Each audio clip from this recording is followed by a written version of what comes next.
Good morning, councillors. It's 10 o'clock. We would like to start the meeting. Thank you. Welcome to the councillors, the officials who are linked in via Skype, the media and members of the public connected via the live YouTube link. Welcome to all of you. I'm going to ask for a moment's silence.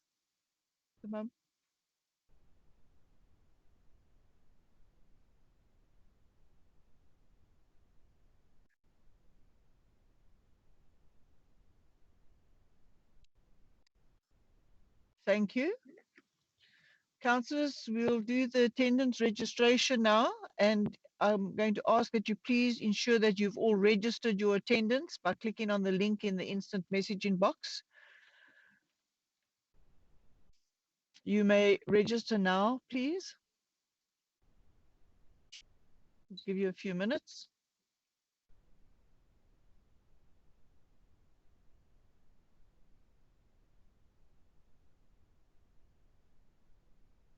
Okay, councillors, we have a quorum, so we're going to proceed. We move now to the mayoral address, section 2 of the agenda, and I call on the executive mayor to do his address. Mr. Mayor.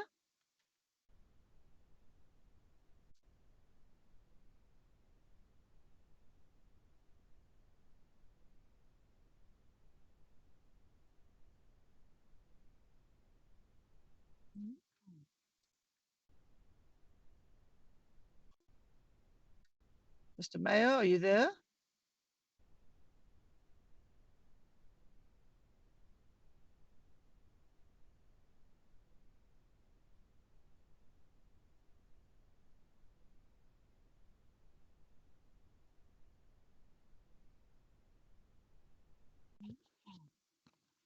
Mr. Mayor, you may proceed.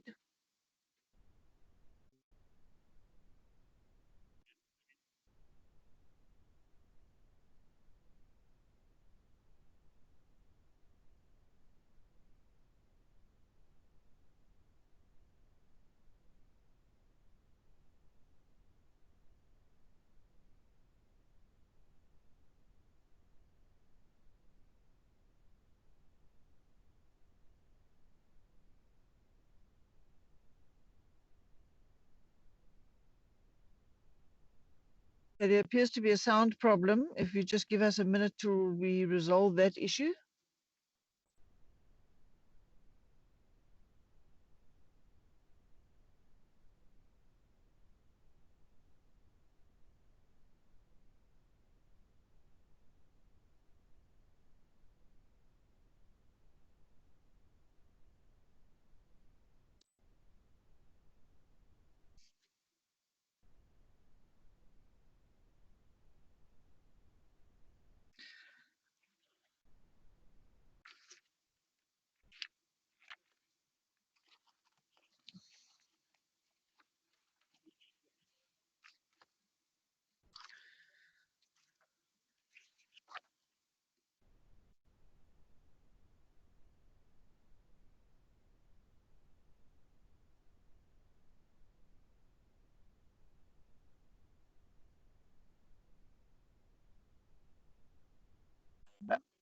All right, councillors, there's an IT problem. We're just trying to resolve it quickly.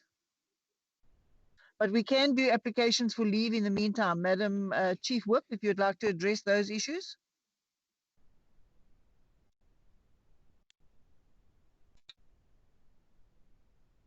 Okay, Speaker, can you hear me? Yes, thank you. Okay, good morning, colleagues. Speaker, the apologies for this morning. Apologies are from Councillors Haskin, Badela, Wannenberg, Councillor Nchodo is on sick leave, and then leaving the meeting early will be Councillor Franklin. Thank you. Are there any other applications for leave? All right, so we move on to the Mayor's address. Mr. Mayor.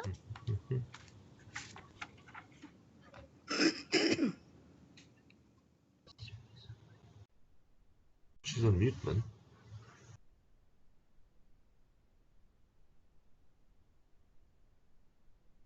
Can they hear me? We can hear you, sir. I don't think so. Oh, there we go. But I can't hear anything All right, we can hear you.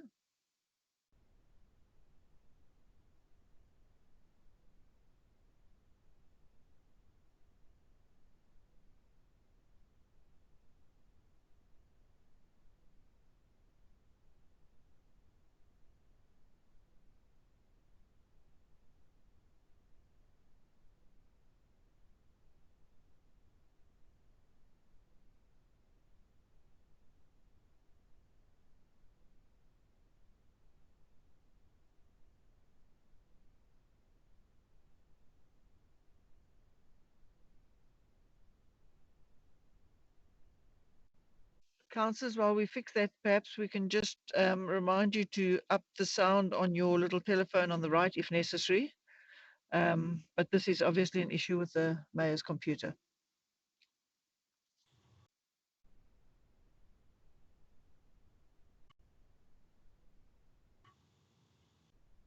Right, Mr. Mayor, try again. I can hear you now, Madam Speaker. Can you hear me? Yes, we can. So you can proceed. Thank you. Thank you very much. Apologies for those technical difficulties. Molweni, good morning, goeiemorgen, assalamu alaikum, shalom. To our Madam Speaker, to our fellow councillors, colleagues, friends, and to all of our fellow Capetonians, Happy New Year and welcome back. It is wonderful to see everyone return safely, and I hope you had a precious time with your loved ones this season. On Boxing Day, Madam Speaker, we bid farewell to our beloved Arch, a truly great Capetonian, perhaps the very greatest.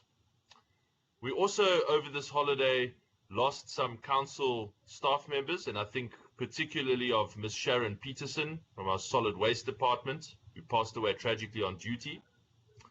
And so I would ask us to begin today by observing a quiet moment now in honor of those staff members who have lost their life, and also in honor of the Arch, and in thought for Mama Leah Tutu and the entire Tutu family.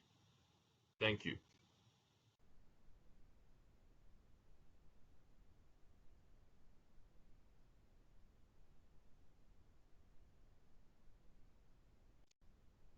Thank you very much, colleagues. In all that happened during this December period, we can all feel extremely proud of how Cape Town's flag flew high. We delivered a beautiful and fitting send-off for the Arch, with the most wonderful interfaith tribute seen all around the world, and the symbolic display of lighting up our City Hall and Table Mountain in purple in his honor. We dealt with a major power outage after an Eskom cable failure left thousands of Capetonians without electricity for almost 24 hours. We kept our residents informed throughout the day, and I visited our staff on the ground who worked through the night and next day to fix the fault and reconnect the power. We were filled with sadness watching Parliament burn, but also felt immense pride learning of our firefighters' quick response and watching them fight the blaze, saving the remaining and most historic buildings from burning down. President Ramaphosa himself thanked our firefighters and went so far as to say, and I quote, "It does show that there are certain things that do work, even as we may think that the wheels are coming off on everything, that we do have one city that works when the chips are down. Thank you for acknowledging Cape Town's dedicated fire staff, Mr. President." We immediately offered our City Hall to the Speaker of Parliament so that the State of the Nation could continue uninterrupted. And I'm so pleased that this offer was accepted in the true spirit of national unity in a time of tragedy. Cape Town will, in just 2 weeks' time, be the proud host of SONA. And we will do all that we can to make it a huge success. Colleagues, in our first meeting of this new year, let us reaffirm our clear sense of higher purpose. So many South Africans feel like the society described in our national constitution is just a pipe dream, something that once we were on track to seeing, but that we will now never see again. Not so here. In Cape Town, we plant a flag for a different future. our city can restore hope in South Africa again by standing as a shining example of what it really means to give people dignity and to unpick, stitch by painful stitch, the legacy of apartheid, and to free the potential of each person, in the beautiful words of our Constitution, by rolling back poverty. In the Cape Town, this is the Cape Town we want to build together. In this Cape Town, there are better life chances, there is more safety, there is more work, and residents feel connected to one another and proud to live in a city they love. Today, we table the adjustment budget. I've often said in Parliament over the years that if you want to know what a government cares about, don't listen to their words, just look at their budget. This document is more than just hundreds of pages of numbers. This adjustment budget represents the very first steps on our journey of hope towards the Cape Town we envision. In this mini budget, we show what is important to us as a new government, and we show indications of where our investments will be in the main budget and in the years ahead. We know that every rand we discuss today is a rand that is taxed from the pockets of hard-working Cape Townians. This places on us a profound duty to respect the public's money and to be good stewards of it to the betterment of our whole city.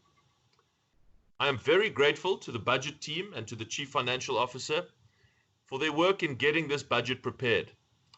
Our budget meetings continued even on Christmas Eve, and the team worked throughout the holiday to get this ready. First and foremost, colleagues, this is a budget that demonstrates care and which gives people dignity. We do this today by allocating 600 million rand additional to free basic services for the poorest residents, 100 million rand to cleansing in informal areas, 24 million rand for new vehicles for a sewer spill intervention plan, 10 million rand for safe spaces for the homeless, and 2 million rand for title deeds. We confirm the announcement I made in the inaugural address of a 600 million rand increase in allocation to free basic services to our poorest residents. Cape Town will now spend 3.7 billion rand this year on free basic services for poor residents, more than any other city in South Africa. We do this because we know that families are experiencing hardship. They have just gone through 2 very difficult years. Many, many thousands have lost their jobs, and they need help. On my very first day in office, I went to Khayelitsha to do a service delivery inspection of sewer spills and sewer blockages. This is a problem in many parts of the city, with around 300 spills being reported every day. If we are serious about dignity, this cannot happen. The only real solution lies in major infrastructure investments, which must be done. But that takes time, and we need to see an improvement now. I asked for a short-term sewer spill intervention plan in November. Today, I can confirm that this plan is now in place.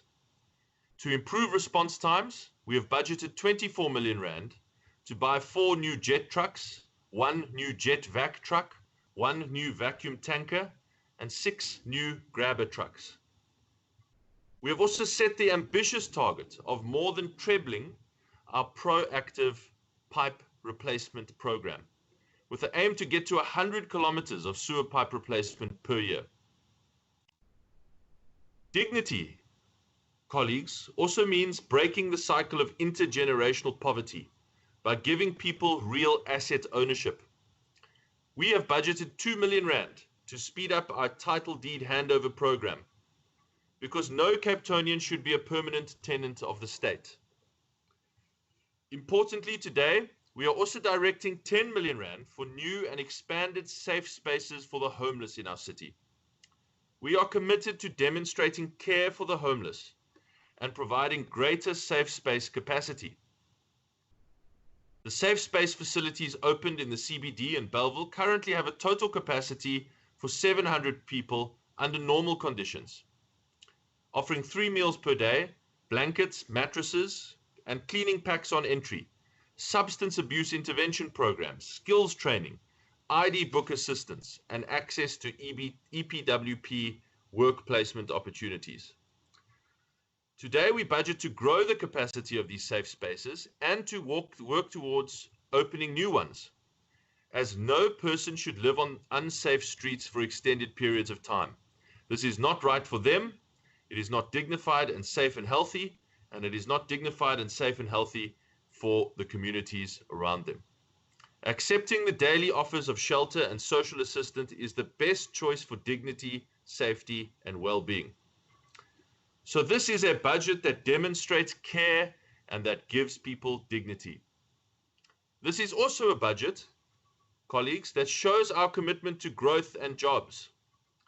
Today we are directing more funding to our events department, who are building an online events portal and online calendar for easier application by event organizers from here and around the world. And on the topic of our global reach,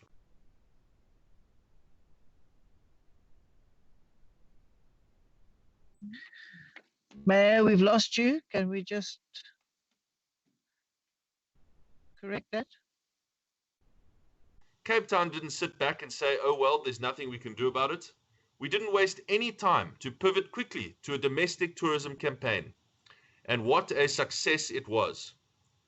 The result is that 800 million rand flowed into this sector in December, with more than 20,000 passengers a day passing through the gates of Cape Town International Airport.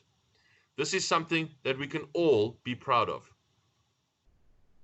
That 800 million rand pouring into our local economy would have resulted in countless jobs being created, and that is what we constantly need to focus on. Creating the best environment for jobs and making sure this city is the easiest place to do business in Africa. In line with this commitment today is an allocation of 13 million rand towards the Cape Skills and Employment Accelerator project and 6 million rand to our investment attraction agency, Westgrow. To date, the Cape Skills Initiative has trained just short of 1,400 previously unemployed youth in Cape Town, with all 1,400 beneficiaries being offered permanent jobs on completing their training. Staying with our focus on job creation, I'm pleased to announce that we are able to increase our allocation to EPWP work thanks to a grant from the President's Employment Program of 161 million rand. This, ladies and gentlemen, is a budget that shows our commitment to growth and jobs. But we will struggle to grow our Cape Town economy so long as Eskom cannot supply efficient electricity, and when Cape Town families keep having to pay massive Eskom electricity increases. We rallied more than 30,000 Cape Townians in just 48 hours to sign a petition rejecting Eskom's request for a 20.5% price hike to NERSA. And I presented those signatures when I spoke as the mayor of the first metro in South Africa to speak out against this increase at NERSA's public hearings last week. Speaker, growth also requires massive and constant infrastructure investment. In our very first council meeting, I raised my deep concerns about capital under expenditure and have done so again since then. I've made it clear that significant additional infrastructure investment is absolutely critical to the growth of the city. It is the engine that keeps the city growing. So the capital spend write-down we are doing today is not repeatable. While a significant portion of the underspend was actually due to the way National Treasury budgets for the My City rollout grants and was so largely beyond our control, there are other delays which are in our control. There can be no excuses in 2022. We want to see the money being spent where it is most needed and to see those budgets growing every year, not shrinking. The good news on this front is that today we are increasing the repairs and maintenance budget by nearly 100 million rand to boost our programs to maintain the city's affordable rental stock units, public transport interchanges, and city facilities and infrastructure. Colleagues, this is a budget that shows our commitment to building a city of pride. We must take pride in our city and in our work. We must be committed to excellence, and this must show in the quality of our work and in our spaces. That is why we have allocated 3 million rand for the repair and refurbishment of the Muizenberg beach huts and lifeguard huts. These huts have long been an iconic image in Cape Town's colourful landscape, and they are literally a postcard for Cape Town tourism. But they have fallen into terrible disrepair and do not demonstrate the pride we are trying to build. Their refurbishment has thus far been led by a wonderful group of residents who have run their own fundraising campaign to save the huts and preserve this iconic Cape Town image. We are so grateful for this kind of citizen-led pride in Cape Town, and we are happy now to be able to contribute to their refurbishment efforts. Speaking of iconic Cape Town spots, during the campaign, I visited the Strandfontein Pavilion. During my visit there, I met a man who told me that he had met his wife at the Mermaid in the early 1980s, when the car park was full of routiners and the pavilion attracted thousands of Cape Townians from across Mitchell's Plain and beyond. But I was truly shocked by its condition now. It is now officially a condemned building, closed to public access. This too does not demonstrate pride in Cape Town. If we expect pride from every resident, we must show it ourselves. We should not allow our public facilities to ever deteriorate to this point. Every resident deserves to be able to visit quality, beautiful public facilities that show Cape Town's commitment to excellence and inclusivity. So a relatively modest allocation in this budget of 2 million rand is also one that I am very excited about.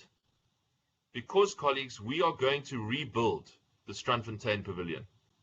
When it is done, every plainsman and plainswoman will be able to enjoy a pavilion that they can feel proud of.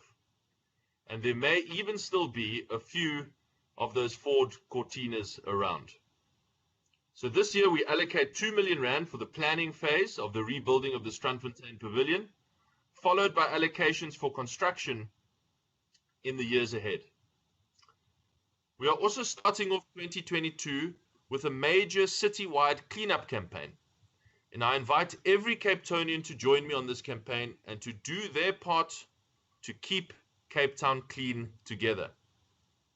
So this is a budget that shows our commitment to building a city of pride. Speaker, the budget I've discussed here today, I haven't gone into all of the details. It's not possible to do that in this speech. But this budget shows what we care about and what we are working towards in Cape Town. A city that is more caring, that gives more dignity, a city committed to growing the economy and getting more people into work, a city that builds pride in our city and in our country. This is our higher purpose, and it is reflected in our first adjustment budget today. We cannot do it alone, and it wouldn't work alone anyway. We need every resident to do their part to help build the city we envision over the coming years. If we do, we will shake off the feeling that South Africa only decline. The examples of which we see everywhere and all around us. And we can show here that the future can and will be different. It can be different because we believe it, and it will be different because we will work to prove it here in Cape Town. It is my pleasure, Madam Speaker, to table this adjustment budget. Thank you very much. Thank you, Mr. Mayor. We now have an opportunity for 5 questions to the Mayor. I've got Councillor Manuel first.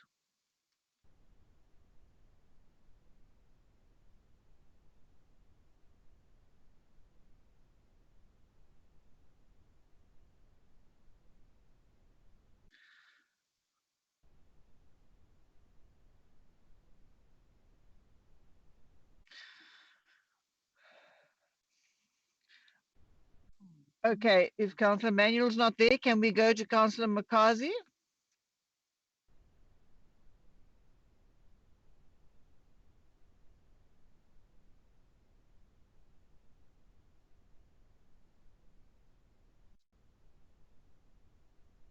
All right, Councillor Cotti?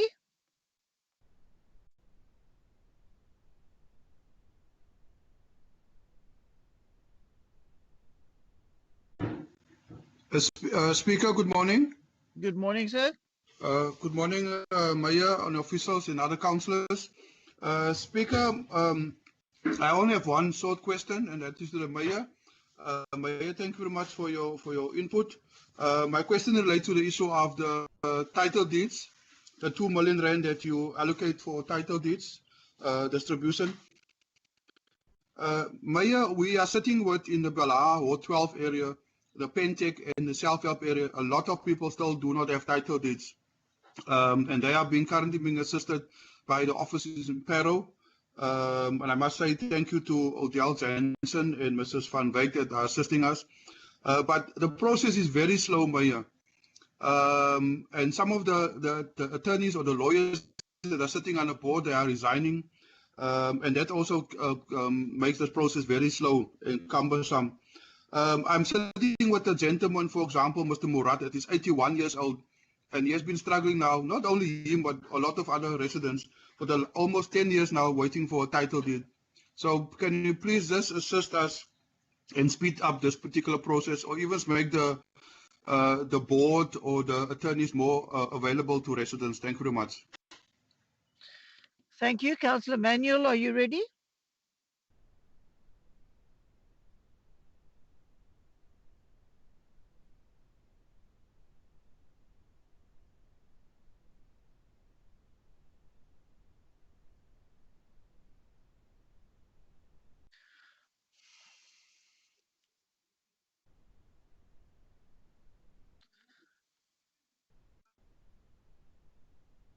All right. Mr. Mayor, do you want to address that in the meantime? Yes, sure, Madam Speaker. Happy to do so. Thank you very much, Mr. Cotti. I'm very aware of the problems at the Pentec development, and my office has been assisting with additional legal support for those who need it.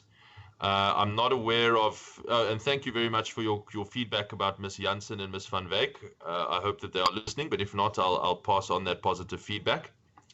There were also about 9 units there. I'm sure you're aware of this, Councillor, that were actually invaded. They're illegally occupied, and so the rightful beneficiaries cannot get into them. And it was Councillor Jafta who brought this to my attention sometime early December, maybe middle of December, Councillor Jafta, and we've immediately got lawyers onto the issue, and we're going to do what we can to rectify that and make sure that the rightful beneficiaries get access to the homes that are rightfully theirs. And I would be very, very keen to help you with Mr. Murat and make sure that those title deeds are accelerated. We absolutely believe in getting people title, especially if they've received state housing.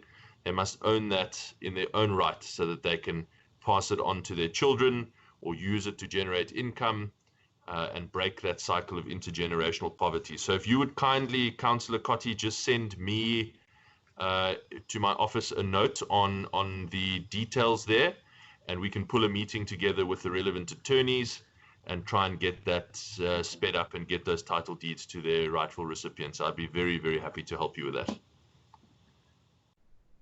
Thank you. Councillor Mikhail Manuel.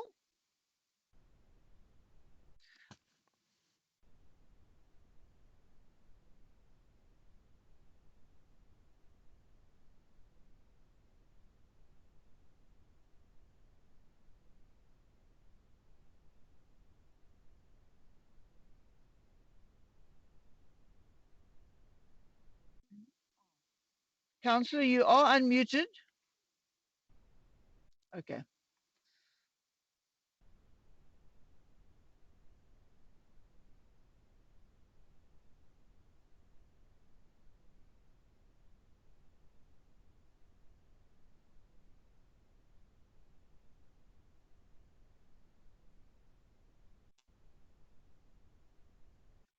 Councillor, okay. Councillor Sampson from the PA.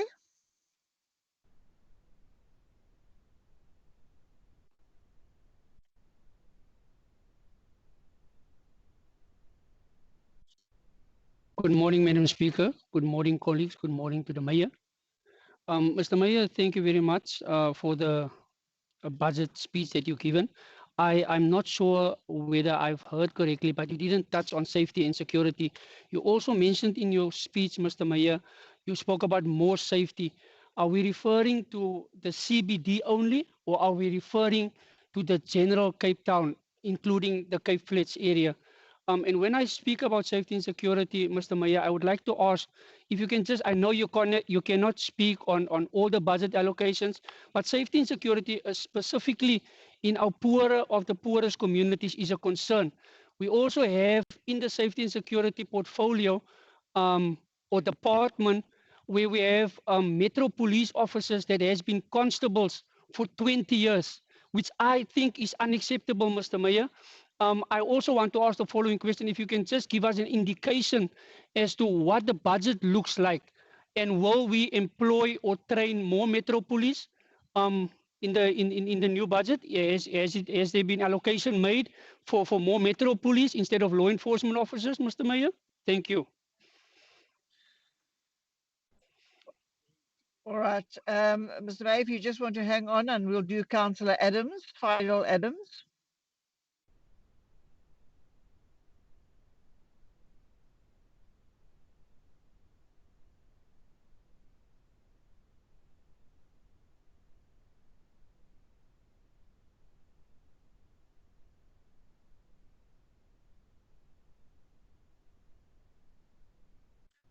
Please go ahead, Councillor Adams.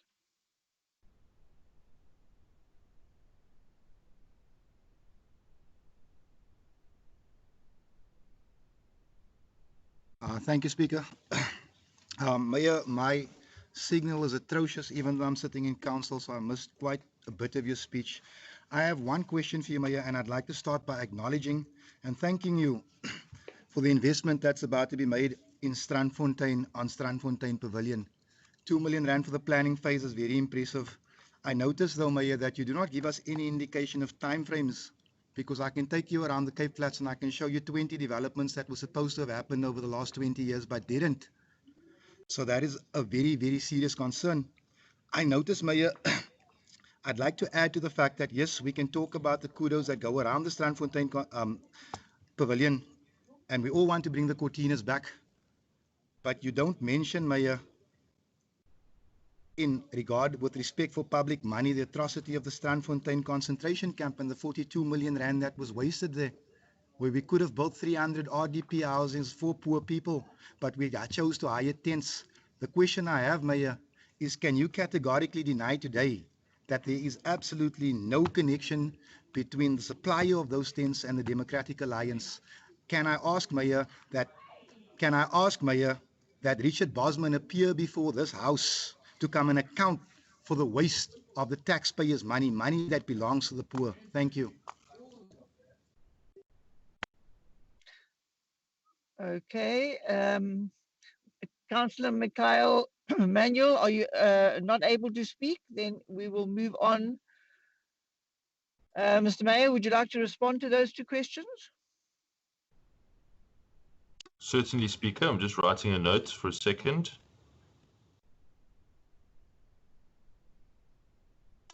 Thank you very much, Councillor Sampson. Sir, as I said, it is difficult to cover all of the budget items, but you are quite right to draw attention to safety and security, and thank you for doing so. You will have heard I did refer to building a safer city, and we are very, very serious about that. There is quite a significant additional allocation. There was a attempt, shall we say, to cut the safety and security budget by 25 million. That has been reversed, and so that doesn't show up in the adjustment, because it would have been an adjustment out, but now it stays. There's also, as you have seen, an additional adjustment of 11 million rand extra to safety and security, And so that represents a 36 million rand change, essentially extra budget. And we met on Saturday with the MACO member, the executive director, and the team to discuss this, and had a really fruitful meeting. But one of the points that I made there is that crime fighting in the 21st century is a science, and it involves boots on the ground. Yes, it also involves investments in crime fighting technology, and I'm very excited about the eye in the sky technology that is budgeted for under the capital budget. I believe it's a 12 million rand allocation for eye in the sky technology for crime fighting tech. There's also allocations to neighborhood watch equipment and to Epic integration. Epic is the software, the case management software system that the Metro Police uses to manage their work. And so there's additional investment there. And as you may know, there's a really massive CCTV tender that's currently going through the system, although it's not in this adjustment budget, it's in the capital budget. So there's a lot of investment there. But the point I made to the uniformed chiefs was that actually the resource allocation, they are the scientists. They are the crime fighting scientists who are experts in this.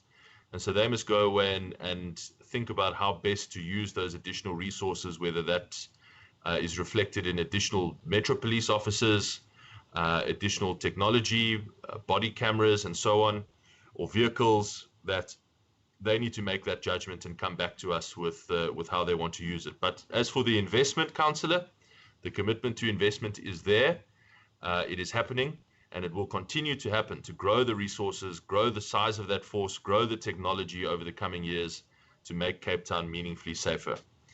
And I will just give you, if I may, just a little sneak preview of something that I'm very excited about. I don't want to say too much about it yet, because you never want to celebrate something before it is certain. But you will have seen publicly that Cape Town is the only city in the country where the murder rate is actually going down.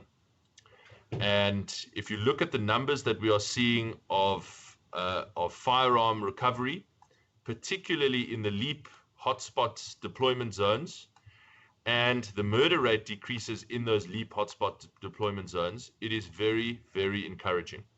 And we'll wait for some more data to confirm those trends, and then we'll absolutely bring that to council and share all of that information. But so far, the early data is extremely encouraging. Okay, Councillor Adams, thank you for your question. I'm sorry that you missed a bit of the first bit of the speech. And thank you for the comments that you made on Strandfontein.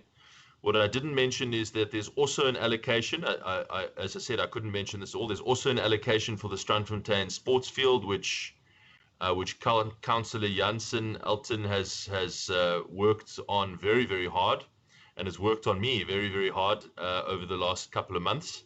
And I went out and looked at them, and so to fix the irrigation system and do some upgrades and upkeep there as well. So there's some really nice investment going into Strandfontein and to the benefit of the whole broader Mitchell's plan.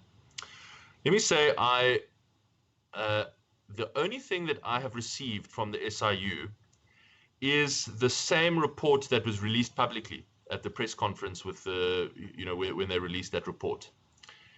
It's about 2 paragraphs, literally 2 paragraphs on Cape Town, among hundreds of other cases from around the country and the Western Cape. So there's absolutely no detail in it at all. It goes without saying that we are committed to accountability. We've got to wait for the full report to be sent to us. Once we have the full report, we'll look at it, look at the recommendations that it makes, and we will follow those recommendations to the T. There can be no doubt about that. So I'm sure that report, once we receive it, will be a public document and can be sent to council. And you have my commitment. We will follow that up. And if there's anyone that is guilty of wrongdoing, they must be accountable. There can be no question of that.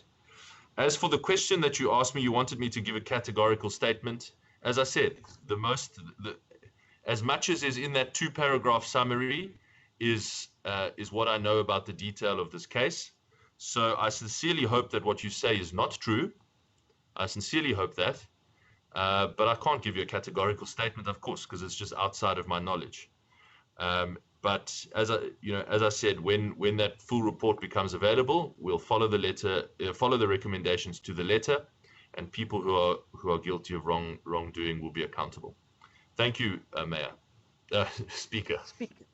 Thank you, Mr. Mayor. We have 2 more questions. We have Councillor Dambuza and Councillor August. We'll start with Councillor Dambuza.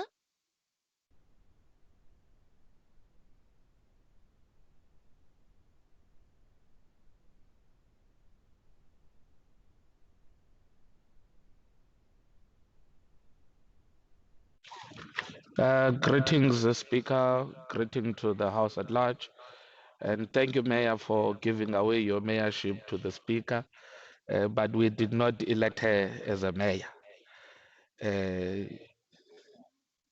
We wanted to give this question to Councillor May, the question of the EFF. So can you please unmute Councillor May, because it's the one who's going to ask.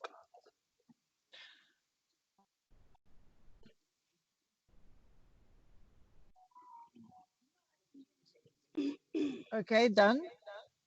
Yes, can you just provide Councillor May the platform? Because, can he please start with his question? Thank you.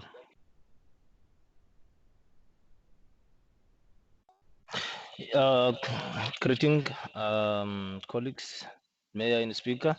I just have a question by the Mayor. I just hear he's talking about the project. There's a place in Strand at Watt 85.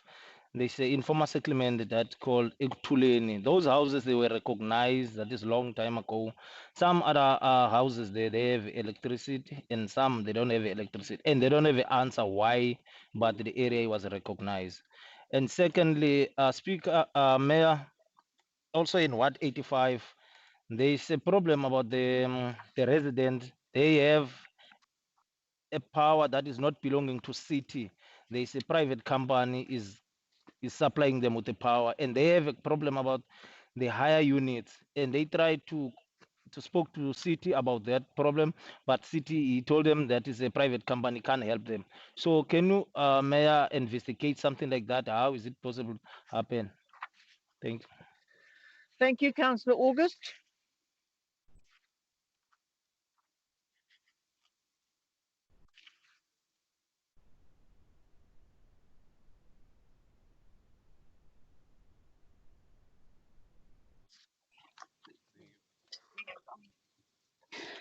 Thank you, Madam Speaker, for the opportunity.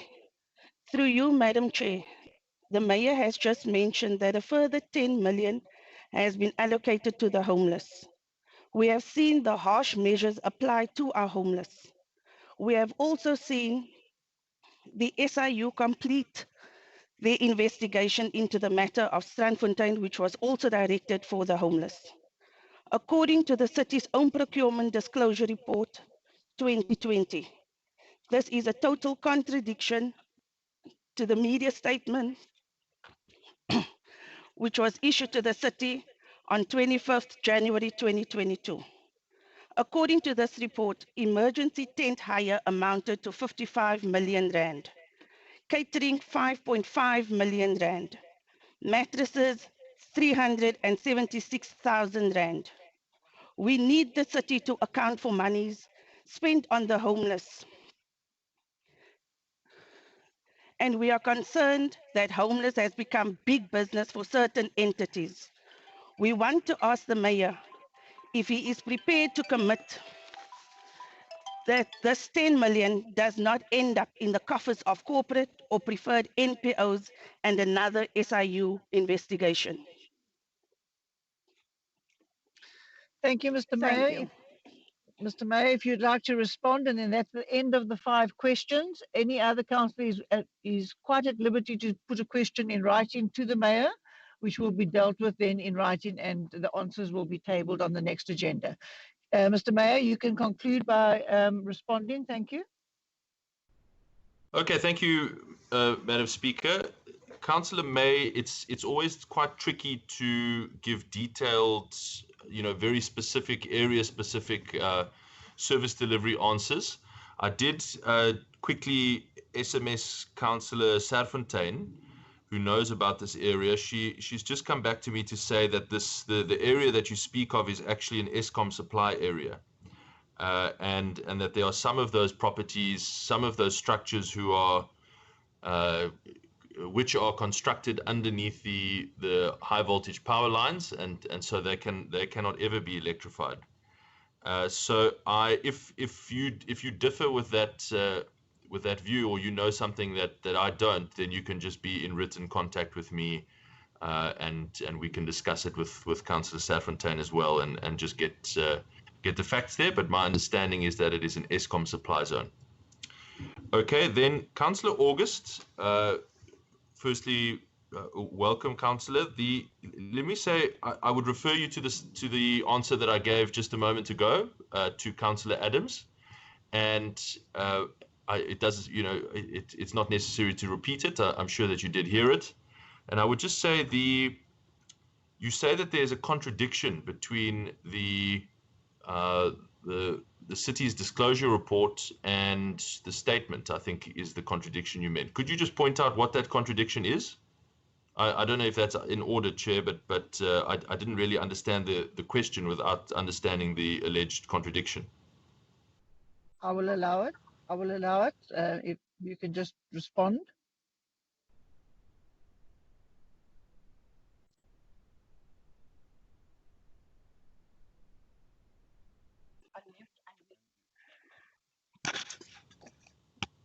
Hi, Mayor. Yes, I'd like to respond to that. The contradiction is that the city further dispersed 20 million rand grant in aid funding, but it's not marked in the report. Okay, Councillor, that's not a contradiction. The report refers to only the tent contract, the tent hire. That is what the SIU looked into, and I think it was actually your party that asked him to look into it. So I'm not sure if you're not aware of that, but let me tell you now, the SIU report refers to the tent hire contract only, not the other aspects of the procurement. And I refer you again to the answer I gave a moment ago to Councillor Adams about our commitment to accountability in that respect. Thank you. All right. Thank you, Mr. Mayor. Then we're going to move on. There are no more questions to the Mayor. The rules of order say 5, and we've concluded the 5 questions. As I did say previously, any other questions may be tabled in writing for addressing and a response to be tabled on the next agenda. Councillors, just to inform you now that we have 216 councillors online. We have 39 ANC, 130 DA, 2 ARA, 5 ACDP, 1 AIC, 1 Al Jamar, 7 CCC, 1 CIP, 1 CMC, 10 EFF, 4 Freedom Front Plus, 8 Good, 4 PA, 1 PAC, 1 UDM, and 1 UIM. We have 15 councillors absent, so those would be the totals that we will use going forward. Can we then move on to section 5, which is official notices or urgent matters? Mr. Acting City Manager, do we have any? There are none. Thank you. We're moving on then to the confirmation of the minutes. There's one set of minutes for this ordinary council meeting, which was held on the 15th of December, and we start on page 5. Are there any corrections between pages 5 and 15? Madam Speaker? Yes. I do not have the page in front of me, but I just want to make ask the staff to make the correction in terms of the attendance. listed, Councillor Ntama of the ANC is listed as the part of a present, but he's also listed as being absent without an apology, which indeed, in our understanding, is was indeed absent without an apology in the meeting. If that could just be corrected, please. He must be taken out of the list of 5 councillors that have been present in the meeting, in the last meeting. Thank you very much. Thank you, Councillor Haynes, for that. Are there any other corrections up to page 15? All right, pages 16 to page 25. Page 26 to 35. Page 36 to 50.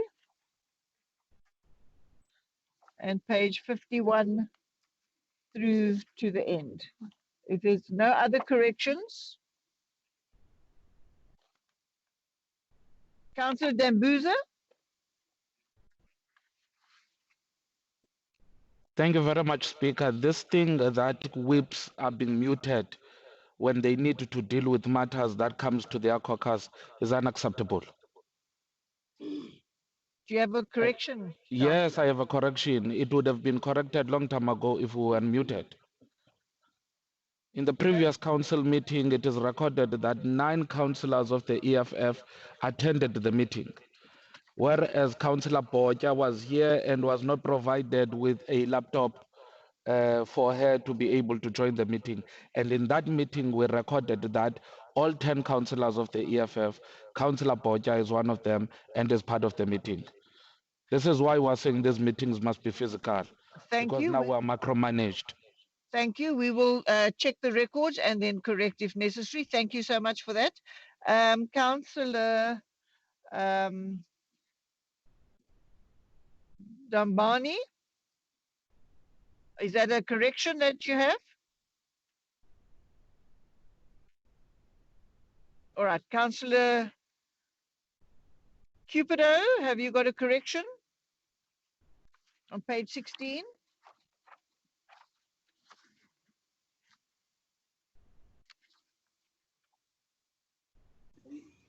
Speaker, yes, but Councillor Gavin is going to do the correction. Thank you. Carry on. Gavin who? Can we just have the correction? Okay. Hi, good day, Madam Speaker. Can you hear me? Yes, we can hear you. It's Councillor Gavin Jokums here. Our correction is on page 16 with reference to item 06-12-21. Yes, Good did oppose this, but there's an omission, and we believe it's important for us to have this written in the minute. We raise concern with regards to the duplication of functions. We also raise the concern with regards to the cost of these new directorates, and we want this to be minuted. Thank you. Thank you, Councillor Jokum. We don't generally do verbatim minutes, but we will check on that. Thank you. Mr. Williams, have you got a correction? Councillor Williams, Nigel Williams? Is it the same correction?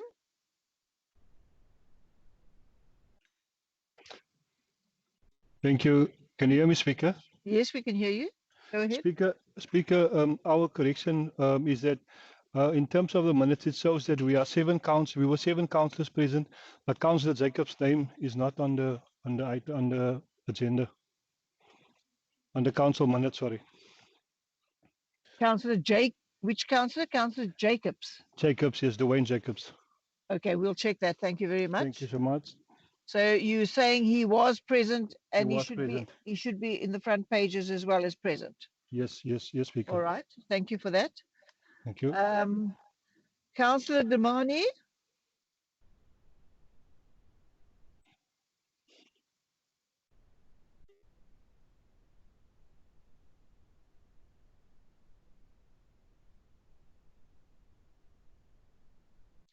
All right, Councillor K, you have a correction on your presence. If you could just say, were you present? And then we will check it. and correct accordingly.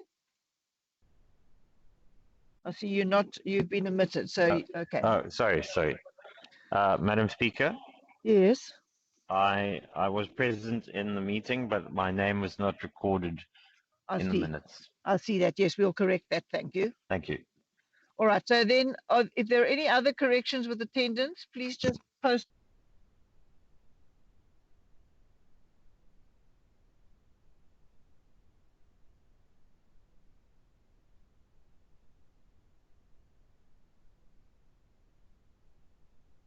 Councillor McCarthy.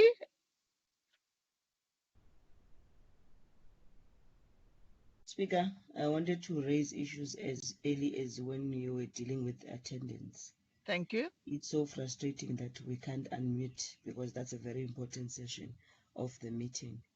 The very same councillor that Councillor Haynes was referring to, who was recorded present and absent without apology at the same time, is today sharing a laptop with one of the councillors named Councillor Ntweza.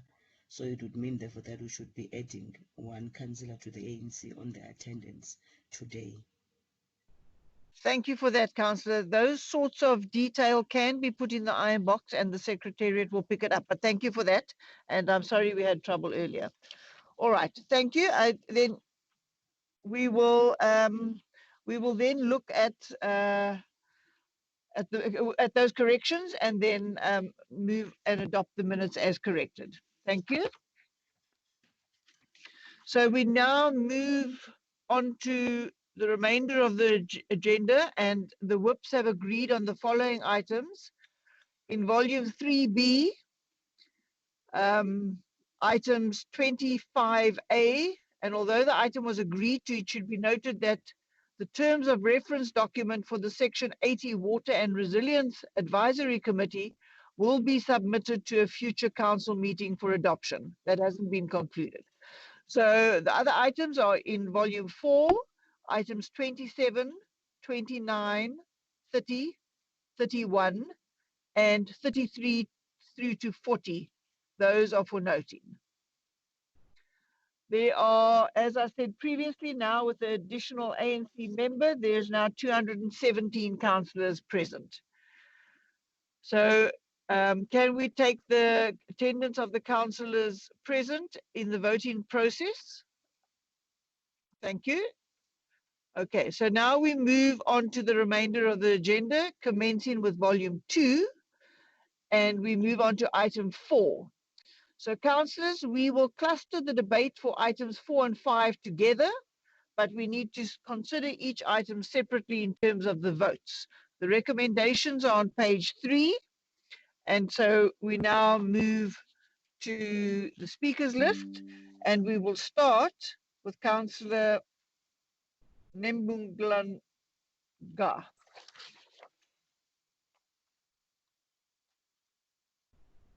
Kubalanga. Councillor?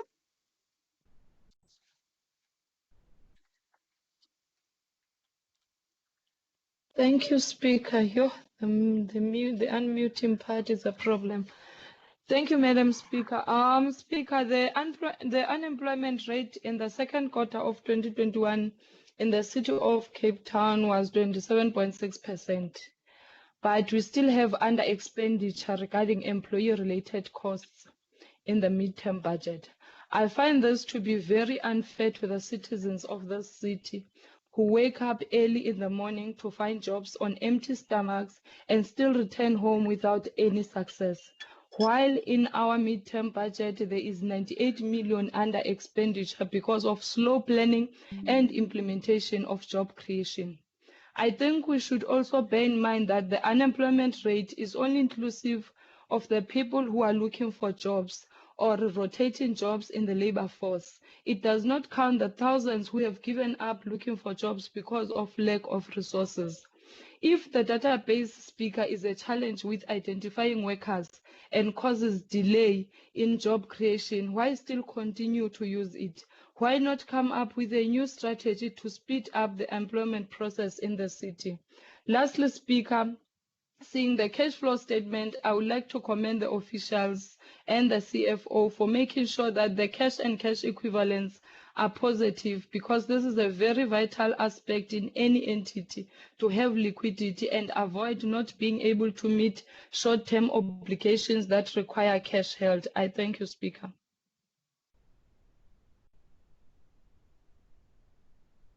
Thank you. Councillor Sono.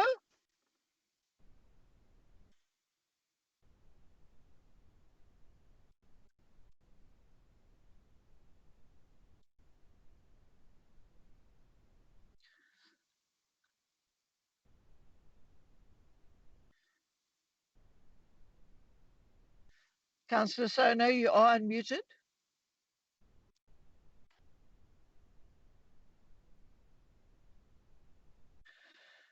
Oh, good morning, Speaker. Good morning. Continue. All councillors and all protocol observed. Madam Speaker, speaking on this kind of a budget, I think in my 2 minutes I'll try and cluster both items in one. To come here in the civic center and brag of a budget that is claimed to be a poor friendly, which is not.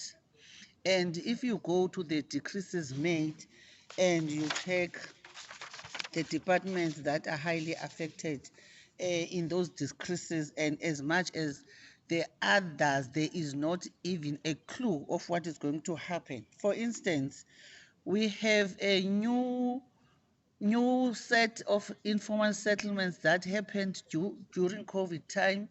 Those settlements, since their inception, there is nothing about them in terms of basic services. Those are human beings that were there for whatever reason, but the reality and based on the human rights, they have a right to basic services like water, electricity, and cleanliness of that particular area. Now, you have officials and sub-councils that are not interested even to do a verification and make a list of the community members that are living in those areas, as to make sure that those people are eligible and they do get their services as per the constitution of the country allows them. Now, if you have also a budget that has got a decrease of a 10 million from 15 million on the transport intelligence project, what does it mean, or what does it say about the My City that is not complete since many years ago to service our areas in the townships? So it is clear that this budget is for the affluent, and it can never service our communities as per the need.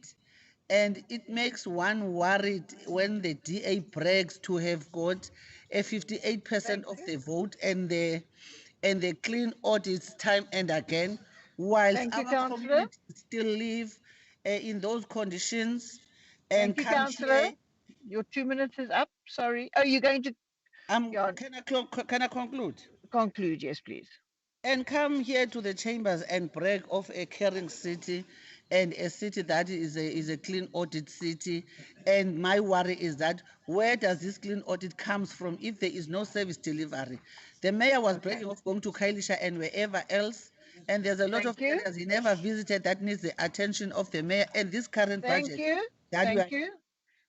Send him a memo. I'm sure he would love to attend those areas too. Mr. Councillor Majingo.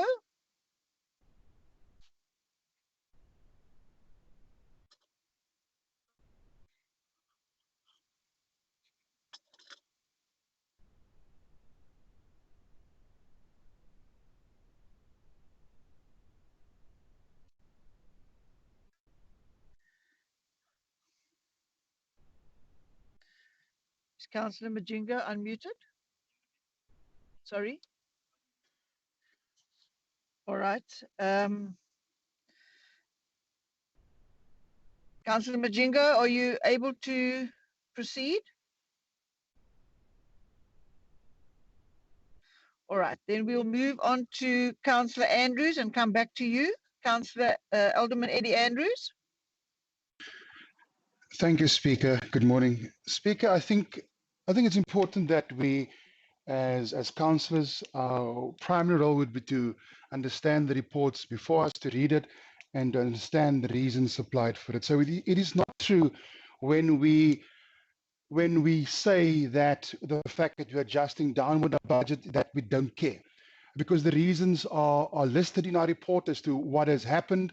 And it's precisely because we care that we are doing what we are doing in terms of adjusting to ensure that possibly these projects could still be considered in the outer financial year. So it's wrong to say that we don't care. And from a spatial planning environment directorate, I will list a few reasons as to what has transpired and why we adjusting the budget downwards. But also, I think if we're looking at, I think Councillor Sono, please connect with our colleague Malusi Boy for the informal settlements concern. For those structures that were erected during the COVID period, what she's been asking for the survey to be done is precisely what we do. So I'm not sure what has happened there, but please connect with Councillor Boy. And the My City program, I don't know where in the city Councillor Sona has been over the past period, but it is clear what is happening with the My City program. There are reports on our agenda that speaks to the My City program. And the reason why it's been chased up is precisely because we care. It's precisely because we want to connect those impoverished communities to economic opportunities via a reliable and sustainable public transport system, Chairperson. So I just wanted to make those remarks, Chair, but I think it's important that we do understand the reasons behind it. So this adjustment budget has been tabled and we are now commenting on the proposed changes. And as painful as it is, Speaker, please allow me to perhaps sketch a picture for the spatial planning and environment adjustment. And our initial CAPEX budget was 168 million Rand. We are now proposing a net reduction of approximately 70 million Rand. And we, of course, have also increased budget, which also reflects in this particular report. But, Madam Speaker, if we look at the 70 million Rand reduction, and so 14 million Rand was budget for land acquisition. So these negotiations that we are that's been well underway to acquire those sites have failed. One particular concern where the landowner suggested that we act in a manner completely inconsistent with our key policy positions. So we can't negotiate under those conditions, Chairperson. And so that's just but one concern with the land acquisition allocation. And Speaker, also if we're looking at just over 20 million Rand was budgeted for the rehabilitation of the Asanda wetlands. The site was illegally occupied by goat farmers. Discussions were well underway to relocate the farmers to allow the appointed Speaker, a contractor has been appointed, contractor to commence works. What has happened was the farmers were not satisfied with the site identified and furthermore proposed a site still within the wetland and also requested council to give them a letter confirming that they have legal tenancy on the invaded land. How bizarre. This, of course, we could not do, and we could not negotiate alternatives, but the project would not be implemented in the current year. And so we'll continue engaging with the illegally occupied farmers or illegally occupying the land there. Speaker, then there's also approximately 21 million Rand, an allocation we've received from National Treasury. They informed us then funds for key projects, Speaker, and I mentioned Fisherman's Lane, the Sunfontein Boardwalk, a total of 9 million Rand, Philippi Fresh Produce Market refurbishment, 10 million Rand, and approximately 2 million to further invest in the Wolfgat Nature Reserve, Edith Stevens Nature Reserve, and the much-needed environmental educational centre at Westridge Regional Gardens, all located on the Cape Flats. National Treasury said we've changed our mind. We no longer feel this project is part of our focus areas and we want our money back. And that totals about 21 million Rand. And other reasons also includes the inefficiencies of national government, from whom we need consent to progress on key coastal projects where they own the land. Needless to say, this is incredibly frustrating. And there are also projects that require additional design work, which was only realized when the initial excavation progress began. Also, lest we forget, Speaker, there are also vendors who are not satisfied with an unfavorable outcome and take us to court, interdicting us from proceeding with the project until the court has an opening to hear our application. What we can only do, Speaker, is wait. And as a result, we have an approximate 32 million Rand who's also waiting to be spent, and we can't spend those funds as well, Speaker. Speaker, but the reasons are listed must please not be misinterpreted as excuses or blaming a sphere of government. but highlighting the contextual realities that we have to navigate whilst implementing these projects. And the Mayor in his earlier address emphasized the importance of investment into capital infrastructure as our primary focus, as it insists us as local government to fulfill the enabling obligations municipalities have. That, Madam Speaker, is why it is so painful to speak to the contextual realities alluded to earlier. And the Speaker, I think it's again just to reiterate the importance of understanding the contextual realities. We have to read to understand the reasons and before making comments to expose the fact that we've not necessarily read the report. Thank you, Speaker. Thank you, Councillor. Is Councillor Majinga available?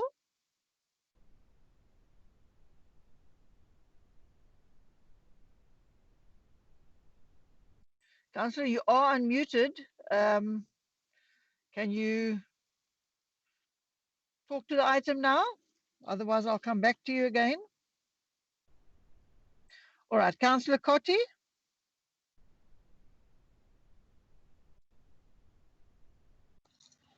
Speaker. Carry on. Can you hear me? Councillor? Yes, we can hear you. Yeah, Speaker, in terms of the adjustment budget, I must say it from the onset that the ANC don't agree with the adjustment budget. Mr. Mayor, your administration is failing the poor and disadvantaged communities on the Cape Flats and the township areas with this particular adjustment budget. If we look into the budget and the line items, particularly on the issue of housing, the budget, page 102, many of the excuses, Speaker and Mayor, relates to the unavailability to appoint service providers. And that, I must say, is mainly to do with projects that are in the townships and on the Cape Flats.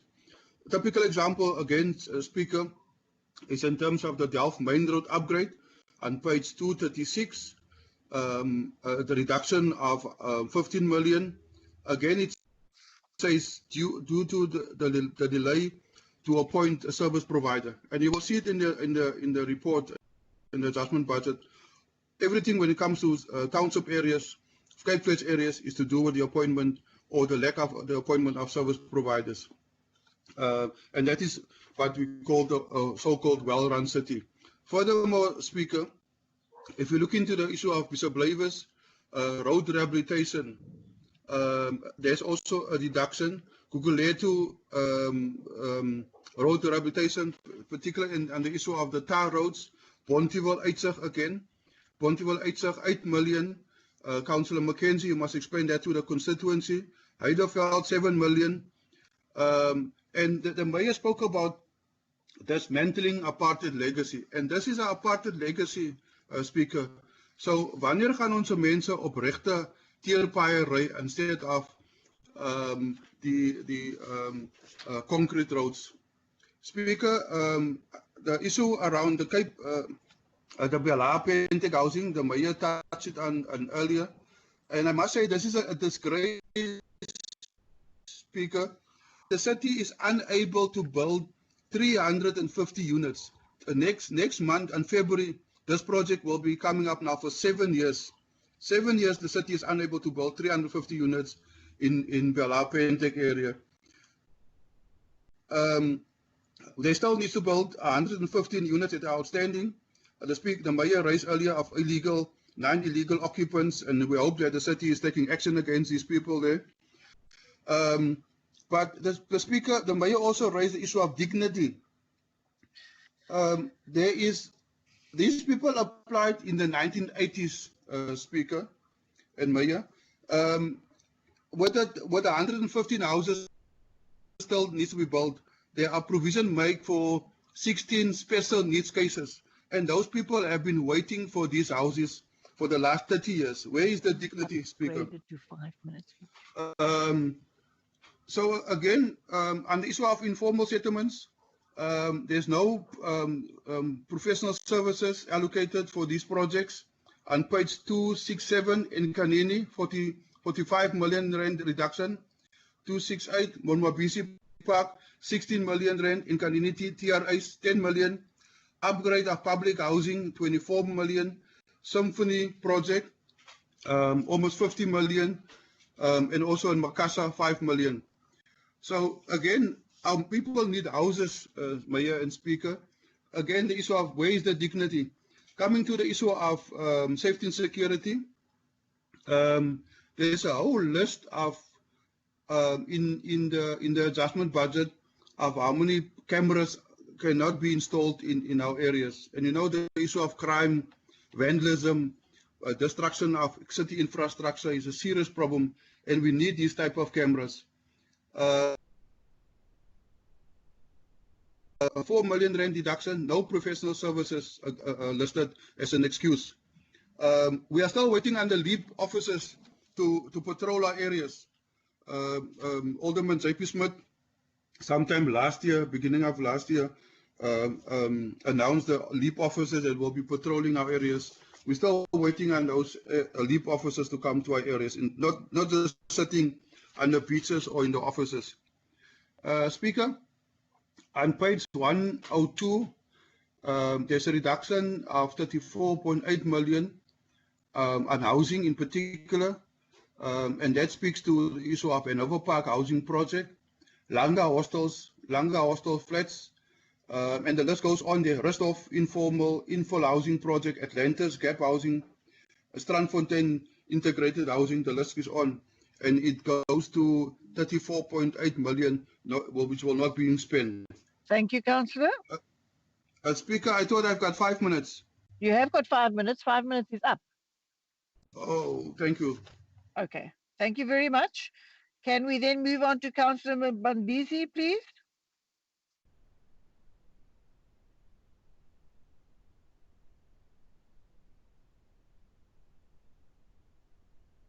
Councillor Mbambizi?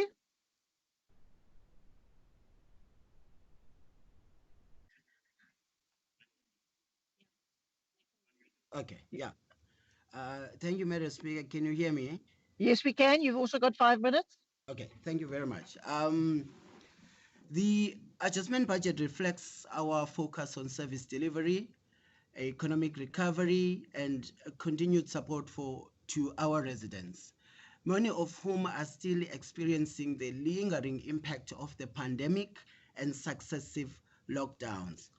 This budget sets out the final review of the city's capital program for the current financial year, adjusts our revenue and expenditure estimates based on the latest trends, and reflects adjustment to the city's grants and allocations. The adjustments will have no negative impact on service delivery. The city's financial performance continued to be sound, with expected revenue adjustments slightly upward from 47 billion rand to 50 billion rand. Madam Speaker, I can never overemphasize that we are indeed a caring city. We've made an additional 642 million rand available for free basic services to assist our vulnerable residents. We'll continue to provide as much support as we can for as long as we need to, but we need national government to do the same. It is now a matter of urgency that the state of disaster be lifted so that businesses can operate and stadium can have spectators. Councillor Gubelang, I think, because the city can't create millions and millions of jobs, but what is needed is that the government uplifts the state of disaster so that business goes back to normal and people are employed in the private sector. This will speed up economic recovery, boost our local businesses, provide more jobs, and enable our people to put food on the table. We cannot wait any longer. There will be many questions asked and criticism of the 2.7 billion reduction on our capital budget. And the mayor has spoken at length about this in the past. We have taken a close look at the factors within our control that resulted in this reduction. And going forward, we'll be taking a number of measures to avoid such material reduction and rephasing of our capital budget. And those include improved focus on upfront project planning and preparation, improved stage gates reviews and project readiness assessment, and closer monitoring of implementation of the demand plan through the SCM processes, and the reduction in cancelled tenders, increased projects and contract management capacity, a change in executive director scorecard, which will measure their performance against the original budget instead of the final adjusted budget as of the new financial year. And additional focus on the 10-year planning horizon with emphasis on the infrastructure strategy to better inform project prioritization in respect of backlogs, if any, and proactive upgrade and renewal of assets. Although we will continue to focus on ways to improve, not all factors that give rise to project delays and affect our budget are within our control. Delivering projects on time and to budget in large metros like ours is a challenging undertaking, and compared to most of the large metros in South Africa, we are doing well. However, there is always room for improvement. I will be monitoring the implementation of these measures closely and have every confidence that this administration, led by the mayor, supported by his MECO, and our dedicated management team, will achieve what we set out to do. And Madam Speaker, I have an additional recommendation and an amendment for which I wish the Council to consider and support. The additional recommendation, Madam Speaker, reads as follows: that the Council approves the transferring of once-off savings from Office of the City Manager amounting to 10.9 million rand to redress budget imbalances within Safety and Security Directorate as as indicated in the table in the additional recommendation that I have, and further that the relevant legislated MPRR Schedule B tables be amended after Council approved but before submission of the adjustment budget to National Treasury. And then the amendment, Madam Speaker, on page 91, the report proposes that the report proposes on the additional allocation to community services and health directorate, and it reads as follows: irrigation at Strandfontein Sports Ground, a 2 million rand is being proposed for that, but the amended reading should read as follows: that this additional 2 million rand that is being added, it should be for irrigation and other maintenance requirements at Strandfontein Sports Ground. So move, Madam Speaker. Thank you. The amendment, Madam Speaker, the amended recommendation has been signed by myself and Councillor Patricia van der Roos. Thank you. Thank you. Can we give Councillor Majingo another opportunity?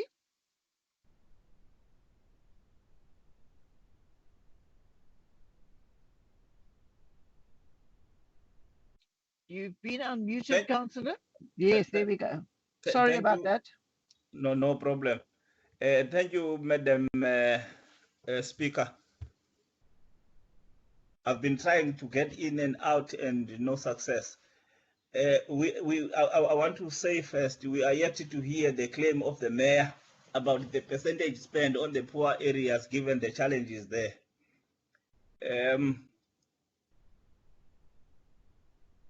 Madam Speaker, the mayor said if you want to see what the organization is doing, don't look at or listen to what they say, look at their budget. I want to maybe persuade the mayor to say you must look at their organization. We want to say upfront, Madam Mayor, that the performance of the city vacillates in all directions, but we won't cover all of them. There are three things that we must look at, which is the projects, 2, the human resource, and 3, the money. If you look at the SDBIP on page 26 and 27, the installation of fiber is very low.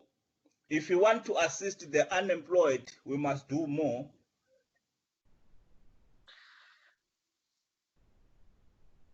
Councillor, The number of cameras reported is also very low. There is no point in measuring ourselves against the other countries. We must measure ourselves against the crime. We can't be proud of putting 10,000 people on ARVs program. We must reach out to more communities and educate people about the HIV. If we want to grow the economy and reduce unemployment, we must push more plans at the higher target. Looking at the operating expenditure, two things we want to raise. It's around the employees and the contract services. Having a high number of vacancies not filled, it's concerning. And looking at the contract services, also that poses a challenge. Take a look at the capital expenditure in particular. This poses a concern.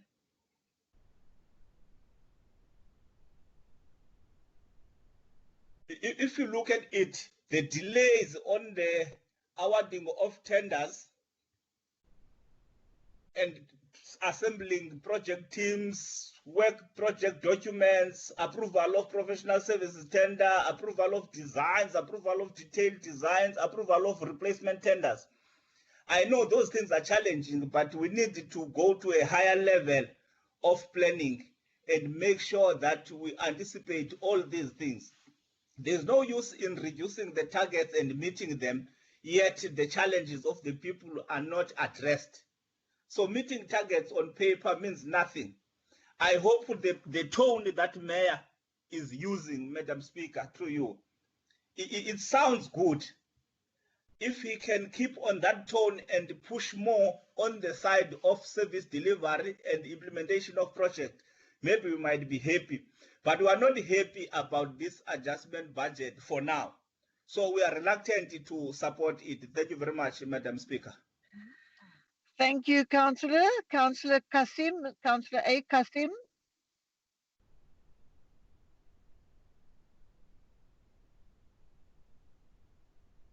From the EFF.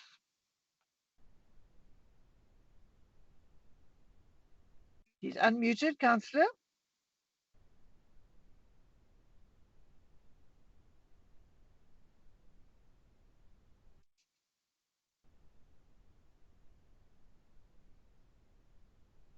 Councillor Kasim, have you got access to a microphone? Thank you, Madam Speaker. With ongoing investigations into matters which either relates to corruption or wasteful expenditure, how can one even ask the EFF to consider these budgets and performance assessments? It cannot be that the city is adjusting budgets annually and yet nothing is being fixed. There's always going to be adjusting instead of fixing, which often lead to delays and failures because the city has the mentality which plans to fail instead of planning properly in the first place. It is inhumane and sad that projects in poorer communities, which includes informal settlements, are put on hold due to a lack of funding or budget cuts, as per the provided scorecard, while other areas and projects continue to be successfully funded. How is the city not able to fund these projects when it can easily fund international events like that of last year's funding approval towards the Formula E racing tournament and the recently approved sponsorship towards the PGA Tour, among others? All this while it last year had even excuses as to why it could not pay its own staff a 3.5% increase. Possible implementing cuts on EPWP also raises concern, as this will affect many who depend and benefit from the project. We see clarity on how this cut will affect the workers if implemented, and does this mean that less people will be employed and will they be paid less? Departments like safety and security and water and sanitation, among others, are always seeking money, knowing very well that they're constantly failing to give basics to our people, even by fixing the simplest issues of potholes in our streets. Let's not forget that the new informal settlements that the DA recognized during the elections when they needed that votes, these informal settlements also need service delivery and should be included in the budget. While there are many other adjustments that the EFF do not agree with, in this report, it has also now become a trend for the media to know about corruption happening in the municipality even before its own staff and councillors do. The SIU this week concluded and stated in the media that they have found irregular and wasteful expenditure related to the ridiculous 42 million marquee hiring tender utilised for an inhumane structured shelter for the poor in Strandfontein. But the city, as always, loves sugarcoating matters related to corruption, even in this week's press statement, where the city noted the findings, but in the same breath claimed that it had not yet received a detailed SIU report and rather sugarcoated the statement with how they assisted homeless people instead. We note the same site, Strandfontein Sports Field, will be included in the new budget, and we are glad because its residents could not utilize it properly for a few months because of the city's mess. This is just another example of how the state's dependence on tenders has massive political implications and often reduces the quality of work provided because of corruption and the corruptibility of the whole tendering system, and therefore municipalities will continue to fail in delivering basic services. Municipalities will always have the issue as it's riddled with corruption, and there are no consequences as municipal officials are not answerable to citizens, and councillors of this municipality are not getting feedback on issues of corruption brought up even during previous sittings. In conclusion, it is obvious that the EFF rejects its budget report on this basis. Thank you. Thank you for that, Alderman Teresa Ace.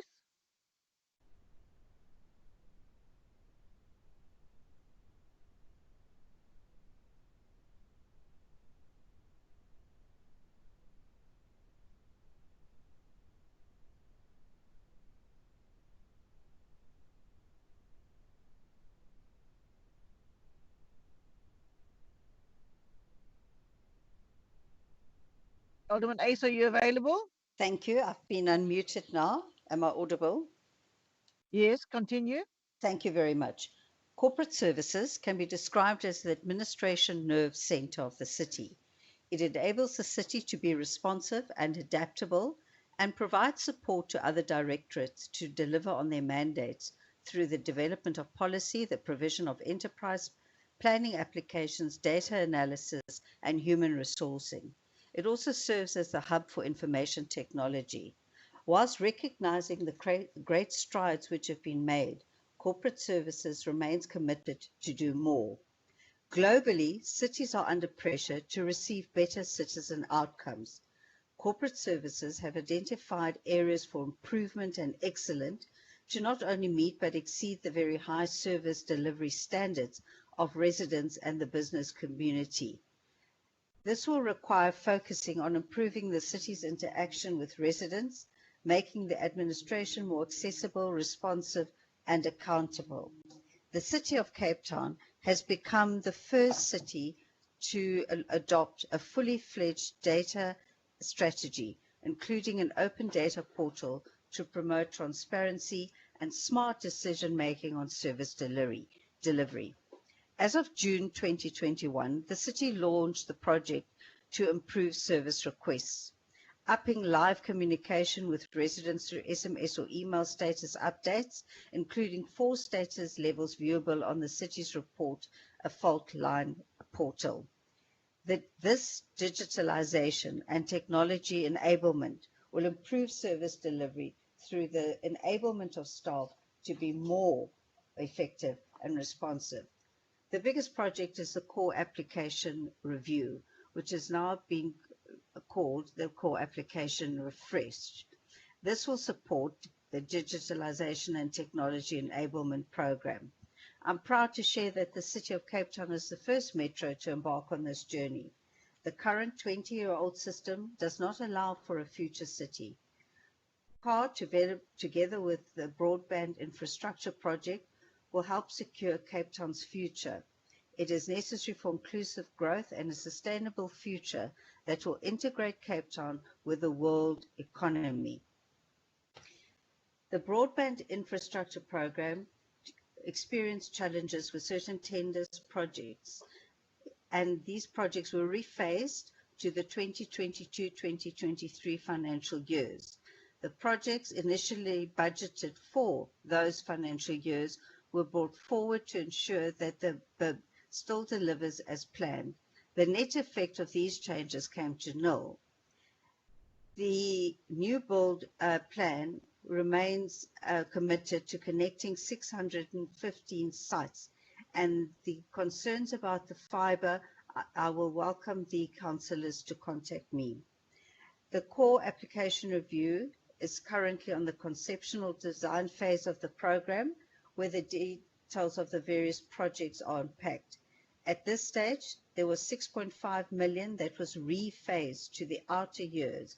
This saving is as a result of actually taking the various tenders to market, and savings were realized.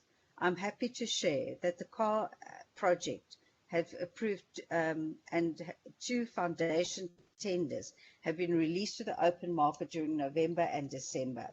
CAR is a very well-governed project and is on track. The Bureau of Economic Research has identified the shortage of skills, both in terms of capacity and competency in municipalities, as one of the main reasons for the poor performance of local government. At the end of December, the City of Cape Town's total number of positions were 32,448. The Bureau also highlighted the comparatively high vacancy rate in municipalities as of a particular concern. At the level of Section 56 managers, 1 in every 4 positions was vacant across metros and other municipalities, and 1 in every 5 positions were vacant in smaller municipalities. The previous suggestion from the national government was to maintain a vacancy, not to maintain, but to have a vacancy rate of under 25%. Councillor Ngulubelanga made reference to this concern, and I want to assure her that City of Cape Town, we calculate our target vacancy rate as 7% plus attrition, so our current vacancy rate is 11.4%, so still well under the city indicator and well below the national standard. A secondary goal of CAR will be creating new jobs. IS&T and CAR will contribute to the employment value chain over the next 10 years via the provision of implementing systems and processes such as human capital management and talent management systems to attract better talent and to retain these skills. This will enable directorates with the right systems to provide opportunities for skilled employment and employment within the directorates across the various fields. As contained in the Mayor's report, one of the reasons for the adjustment budget was due to the organizational structure realignment. Therefore, fleet will now fall within the Corporate Services Directorate. Many aged fleet items have reached the end of their economic life and require critical replacement due to its unreliability, failure, and safety. The Fleet Management Department is required to accelerate the replacement. It is therefore paramount that funding is reprioritized for the replacement, and due to the pressing need, 15 million is proposed for this project. We need to conclude.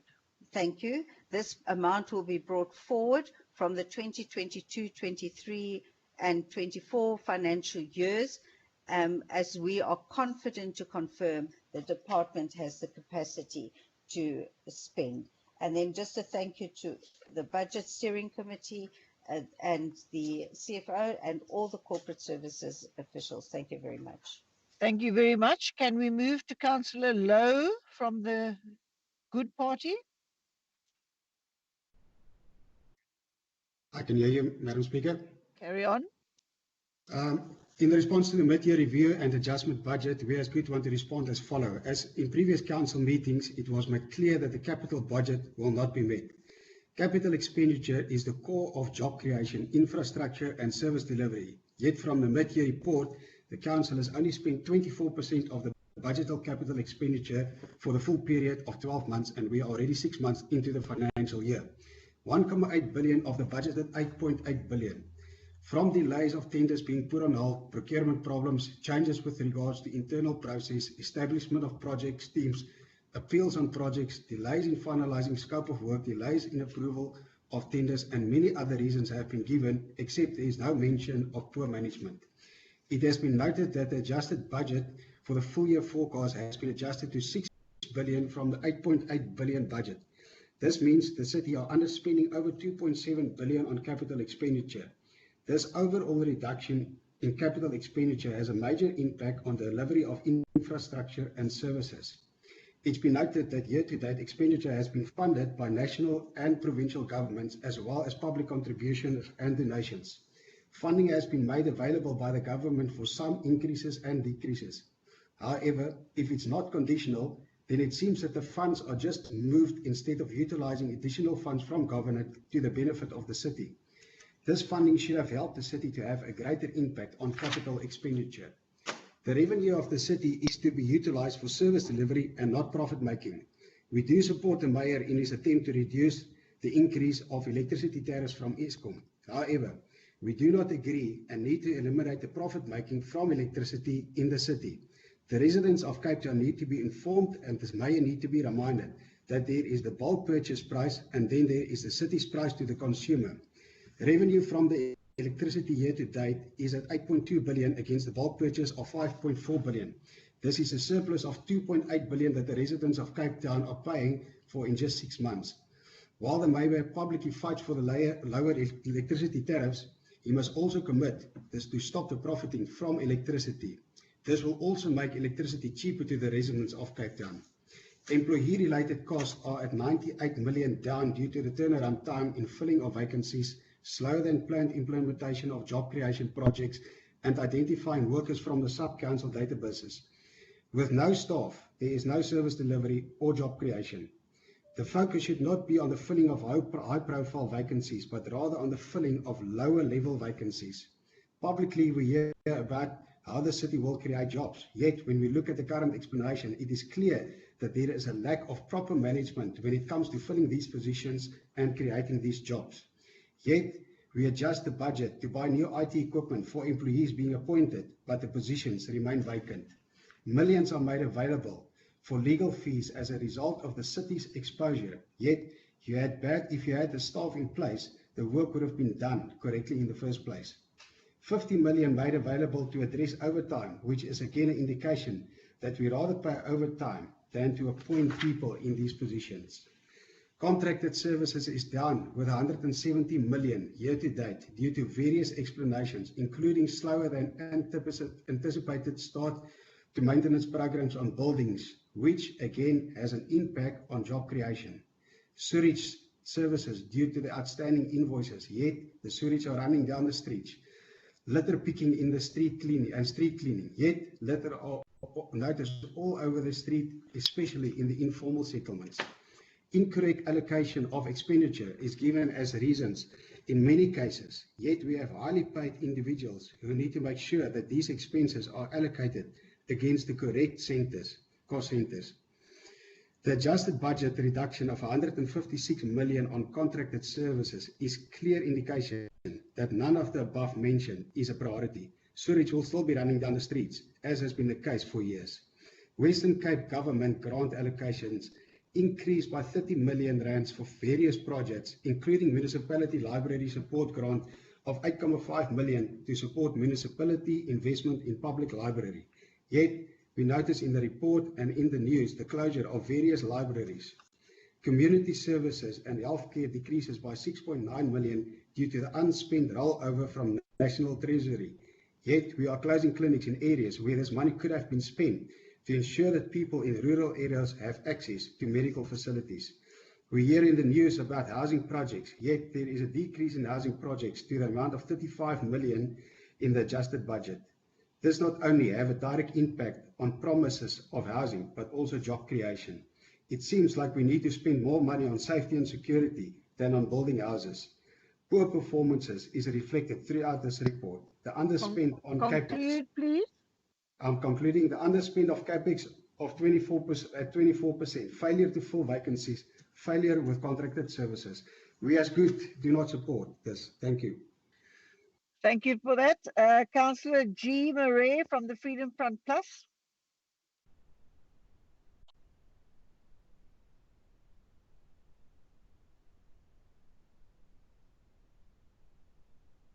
You're unmuted. Can you proceed?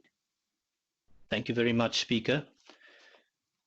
Speaker, I'm happy with the positive cash flow position of the city and the 45.5 million rand that is proposed in the 2021-22 for the Conradi social housing. And those projects, I'm concerned about the Hanover Park housing project and the Atlantis Gap housing project that are also being delayed, and I don't know for how long that's going to be.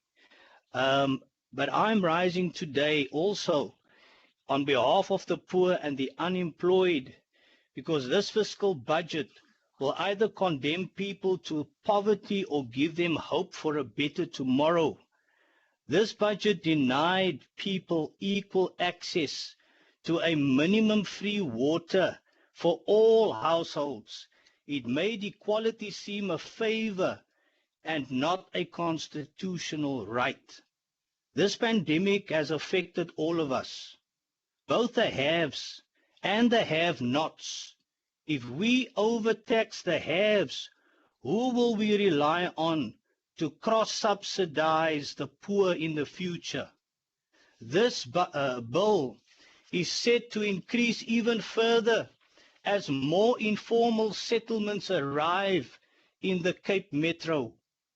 This budget is also designed, and it reminds me of a proverbial farmer that milks his cows so frequently, placing future sustainability of milk at risk.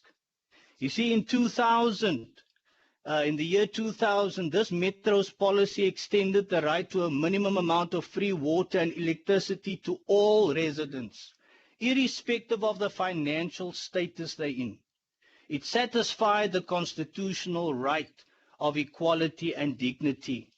This was irrespective of their property values. Since when is property values an indicator of a person's income status? Many have inherited homes in excess of 400,000 in value, but are struggling financially, yet denied any free basic services in terms of the rates policy. Now, the mayor said this is a caring city. How caring are you when money used by households to buy prepaid electricity is used forcefully by the city to pay arrears on water accounts? Is this an autocracy or democracy that we have here? A person who's in arrears with his water and placed on a dripping system will pay also a higher electricity tariff per unit. And this difference seems to be used as a collection against his water arrears. Is this your version of compassion? The informal settlements with the shanty rooftops have unlimited access to water and other basic services. But those who live in brick homes that cannot afford to pay are placed on a water drip system. Where is the dignity when you cannot even wash your face or your clothes? Land invasion should be halted.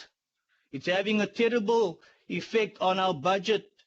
It's placing an allocated 523 million has been set aside 2021-22 financial year for this growing problem. The destruction of infrastructure belonging to the city is also becoming financially unsustainable. What are your medium, long, and to long-term plan to stop this decay? I'm asking an urgent rollout of CCTV cameras to hotspots which are crucial to protecting our infrastructure from being stolen and damaged, so that there can be a rollout and a quicker response to those areas. Speaker, the ability to pay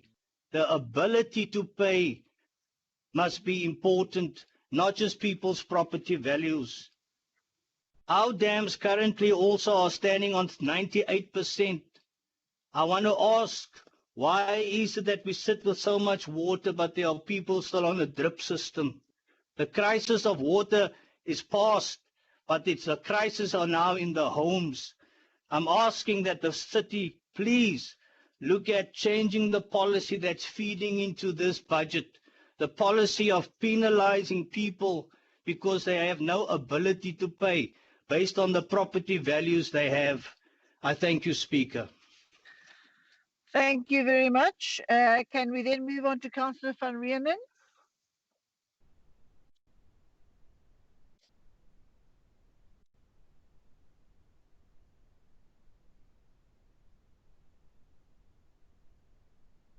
You are unmuted, Councillor. You can proceed.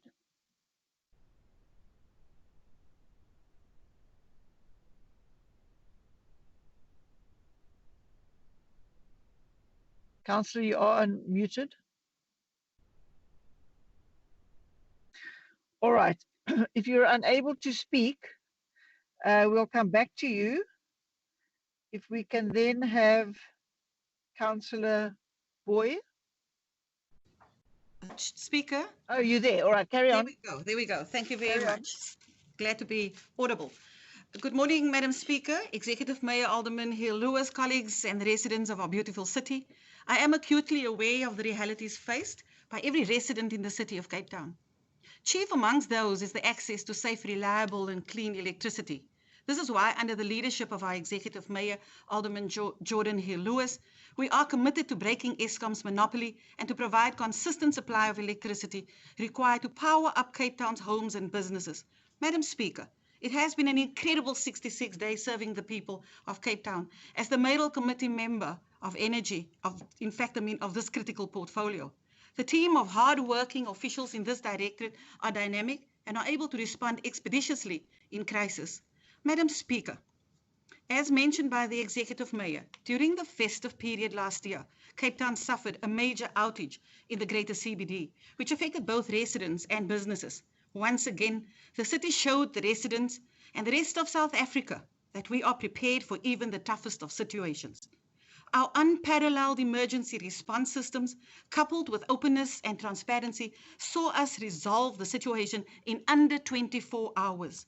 Madam Speaker and colleagues, for the 2021-22 adjustments budget, the Energy Directorate will experience 160 million rand downward adjustment, of which 125 million rand will be rephased into the outer financial years of delivery.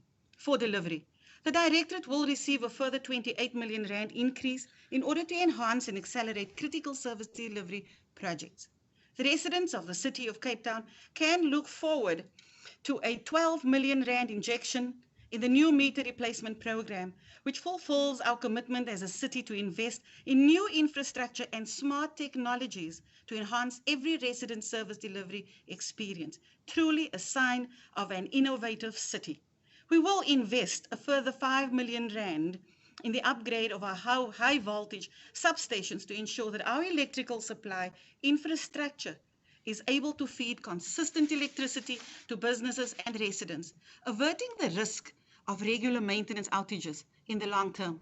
And so, Madam Speaker, in this uncertain fiscal environment, a post-COVID metropolitan and an ever-growing city, the Energy Directorate remains capable and committed to eradicating energy poverty in order to ensure that every resident, business and organization in this great city remains connected to the most secure and reliable energy supply on the African continent. Madam Speaker, I so support the items before us today. Thank you very much. Thank you, Councillor. Can we move then on to Councillor Haynes? Councillor, you're unmuted. You may proceed.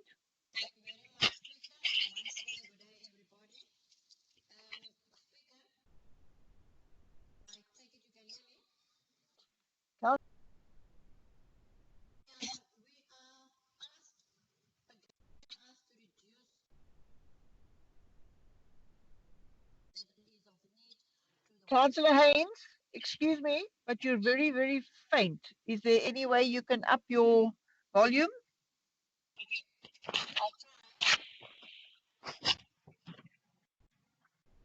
Okay, that sounds better. Much better?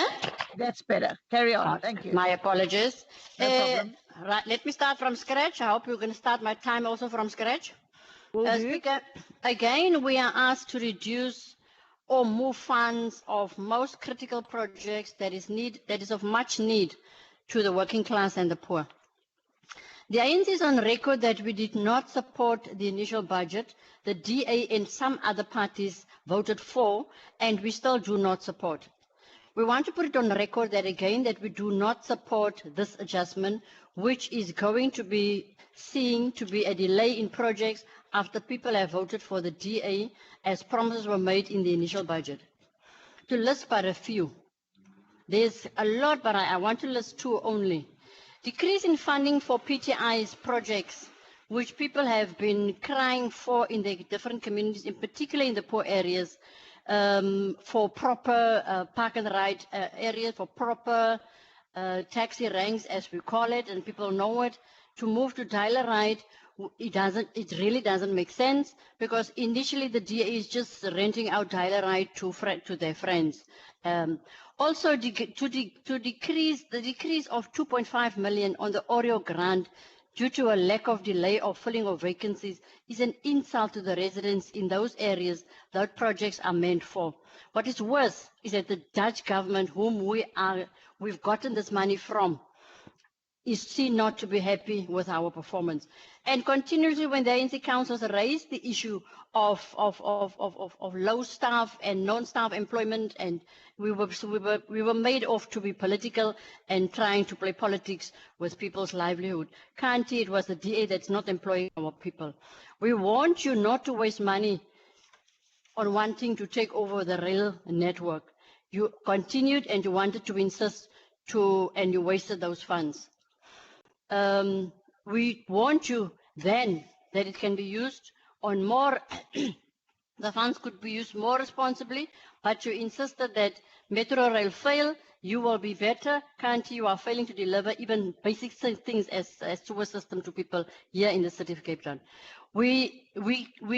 Services delayed, Speaker, is services denied.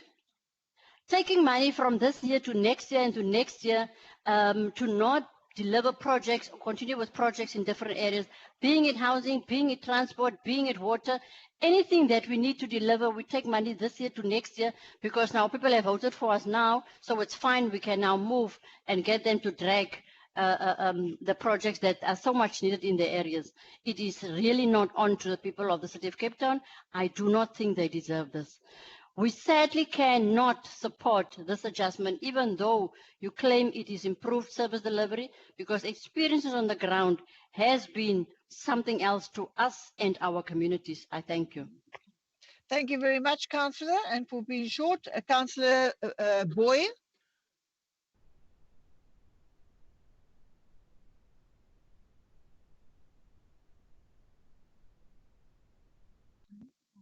Councillor Boy, you are unmuted. You can proceed. You are unmuted. Can you hear me? Yes, we can hear you now. Yes, yes. Okay. Good afternoon, Madam Speaker. Good afternoon to our Executive Mayor and also to our colleagues. Compliments of the new season. Speaker, our role as a city has significantly shifted from being just a provider of human settlements opportunities, predominantly under the BNG subsidy program, to a more proactive and innovative role as an enabler and regulator of human settlements within the city of Cape Town. This shift has been clearly articulated in the human settlement strategy that was approved by the previous council in 2021. The ever-growing housing need is unmatched by fiscal resources, as some has been indicated by some colleagues in this particular meeting, that are allocated to the sector. In fact, the fiscal outlook for the human settlement sector remains bleak. This inevitably challenges the leadership to constantly being innovative, to think outside the box, prioritize, and have public-private partnerships, which we are currently doing as the City of Cape Town. We are also accelerating social housing development on key land parcels across the City of Cape Town. We are challenged to be proactive in the provision of service sites, upgrading of informal settlements, and putting an effort to ensuring that social housing opportunities are on well-located areas. This, of course, comes with greater cooperation with government and different spheres of government, and as well as smart partnerships with the private sector. As put by our Executive Mayor, Though we are still in the middle of the financial year, this adjustment budget is already aligning and reflecting the priorities of the new term of office in the process of facilitating the inclusion of immediate implementable initiatives. As an immediate response to the electoral promises that gave us a fresh mandate to govern, we have already ensured that this includes the following of human settlements priorities: an addition of 60 million rands for repairs and maintenance on our CRUs. Also, over and above the 2 million rands that we had as a city, we also received 12.4 million rands that has been an assistance coming from province to ensure title deed transfers. Madam Speaker, we are currently consolidating our service delivery charter that will logically spell out our delivery program and commitments to our electorate, and this will culminate in the formulation of the new IDP and human resources settlement sector plan. At this point, Madam Speaker, I do want to say to the councillor from the EFF, supporting land grabs and then come to this council and cry for resources. These are the consequences of this eager for land grabs across the city and across the country. They must understand when you are in government, there are things we need to do everything within policy, and there are guidelines on which we need to do things. It's not the DA that is supporting land grabs, it's the EFF. On Councillor Sono, on the informal settlements that have cropped up through these invasions, we have written to her former colleague, Minister Sisulu, last year on the 23rd of March 2021, seeking assistance, further assistance from national government, and we have not seen that coming to fruition. I'm hoping the new minister will be able to assist in this regard, as I've also indicated on this. And the projection of the additional funding that we require from human settlements, Madam Speaker, it's more than 400 million to service 53 new informal settlements that have cropped out. On the issue of cancellation or not being able to to get service providers, as Councillor Kotti was reflecting, that was based on legal opinion that was granted, and also other projects were also affected by the AG's report, which made recommendation, and we're implementing those recommendations. The overall capital budget for human settlement has been adjusted upwards by 93 million from the original budget of 835 million to adjusted to 928 million rands. The human settlements component of informal settlements upgrade partnership, which is ISUPG, has increased by 34 million rands. This, Speaker, once again demonstrates and indicates to fellow citizens of the city that we are a caring city. Human Settlements Development Grant, which is well known as HSDG, has decreased by 10.5 million rands in line with the Provincial Gazette Extraordinary number 8531 of 15 December 2021. However, this decrease is to reprioritize in the housing operating budget. With regard to operating grants budget, the Human Settlements Development Grant increases by 59.3 million due to approved commitments 2020 and 2021 grant funding from Western Cape Government amounting to 75.1 million rands, and a refund to Western Cape Government an amount of 15.8 million rands. We need to conclude. Yes, the USDG as well has increased by 240,000 due to approved rollovers. I thank you, Speaker. Thank you. Councillor Mugunwana.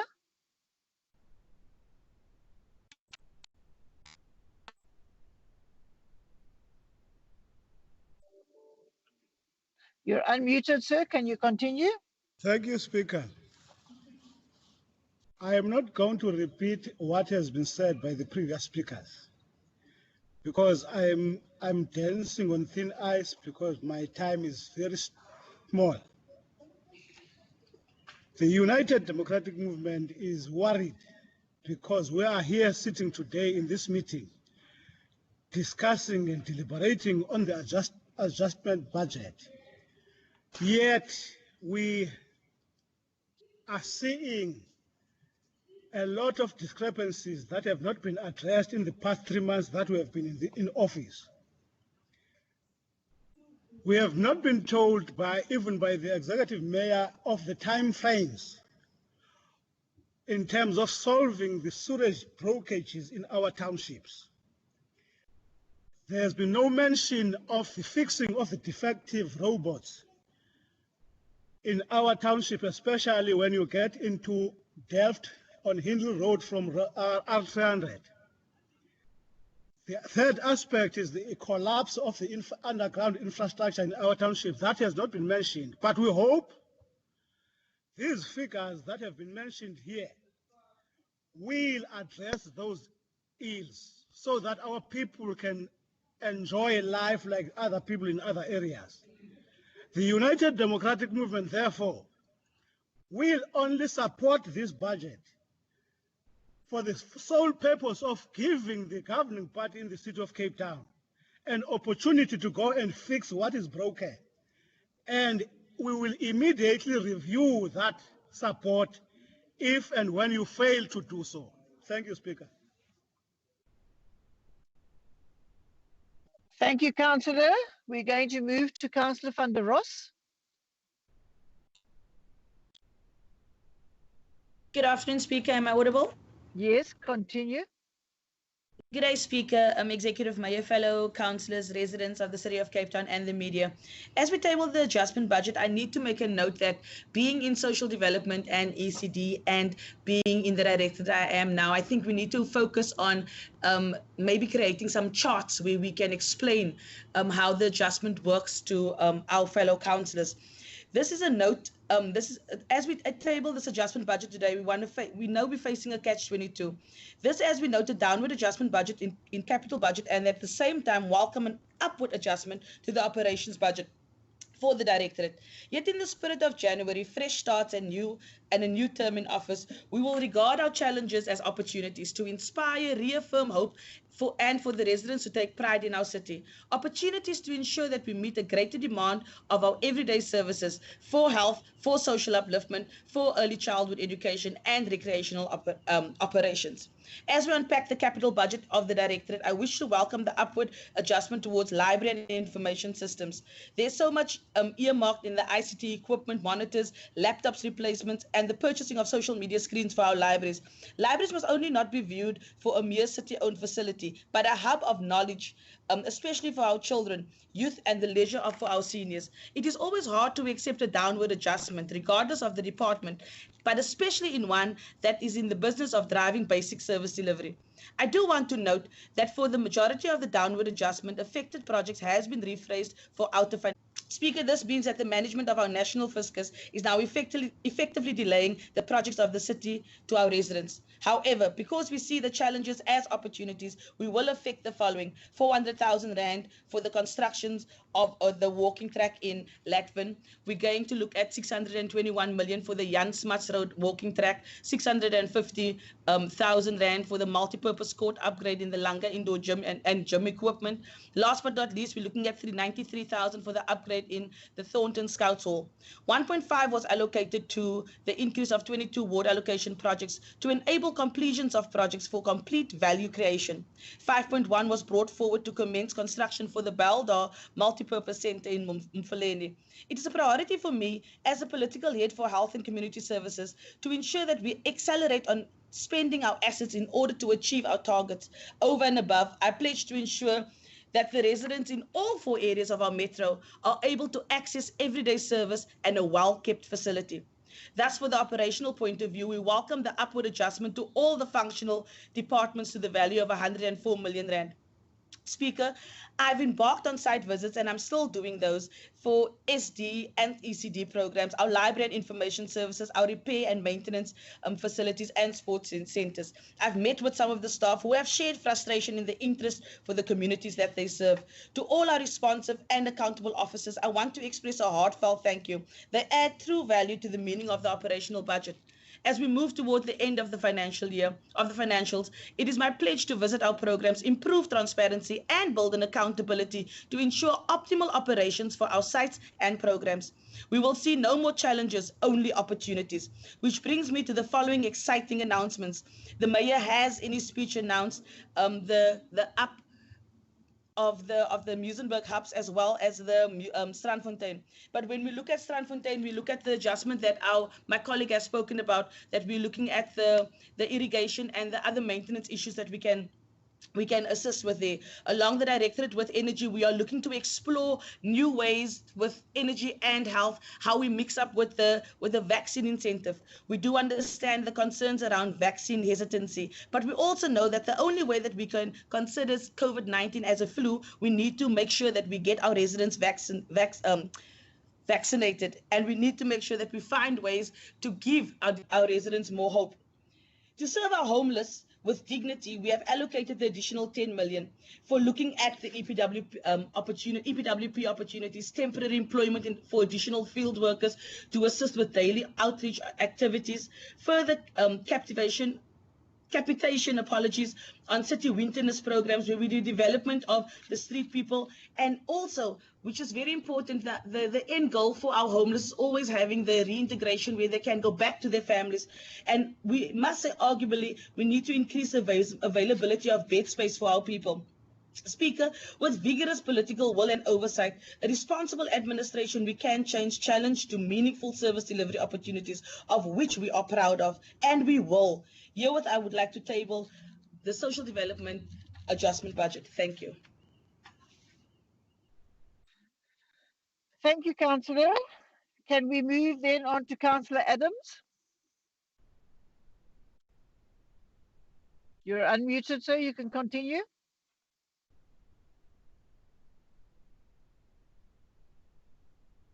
Thank you, Speaker.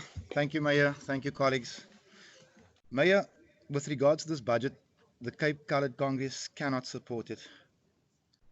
When every attempt has been made to shortchange those who need it most, we cannot support it.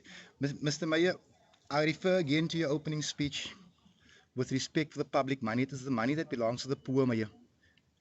2 months ago, when I made a statement in this council that was disrespectful to the poor,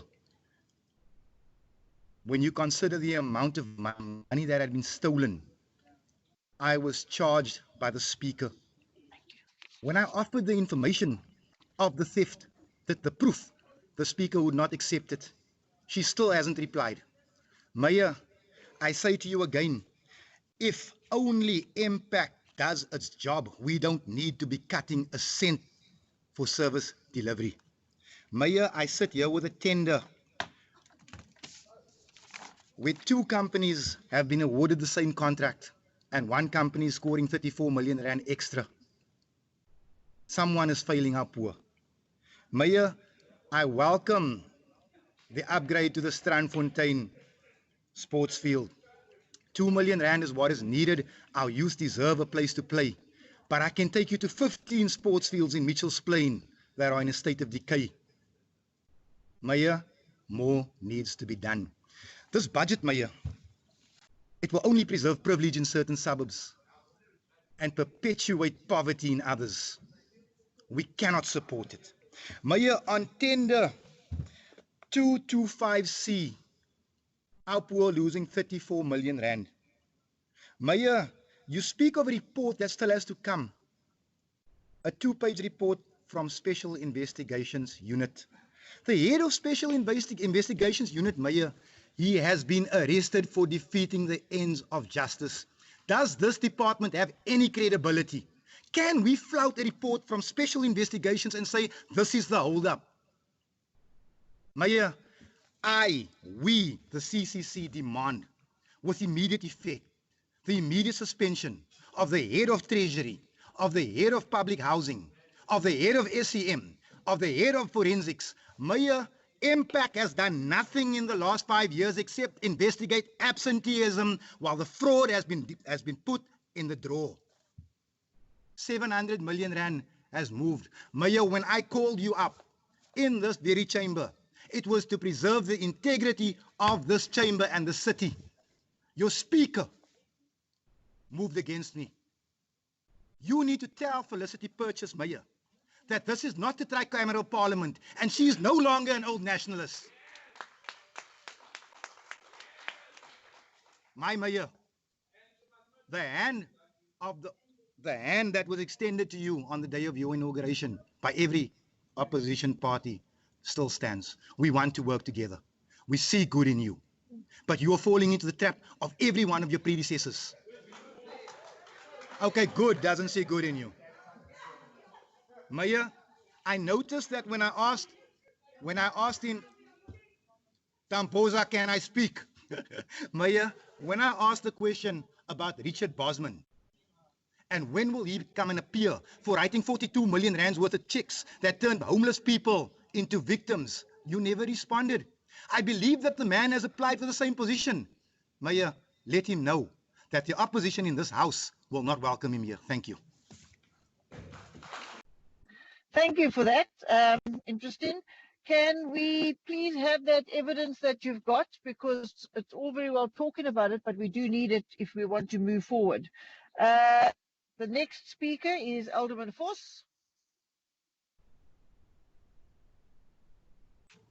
Thank you, Madam Speaker. Am I audible? Yes, continue.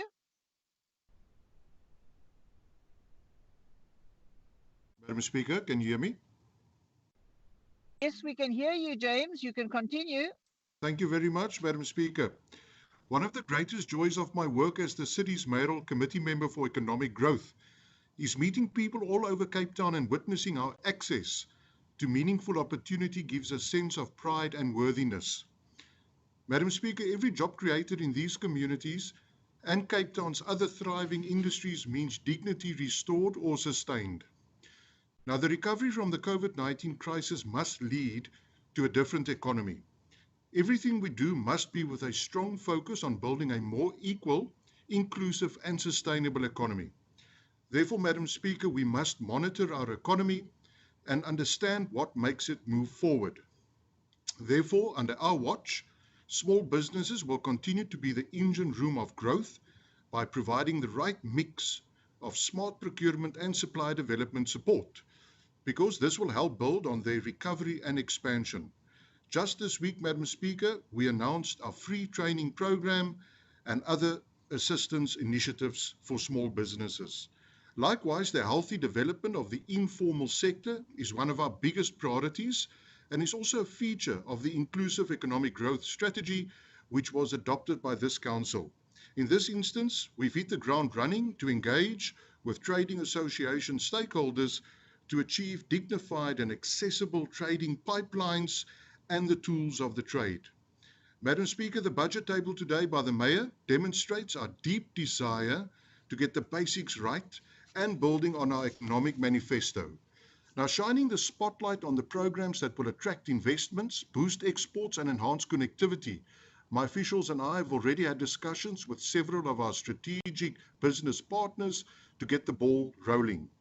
In this plan, we'll prioritize the Air Access Initiative and programs focused on boosting Cape Town's access to key source markets, which would allow for more exports of mother city-made goods to the world. Because, Speaker, exporting more goods means increased production, which means more jobs and a stronger economy. Another obsession of ours is to prepare Cape Townians for future jobs, essentially workforce development, leading to business expansion and more employment. Madam Speaker, launched nearly a year ago, the Cape Skills and Employment Accelerator Program funded by the City and the National Skills Fund is geared towards training and jobs placement for previously unemployed youth and women in the business process outsourcing sector. Now, the call sector industry in Cape Town is one of our fastest growing sectors, employing more than 69,000 people. And Madam Speaker, during last year alone, almost 5,500 new jobs were created. Now, as the city government, we can really be proud of this achievement because it comes as a result of our contribution and partnership. Because, Speaker, realizing the potential of Cape Town's high-growth industries and extending their opportunities to Cape Townians who need it most has been our goal since stepping into this mayoral committee. Now, through programs such as the Cape Skills and Employment Accelerator Program, we are achieving that goal, and we will continue to do so. Therefore, I wholeheartedly support the adjustment budget and what it aims to achieve. Thank you, Speaker. Thank you, Councillor. Can we have Councillor Sonyaka, please, from the ANC? You're unmuted. You may go ahead.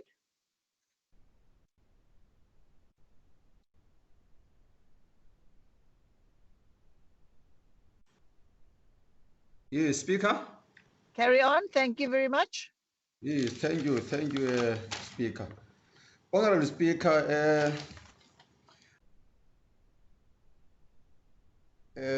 I stand here on behalf of the African National Congress, whom majority of its constituency are homeless, and lives in marginalized communities of Cape Town. The City of Cape Town budget human settlement has, for over the years, been consistently reduced, not because the city is meeting its targets, but because of the reduced commitment and political will to address the housing crisis in the city. The DA has failed dismally to address the dilapidated bulk infrastructure in working class townships.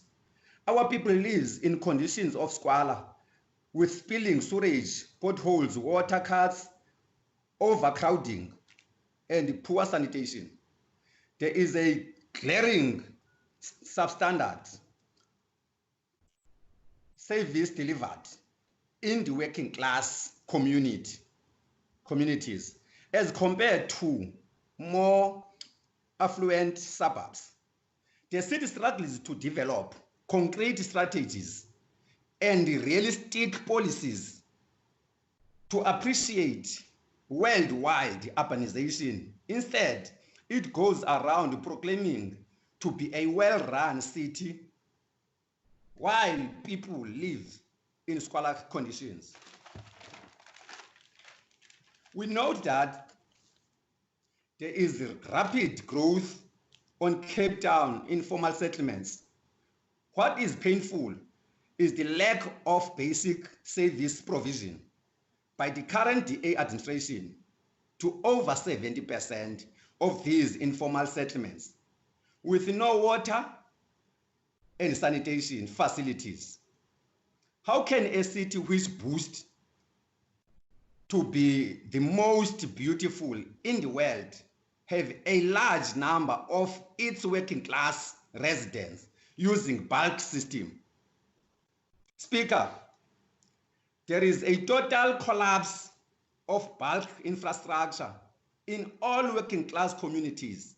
The city has abandoned the once progressive program called informal settlement upgrading that has been supported by our national government. Hence, every year, more than half of budget on human settlements is returned to treasury. The city Human Settlement Department lacks political leadership, thus contributing to the lack of managerial skills, particularly at senior level, over decades. This city has failed to build houses equal the rate at which the African National Congress was able to build in a year when we controlled this municipality. The hunger for land resulted in the growth of squatter camps in the city as a result of lack of human settlement development by this administration. We need houses for the poor within the CBD. Speaker, the city must fast-track hostel upgrading as majority of our people in those hostels continues to be exposed to social ills, including lack of proper storage system, privacy and dignity. Speaker, the people of Kraaifontein, Delft, Kalfontein, masiphumelele imizamo yethu Mfuleni, Khayelitsha, Philippi, Strandfontein, Danunu, Gugulethu, Mitchell's Plain, and others continue to lose their lives due to fire, while this department reduces its budget every time they get a chance. This department must buy land for human settlement development, and must stop this divide and rule tactic, which put communities against each other. In that, Madam Speaker, we are not supporting the budget as an ANC. Conditionally, if the DA can be able to show us by implementing its promises, not to do what we see in our all areas. If you can just draw your attention, you can just visit our own areas here. You can go to Nyanga, Mau Mau. People are getting houses where there is not even sanitation, electricity, and water from our city, just because there is no respect of our people, dignity. You can go to Gugulethu. There is a project so-called RF448 there, where you find that is beneath that project is not being finalized until today. What is wrong with this administration? Councillor, conclude, please. As a result, indeed, there's a street guard that is dead there, because even that project, there is no fence to protect or to assist the security guards there. Thank you. All right, Councillor Badruddin. Good morning, Madam Speaker, colleagues. The Water and Sanitation Directorate is responsible to deliver clean, reliable water and dignified sanitation services to all of our residents across the city. We also have a responsibility to ensure that the water we treat reaches our rivers, our flays and our lagoons in the most pristine manner in order to safeguard our environment. The Directorate's projects are multi-billion rand in nature and often stretch across multiple financial years. It is therefore critical that we spend this money in order to ensure dignified access to water and sanitation services in all of our communities for all of our residents. The adjustment budget that we're tabling today will help to achieve just that. The projects are guided by the city's water strategy and our goal to become a water-sensitive city. This requires us to invest in every section of this value chain and ensure that we deliver dignified services from our water treatment plants, distribution networks to our wastewater treatment plants. Madam Speaker, daily, or rather in this financial year up to now, we have treated more than 120,000 sewer blockages. We have unblocked more than 120,000 sewer blockages. We have treated more than 170 million liters of wastewater every day. We have replaced an average of 300 stolen or vandalized manhole covers each month. Just last month, 537 vandalized and manhole covers needed to be replaced. We have piloted litter booms in our riverways. We have conducted daily water sampling at our 120 inland water testing sites. And the department is also responsible for delivering sanitation points in informal settlements, which have exceeded the targets that we have set for ourselves as a local government. We have also implemented education campaigns that empower communities to take better care of their local systems.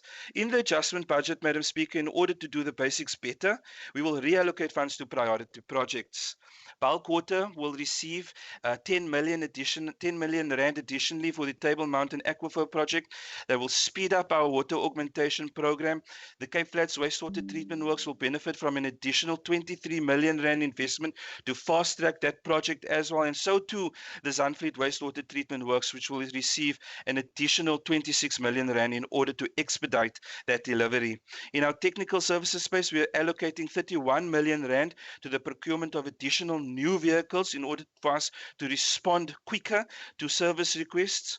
The department is also investing 23 million rand into our depot upgrades that will allow our operational teams to respond more at an improved rate to the daily needs of our residents. We are also ensuring that our pump stations receive the attention they need, and we're increasing that budget by 20 million rand in this adjustment budget. Madam Speaker, I want to specifically address our sewer spill reduction plan. The city is significantly increasing our resources available for dealing with sewer overflows. At the same time, we must keep up with the demands placed on our underground infrastructure as a result of rapid urbanization and illegal land invasion. And for this reason, we are allocating an additional 60 million rand to the program that will fast track pipe replacements and sewage pump station upgrades across our city. The sewer spill reduction plan will prioritize proactive maintenance that includes sewer line jetting and overpumping. The pipe replacement program, Madam Speaker, is being expanded in order to deliver 100 kilometers of new pipe replacements to meet our ambitious targets. Madam Speaker and councillors, this directorate is faced with many challenges, but now is our opportunity to meet our higher purpose and to ensure that we work towards safe and reliable access to clean running water to as many people as possible in our city. And now is our opportunity to ensure safe conveyance of wastewater to our treatment plants. But more importantly, let us not forget our environment into which we feed our treated water as it re-enters the natural water cycle. We will work hard, Madam Speaker, to spend this money. Mr. Mayor, we will work hard. We will work hard to implement the sewer spill reduction plan. We will work hard to implement our flay remediation plan, and we will make sure that we deliver dignified services to all of our residents across our city. Thank you, Madam Speaker. Thank you, Councillor. The next councillor is Councillor Satoshi.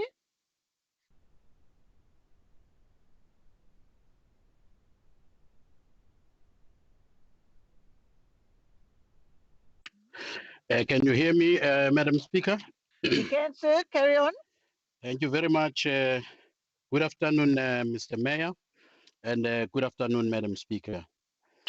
Madam Speaker, I'm going to premise my debate today from the maiden speech of the mayor when he addressed us during his inauguration. I want to quote him verbatim. I want to be quote, I want to be clear that good governance is and will remain non-negotiable in Cape Town precisely because we are committed to serving the poorest and most vulnerable members of our society. It is the poor who benefit from honest and clean administration. And it is the vulnerable who suffer from the worst consequences of corruption. When ambulances are broken, when fire engines don't work, when taps run dry, and when money meant for infrastructure is stolen, it is the poorest who pay the price. Good governance is profoundly moral commitment, and that is why it will be non-negotiable under this administration. Close quote. Madam Speaker, I believed the mayor when he uttered these words. But unfortunately, the mayor is very good in messaging. His messaging doesn't meet his action. With all what he said, which is good, doesn't find expression on the ground. We are not safe in the city of Cape Town. City police are always engaged on dubious activities. A homeless person has been shot down by a city policeman. Here in the city of Cape Town, young girls are not safe. A DA leader who has become a sex predator has been suspended by his own party. And his department was used to groom young girls for his sexual pleasures, and the mayor is quiet about that. The mayor is saying to us today, we will attend to the issue of the SIU report when it comes to us. We are calling and challenging you, Mayor, that speak to the Speaker. We must convene a special council meeting and deal with the SIU report, because we don't want to have different interpretation of what that report is saying. When you campaigned during your time, you said you are going to deal with all the rogue elements within your administration. As we speak today, we are sitting here with accused fraudster, that is Councillor Groos, and you have not said anything about her. How are we going to believe, Mr. Mayor, your actions? Mr. Mayor, I want to draw your attention to page 17 of this adjustment budget. And I challenged you in the last council meeting about the variances, the negative variances. And you mentioned that we should not focus much on that report because the report was outdated. I am afraid, Mr. Mayor, I don't know what you are going to say today, because again, only two MECO members that are showing the positive variances, which is Councillor Malusi Boy and Councillor James Force. On Councillor Malusi Boy, the reason why it's getting the positive variance is because of the land acquisition. And I want to rebut or rebut the assertion that Councillor Boy has made here that national government never assisted the city of Cape Town about the issue of the informal settlement. Maybe he was hypnotized when he sat with the then Minister Sisulu and then Plato, and then they issued a joint statement about their agreement in terms of identifying land for human settlement. We are yet to get an update how far the city of Cape Town and national government have gone in terms of addressing the issue of basic service to this informal settlement. This report that is sitting before us, I want to draw your attention, Mr. Mayor, through you, Speaker, to section 28 of the Municipal Finance Management Act about the municipal adjustment budget. Section 28 takes on us as a municipality. It says, I quote, a municipality may revise an approved annual budget and adjust an annual budget through an adjustment. Subsection B of that is saying may appropriate additional revenues that have become available over and above those anticipated in the annual budget, but only to revise to accelerate spending programs already budgeted for. I do not believe that what you are anticipating today is to respond to what the Municipal Finance Management Act is directing us. This budget that is sitting before us is that we are going to approve a reduction of 2.7 billion rand. Is that an acceleration of service delivery? The answer is big no. Here are the culprits. Community services budget has been reduced by 24.5 million rand. Is that an acceleration of service delivery? It's a big no. Urban mobility has been reduced by 1.5 billion rand. That is not service delivery. Urban management has been reduced by 365 million rand. That's not service delivery. In conclusion, safety and security has been reduced by 74.3 million rand. That is not service delivery. Therefore, you cannot expect the ANC to support a budget that seeks to... Thank you. Councillor Quintus. Thank you, Madam Speaker. Am I audible? You are. Continue.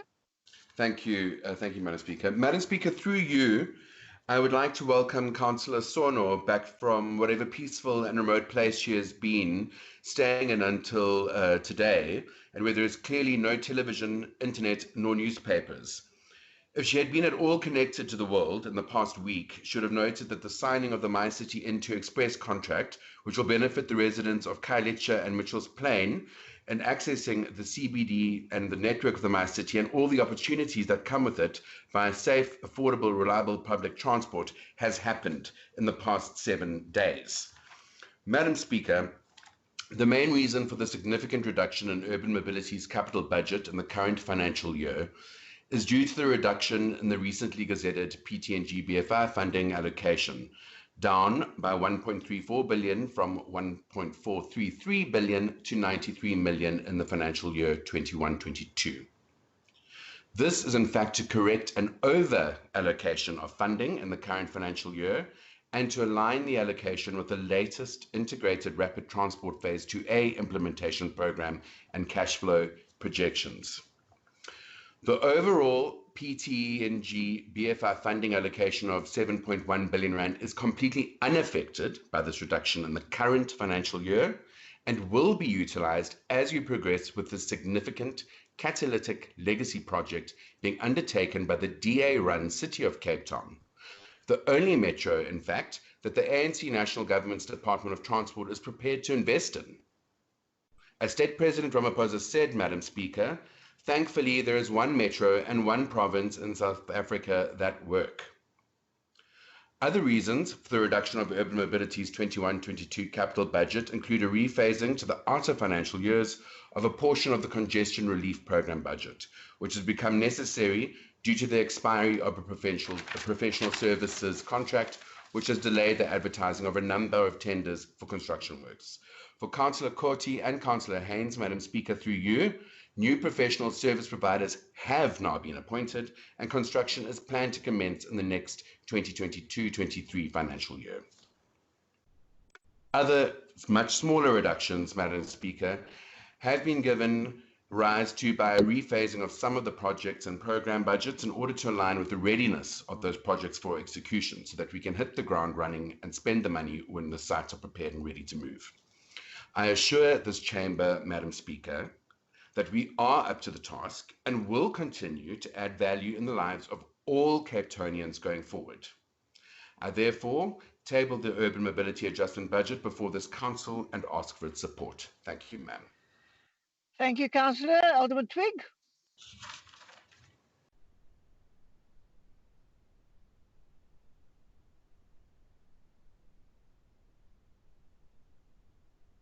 Councillor Twig, are you available? Yes, Madam Mayor, Madam Speaker. Thank you. Thank you, Speaker. Thank you very much.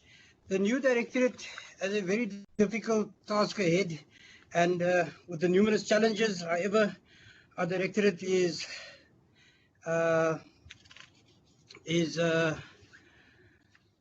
fully prepared to make sure that we're up for the task. Drawing our priorities from the overwhelming electorate mandate that our party received in the November polls, and also based on the 7 pledges of the executive mayor, engagement with senior management to position this new directorate to be efficient and effective, that leverages its resources, programs and projects to, amongst other, improve the social and economic lives of the citizens of the city of Cape Town. We went on, myself and the portfolio chairperson, Councillor Hanson, went on a site visits. We visited 12 of the solid waste sites during the last 3 weeks, which included cleansing depots, drop-off sites, refuge transfer stations, material recovery facilities and landfills. These engagements allowed us to get an opportunity to get first-hand information on all of the complex issues within this directorate.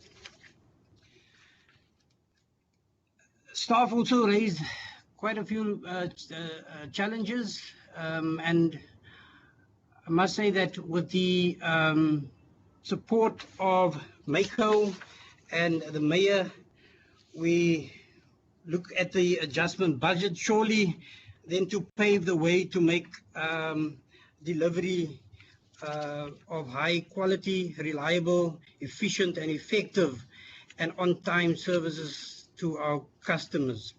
Senior management is clear that the delays should be an absolute exception, and the adjustment budget speaks to this when we look at the funding that is being allocated. I must thank the Mayor as well for his leadership, because the Mayor, other than what Councillor Sotashi is saying, the Mayor is actually looking forward.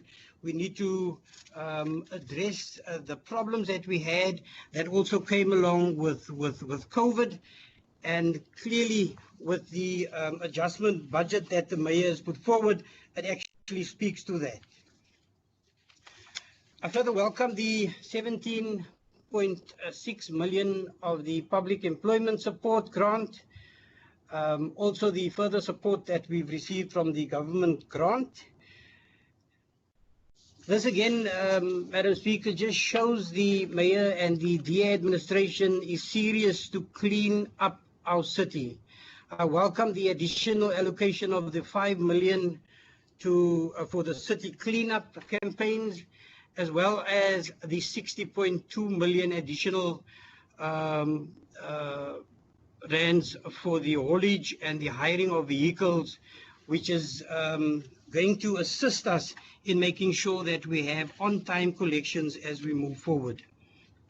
In the next few months, we will be rolling out citizen-centric and community-driven waste reduction and recycling campaigns throughout the city. Whilst we see the reduction in the capital budget, I must applaud the officials for their input and their foresight, because instead of losing this money, we've now planned for the monies to be phased in the future projects. The delays, there'll obviously be delays moving forward, but the delays in this time around, which then speaks to the underspend, then speaks to the tender prices, and also the problems that we had at Vissershoek with National Department of Forestry and Fisheries. But again, that is for the future years, in making sure that our infrastructure is then looked at, that our services then gets attended to. The capacity to spend our capital budget is improving, and ongoing further steps is being taken within the Directorate to enhance our planning, bolster the project management capacity, and improve supply chain outcomes so as to accelerate service delivery further. Also, the engagement, and again, where the Mayor is going to play an important role, is the intergovernmental meetings that we need to have to make sure that our infrastructure is not being neglected as a result of us not meeting one another on the different spheres of government.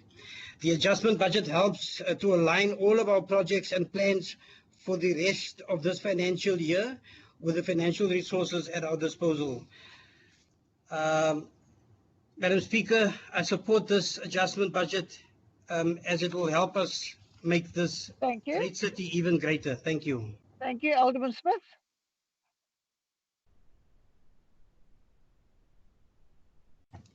Speaker, afternoon, can you hear me? Yes, continue. Greetings, Speaker, and to all the colleagues in Council and the public as well. We are more committed than ever to push the boundaries on what local government can do to make our residents and our visitors safe and improve their quality of life, finding more ways to address what is hurting our communities most, which is serious violent crime and gang violence, while still fulfilling our core constitutional competencies and traffic and bylaw enforcement. This started many years ago with the creation of the Drug Busters, the K9 Unit, the Gang and Drug Task Team, paying rewards to informants, the Social Housing Unit, the Stabilization Unit, and ultimately LEAP.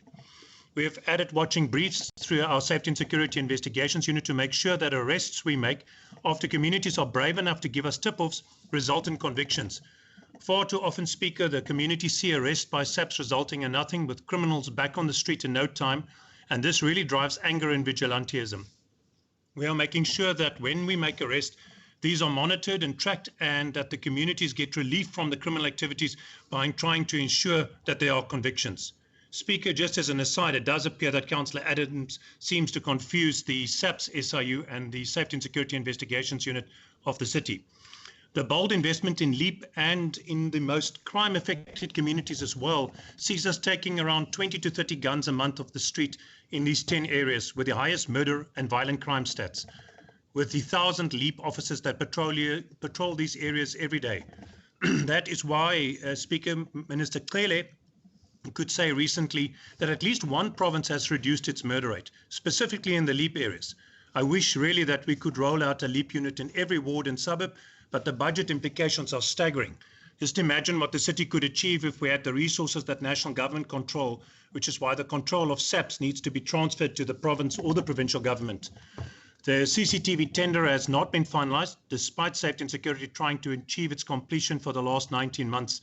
But such are the over-regulated complications and prescripts of national government laws that choke service delivery. The funding is not lost, and these cameras will be rolled out in a few months at the start of the new financial year, which will help us build on the already impressive CCTV footprint and outcomes we've established. Speaker, the Mayor pledged the expanding of the policing resources. 35 million rand staff budget that was frozen due to the budget challenges during COVID has been returned. 15 million is addressing the training college that has long been a bottleneck with the training of staff and putting more boots on the ground. This also applies to the Law Enforcement Auxiliary Service, which remains the only police reserve service in South Africa run by a city, which allows us to mobilize the passion of our community, Speaker, who want to help fight crime without putting more rates burden on our ratepayers. Speaker, as the Mayor has said, we are making bold investments in more staff, but also equipment and systems to make more effective and transparent and accountable use of these staff, as is reflected in the additional budget for the dash cams, just as the body cams we intend to roll out. The Mayor mentioned money on the budget for EPIC. This allows us to ensure that more of the staff are in direct contact with our control room and that their work is tracked and accountable so that we can give the best possible services with limited resources. You will also see substantial budget for additional vehicles for our officers so that they can respond where needed. This is one of the most powerful basic operational enablements we can add. There is also money in partnership with the provincial government to support our K9 units, the Law Enforcement Advancement Project, or LEAP, and the training of volunteers for law enforcement. Speaker, you will see additional operating budget for overtime, which is absolutely critical, and additional events support budget to allow the events industry to recover as rapidly as possible after COVID, and resources to ensure that the events online application system can be fast-tracked to ensure that we get this important sector of our economy back on track as quickly as possible. 35,000 event staff and their families depend on it. And Speaker, I don't mind at all if our efforts to make people safe make some opposition parties uncomfortable and make them cry to the media. At least two of the most vocal parties should hang their heads in shame and be silenced by their own role in the crippling way their national government has managed SAPS, starving it with budget cuts and more crippling cuts coming in the next 3 years. How can they cut the budget when our communities are at the mercy of criminals? Speaker, it's hard to take seriously the hypocrisy of Councillor Satashi, who lectures us about a shooting incident, but was silent during the last 2 years when 424 and 440 people died respectively as a result of SAPS actions. Our communities live with the painful consequences of the lack of compassion by the ANC and their good partners in national government for the poor and the vulnerable. But don't despair, the city is stepping up, Speaker. So thank you to the previous and the new mayors for pushing the boundaries and doing even more. That is the Cape Town difference. Thank you, Councillor. That concludes the debate. I'm putting the item 4 before you, and as amended by the additions that Councillor Bandizi gave us. Can we take the vote of, or the number of councillors in the House as the vote? The ANC have indicated they do not support this adjustment budget. So too have the CCC and the EFF. Are there any other? Are there any other parties that that are not supporting this? And am I correct in saying that you are not supporting both item 4 and item 5? Good. You wish to put on record that you do not support the item. Okay, we will deal with that. Thank you. We'll add that. The PA don't support. The PAC do not support both items. The PA, yes, okay, I've got that.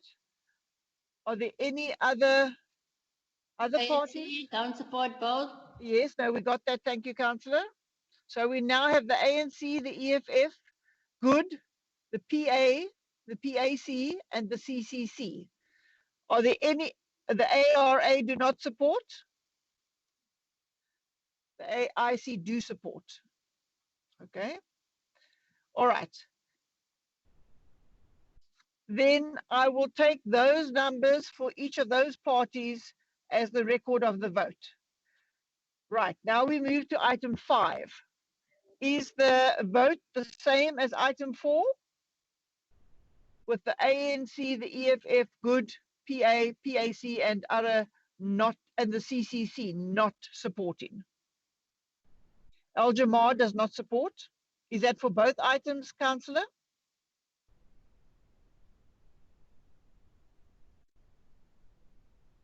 Thank you.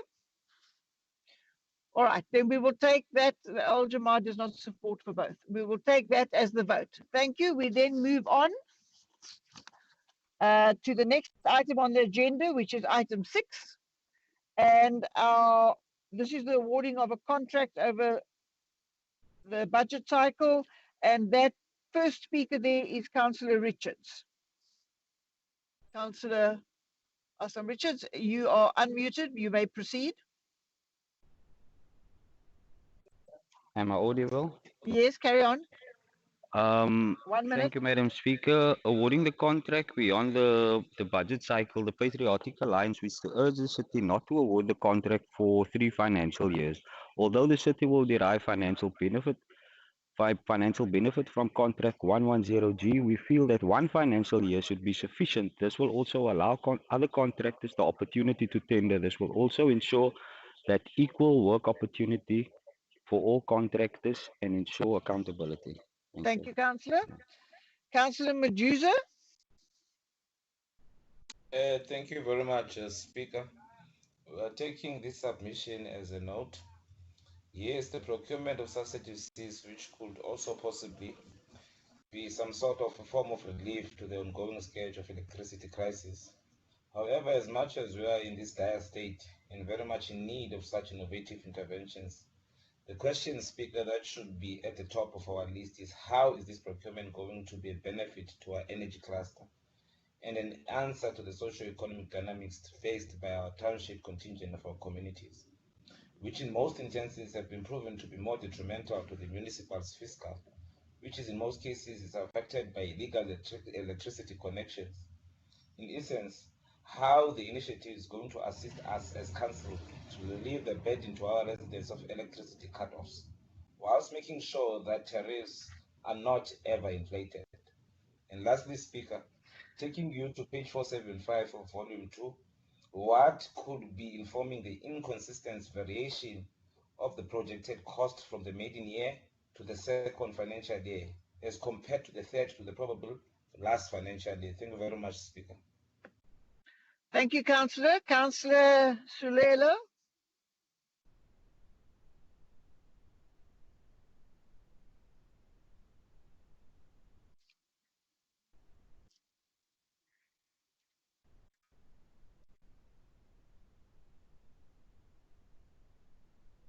Thank you, Speaker. Can you hear me?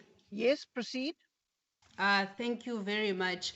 I am happy to receive support from the speakers before me, and I'm not going to waste council time by outlining what's this contract all about, but I do want to respond to a few concerns by the latter speaker. His first concern was how is this going to help with illegal connections in the townships? Unfortunately, this contract is actually to make sure that we maintain our electricity distribution network. So that's the main reason why we need the aluminium, so that we can always be sure that we upgrade and maintain our electricity distribution network. When it comes to illegal invasions that happen in the townships and other areas, there is a separate process that we are implementing to make sure that we deal with illegal invasions. And the two things that we received as comments from Provincial Treasury and National Treasury that I think might be of a concern if they were not rectified Provincial Treasury did raise a concern whether the City of Cape Town will be able to actually afford the contract over the 3 years. And also they were concerned about the impact of this contract on the tariffs.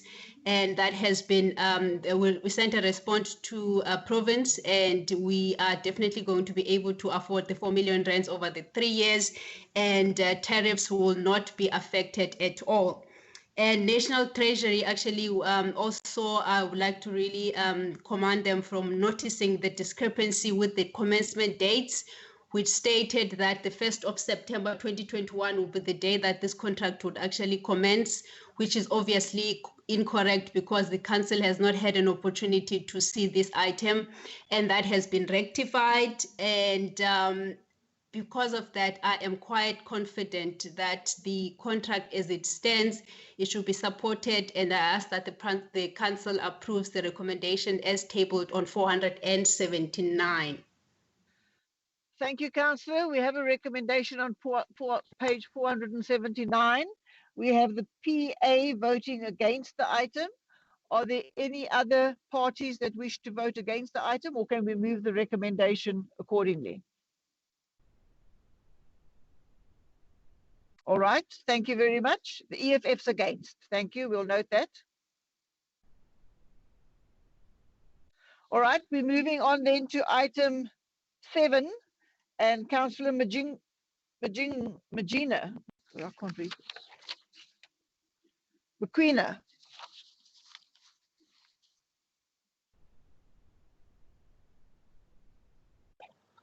Madam Speaker, it's Councillor Mqina.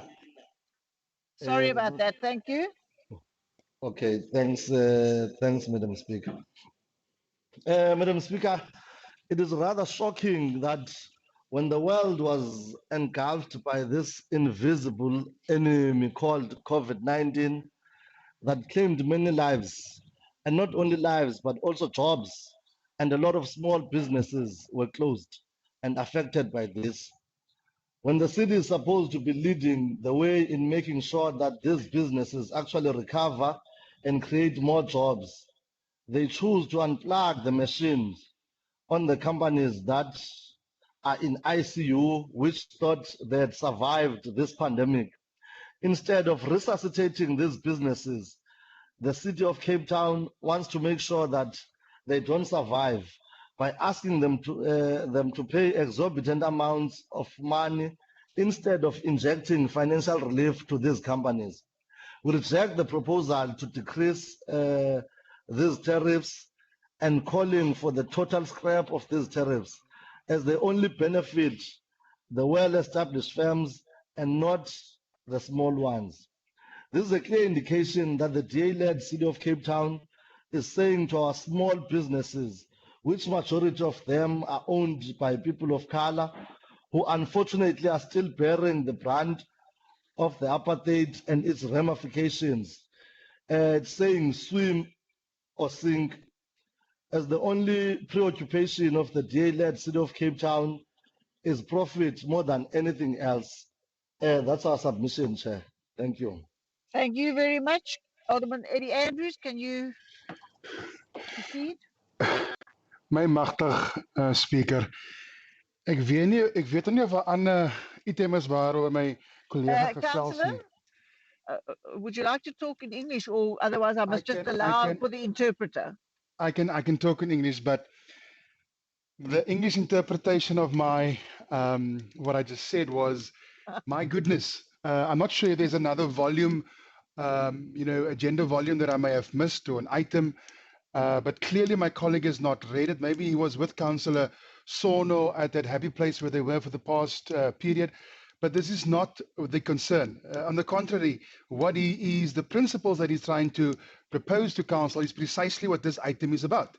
It's about seeing how we can assist those operating in the outdoor advertising space. We are reducing the tariff for electronic illuminated signs by up to 82%, Speaker. And so we're reducing that now.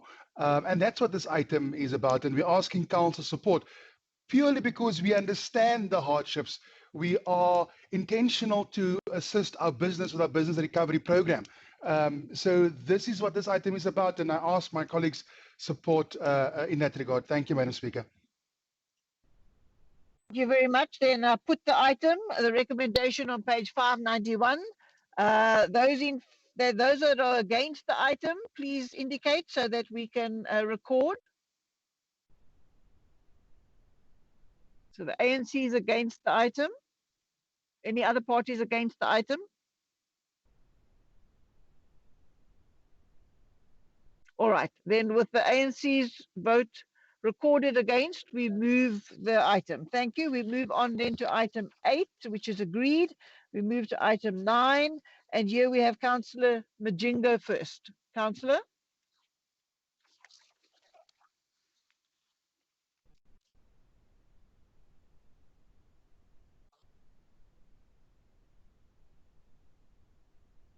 Councillor Majingo, are you audible?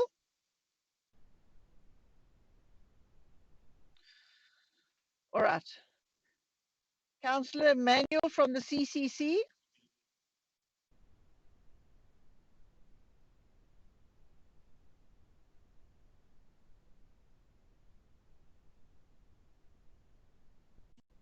Hello. Carry on. Yes, thank you. Good day, Speaker and fellow colleagues. I'm referring to the sale of the property. The sale of the property seems like a good opportunity for the growth. However, in terms of developments and plans of the buyer, that it needs to be clarified and discussed. This property is situated in the middle of a poverty-stricken community, and we need to ensure that the sale results in upliftment. It is also noted that a community garden was started on the vacant land. Perhaps this should be explored as opposed to selling the vacant land. The disappointment, the former councillor Victor Isaacs has never informed the organizations to the best of our knowledge or could have provided alternative solutions. It could also be used for recreational purposes such as parks, where there are no decent sea point-like type of parks or an outdoor gyms like in Sea Point, as our kids that is in the underprivileged areas and will never be able to afford a gym membership. The area is already condensed. That is the only playground and you want to remove it. We think it is shameful for the city of Cape Town to do this for a quick buck. We think the community of Macassar deserves so much better. We also have to take into consideration that the church services are being held there on the property and situated nearby is a mosque. Hence, imagine having a shabeen or a club there. Provide us with a detailed understanding of the property usage, and we can then make recommendations based on that. Thank you. Thank you very much. Let's try Councillor Majingo again.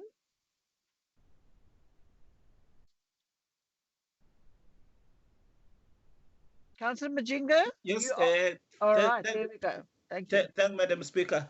I don't want to waste time, Madam Speaker. The ANC agrees with the item. Thank you very much. Thank you, Councillor Helfrich. Speaker, I'm immensely excited about this item before us. This item seeks to bring real change and make a real difference to the lives of the people of Macassar and the surrounding areas. Making use of surplus city land in Macassar for business purposes will not only ensure that Macassar and the surrounding areas benefit from the much needed financial investment in the area, it also helps to avoid illegal land occupation and assists with much needed job creation. This property was previously put out on tender and it was unsuccessful. But Speaker, for the very first time, we have been able to make this sale of this property available through public auction. So the transfer of this asset will relieve council from its maintenance burden. It will ensure that council receives a market-related income. It will enable better utilization of this asset, and the asset will be utilized to its highest and best use. Speaker, I proudly move the recommendation which can be found on page 630. Thanks. Thank you. We have a recommendation. All in favor? Except the CCC? Are there any other parties against this item? Thank you. We will move the recommendation accordingly. We move on then to item C10, And we'll start with Councillor Gurunzi.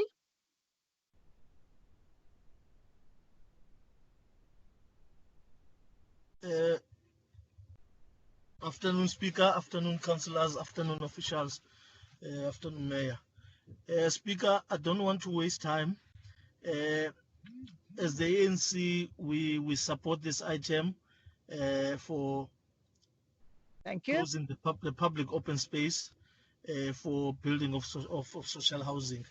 But we want to appeal to the council, Speaker. We have been saying that in all the years as the ANC, that any advertisement, the city must do advertisement outside of these two newspapers. I'm not sure what is the contract between the city with these two newspapers, because most of the newspapers that are used in our own townships and in other areas in Mitchell's Plain, there are newspapers which are community newspapers that should be used in any city advertisement except these two. So that's our appeal as the ANC, but we support this item. The item has come to us also in the sub-council. Thank you very much, Speaker. Thank you very much. Councillor Moses. Thank you, Speaker. Thank you for Councillor Lazola for approving this item, Speaker. I'm also not going to waste time. Let's move this item forward in terms of the recommendations.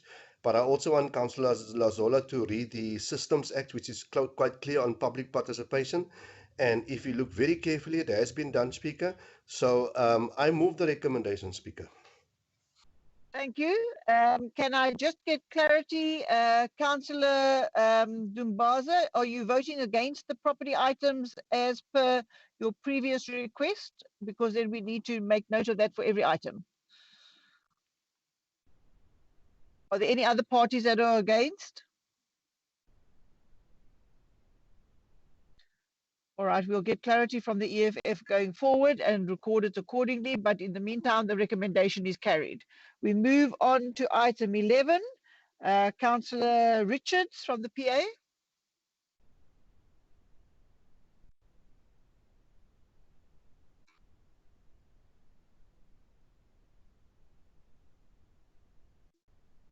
Thank you.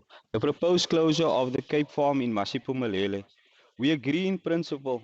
However, how would this affect the Desmond Tutu Foundation and the Masipumalele High School that need to access the area? The MPO Masicorp is a well-established organization that receives funding from the UK, the USA, and locally. We feel that cities should rather invest in communities like Ocean View and Redhill, where the NPOs that does not have the resources as Masicorp. The city has already spent a substantial amount of money in Masipumalele over the past few years, only an estimated of 81 million spent on flats, 15 million spent on the taxi rank, and 25 million spent on the fire station. This is only to mention a few where there is no big spending happening in the community of Ocean View, where it is needed most. We urge the city to reconsider and to spend the funding where it is necessary. Thank you. All right, thank you for that. Councillor Franca.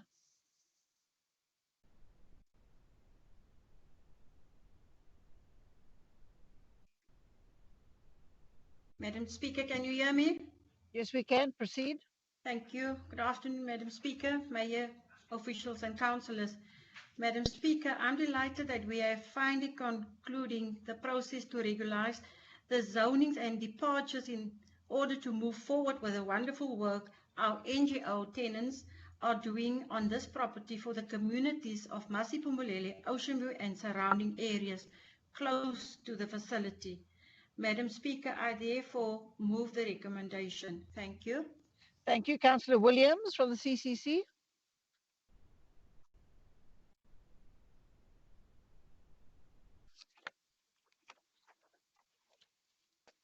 Councillor Williams, you are unmuted.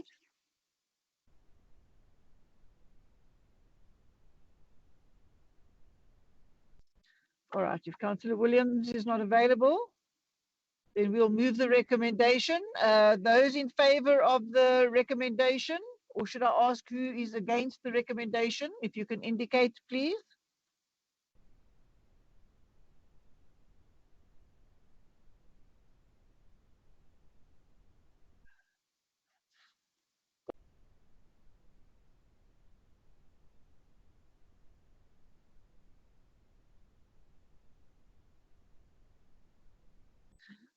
Thank you. We note the CCC's vote against the item.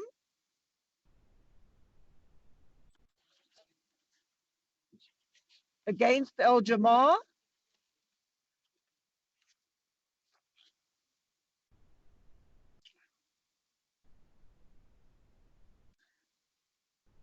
Councillor Dambuza, there is an issue with the IT. Can you please indicate one way or the other that you do not agree with the selling of land? That's fine. Thank you. We got that. Any other party wanting to comment and vote against this item? All right, then the recommendation is carried with those parties against. Councillor Williams's mic was unmuted, so we've moved on and we've taken the vote. So we're now going to item 12. Can we start with Councillor Jacobs from the CCC?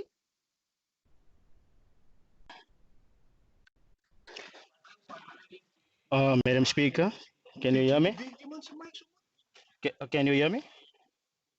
Yes, proceed. Okay. Greetings to all, Madam Speaker. In the name of the Most High, I'd like to greet all.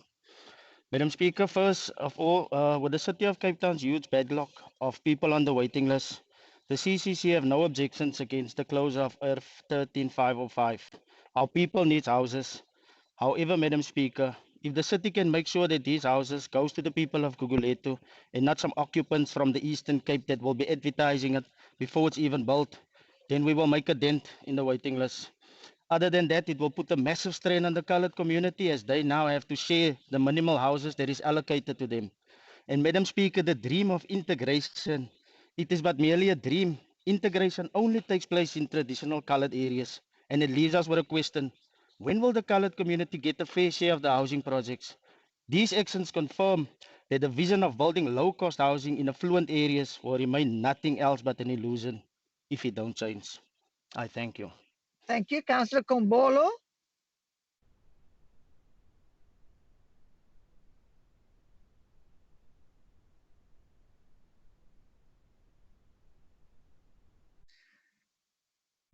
Is Councillor Kombolo available? Yeah. Okay, there you go. Thank you. Inkosi Somlomo. Somlomo ngiyabonisa ngale njikalanga. Somlomo e-Ward 4 singabahlali base-Ward 40. Siyayamkela le oluphuhliso liza kwenza.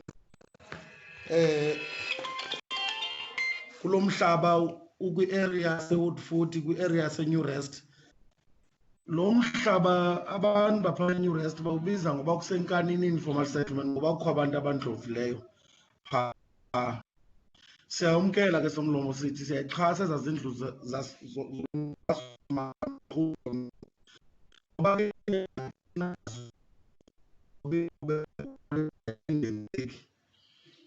sithi ke sifuna Councillor Bongani, can you just hang on a second? There's a problem with the sound. We're having difficulty. Can I ask you to try again and then also just to leave a break so that the interpreter can interpret after a couple of sentences? Thank you. Enkosi Somlomo siyabulela.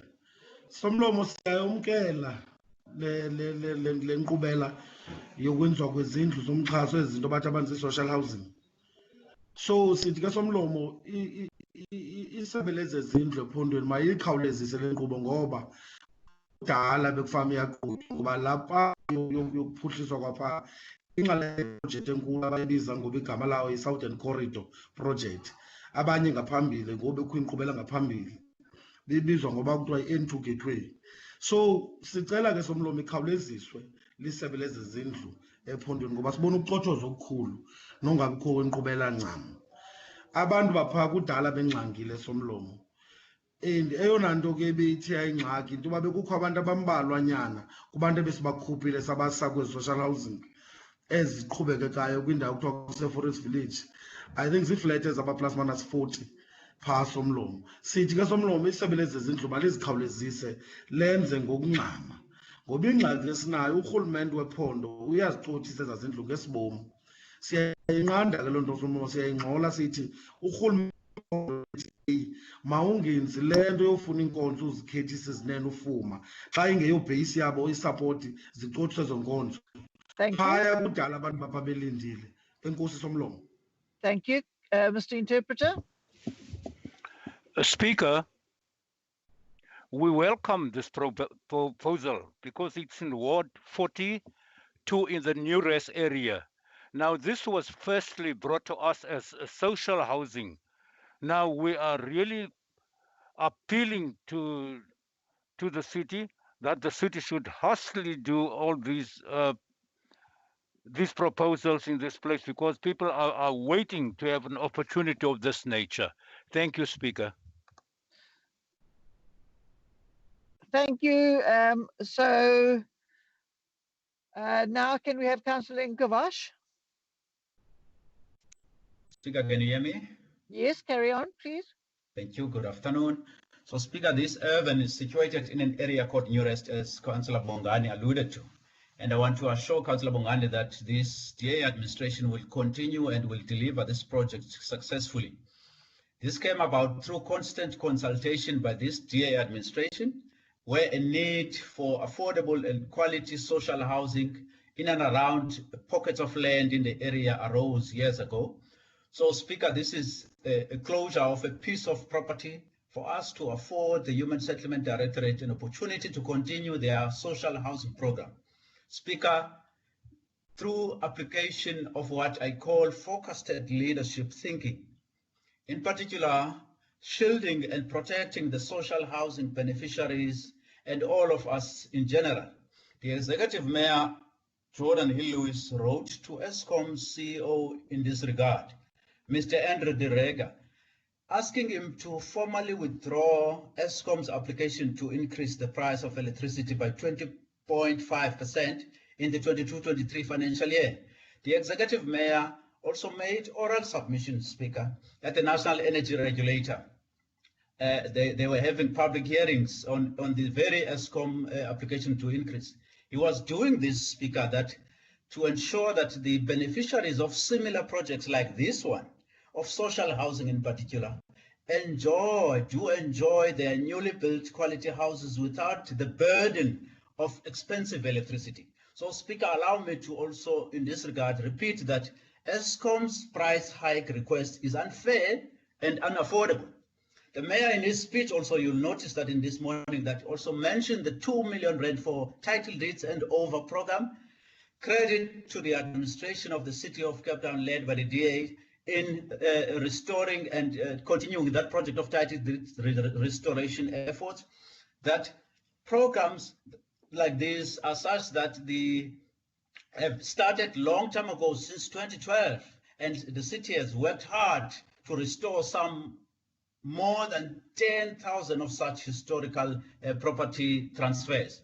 Speaker, there is a similar project of Human Settlement Directorate that demonstrate a caring city and a DA administration that cares. That also has been finished, with some being completed. These projects are like in the pipeline project. We will have the fruit and veg site that will be built. The Salt River site is in the pipeline. The Pine Road site, Pickwick site are having combined opportunities of more than 7,000 units. The projects, Speaker, that are under construction, you have Conradi project with more than 1,200, the Regent Village Extension 2 with more than 60 units, Maitland with more than 204 units, Speaker.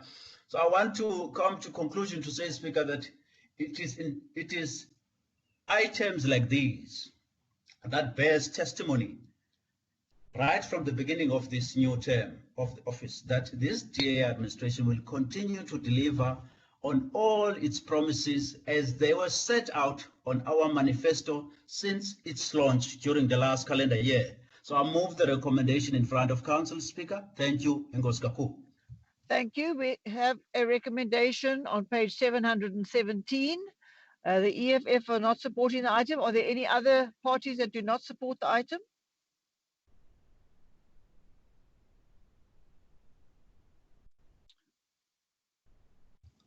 Speaker, can you please allow Councillor Williams his airtime? Councillor Williams, we have moved off that item already. We are on another item. But So Speaker, it's not his fault that we have technical difficulty. How can you the, penalize the man? the item, we are finished with that item, Speaker, Councillor. it is your insistence that we have this platform despite the technical difficulty. Can we Speaker, you conclude will the not vote? mute me. Can we Speaker, you will conclude not the mute me. vote of item 12? Are there any other Speaker, parties what is the against point of having a EFF? meeting when you get to decide who talks? Okay, thank you. You are muting my constituencies. All right, so that's the item is moved. We will then pass on to item 13, and we have Councillor Majuza.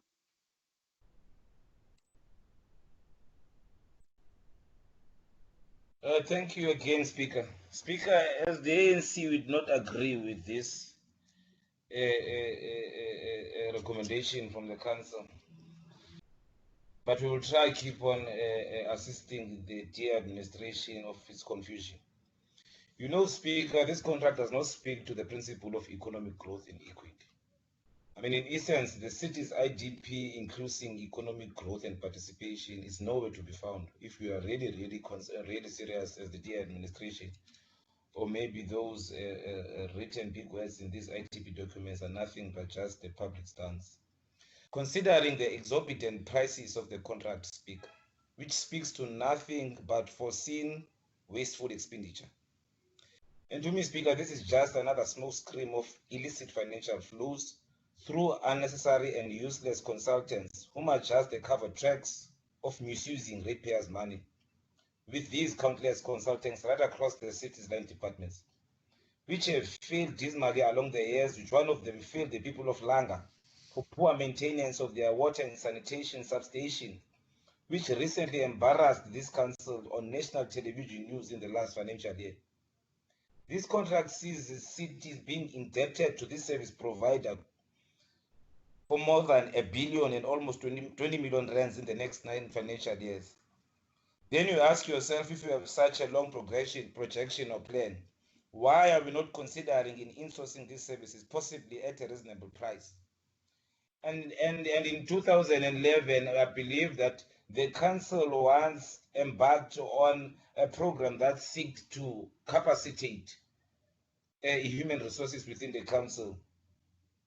And if we are really serious about this so-called inclusive economic growth, then why don't we take this to an open tender that is determined each and every 3 years or so? Unless finding ourselves where we'll be stuck with a service provider of us not knowing whether they are going to be able to keep up and meet up the standards that are required by the city or by the council in order to meet up our obligation of serving our people. So we as the ANC, we don't support this monopolization of ratepayers' money. Thank you very much. Thank you, Councillor. Councillor Quintus. Thank you, Madam Speaker. Am I audible? Yes, carry on. Thank you, ma'am. Madam Speaker, I'm going to rather just use my time allotted to speak to the actual item that is in front of us. Really, Madam Speaker, this is a very straightforward, necessary and easily understood recommendation by the Urban Mobility Directorate and does not actually require a great deal of intellect to comprehend nor support. Madam Speaker, the My City Phase 2A project is going to be a long-term intervention to address and step in where national government has failed in terms of a collapsed and imploded passenger rail service. This project will be implemented throughout this term and into the next, and without the scope of technical work required across the Southeast Corridor of the Cape Metropole, and which will benefit previously disenfranchised communities, we will need to ensure continuity and a start to finish approach in terms of these professional services. I therefore, Madam Speaker, ask that this august virtual chamber approve the awarding of the contract which will incur financial obligations beyond the budget cycle and provide much needed professional services in respect of the design and construction, monitoring of Phase 2A infrastructure, namely the trunk and support infrastructure of the East and West trunks for a period not exceeding 9 financial years. I thank you, Madam Speaker. Thank you. We have a recommendation on page 728. The ANC have indicated they're against. Are there any other parties against this item? The PA is against. The EFF is against. EFF is against. The PAC is against. PAC, thank you. Al Jamar is against. All right, we'll take those parties as against and move the recommendation. The CCC is also against. All right, thank you very much. We move on then to the next item, which is item 14, and the first speaker is Councillor Makina.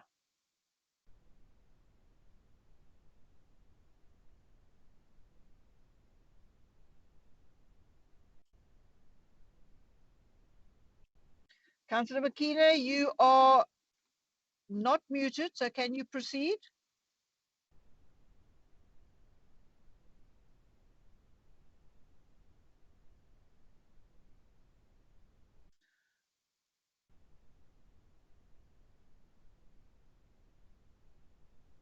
Councillor?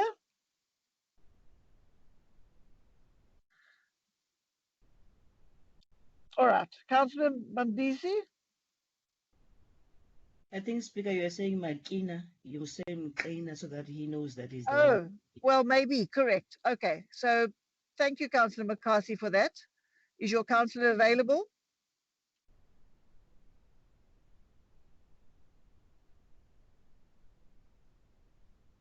You're unmuted. Councillor McCarthy, do you want to take that 2 minutes?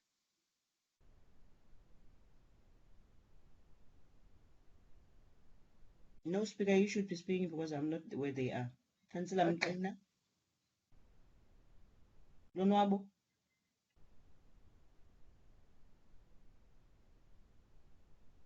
If he's not speaking, Speaker, you can proceed. Thank you. Councillor Bandisa?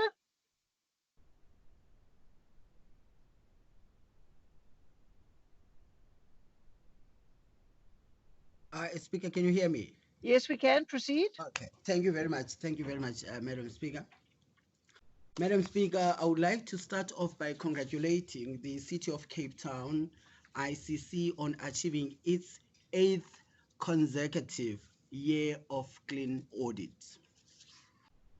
It also won the African Excellence Business Tourism Venue of the Year Award in 2021.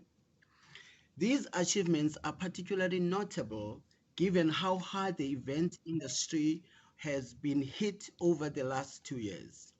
However, the Cape Town ICC has shown itself to be resilient and adaptive in the face of the pandemic, as well as the hard lockdowns that all but decimated its income stream. Over the past 2 years, City ICC transformed itself into both a hospital of hope and a vaccination center of hope, playing a vital role in our pandemic response. It has continued to partner with local communities to support small businesses and help showcase the talents of our local artists and craftspeople. In the year under review, it contributed just under 440 million rand to our national GDP, created 956 jobs, hosted 53 events, and brought in revenue of 52.1 million rand. Although these figures are much lower than in pre-pandemic years, they are a testament to the resourcefulness and sound management of the City ICC. They are now well positioned to take advantage of the opening up of our economy as we hope to see business tourism and international flights increase. However, they will remain constrained as long as the national government of the ANC continues to impose onerous restrictions that limit attendance of events. Like many other sectors of our society, the City ICC eventually had to implement retrenchments as a last resort. Fortunately, a number of those retrenched could not be seconded to the city.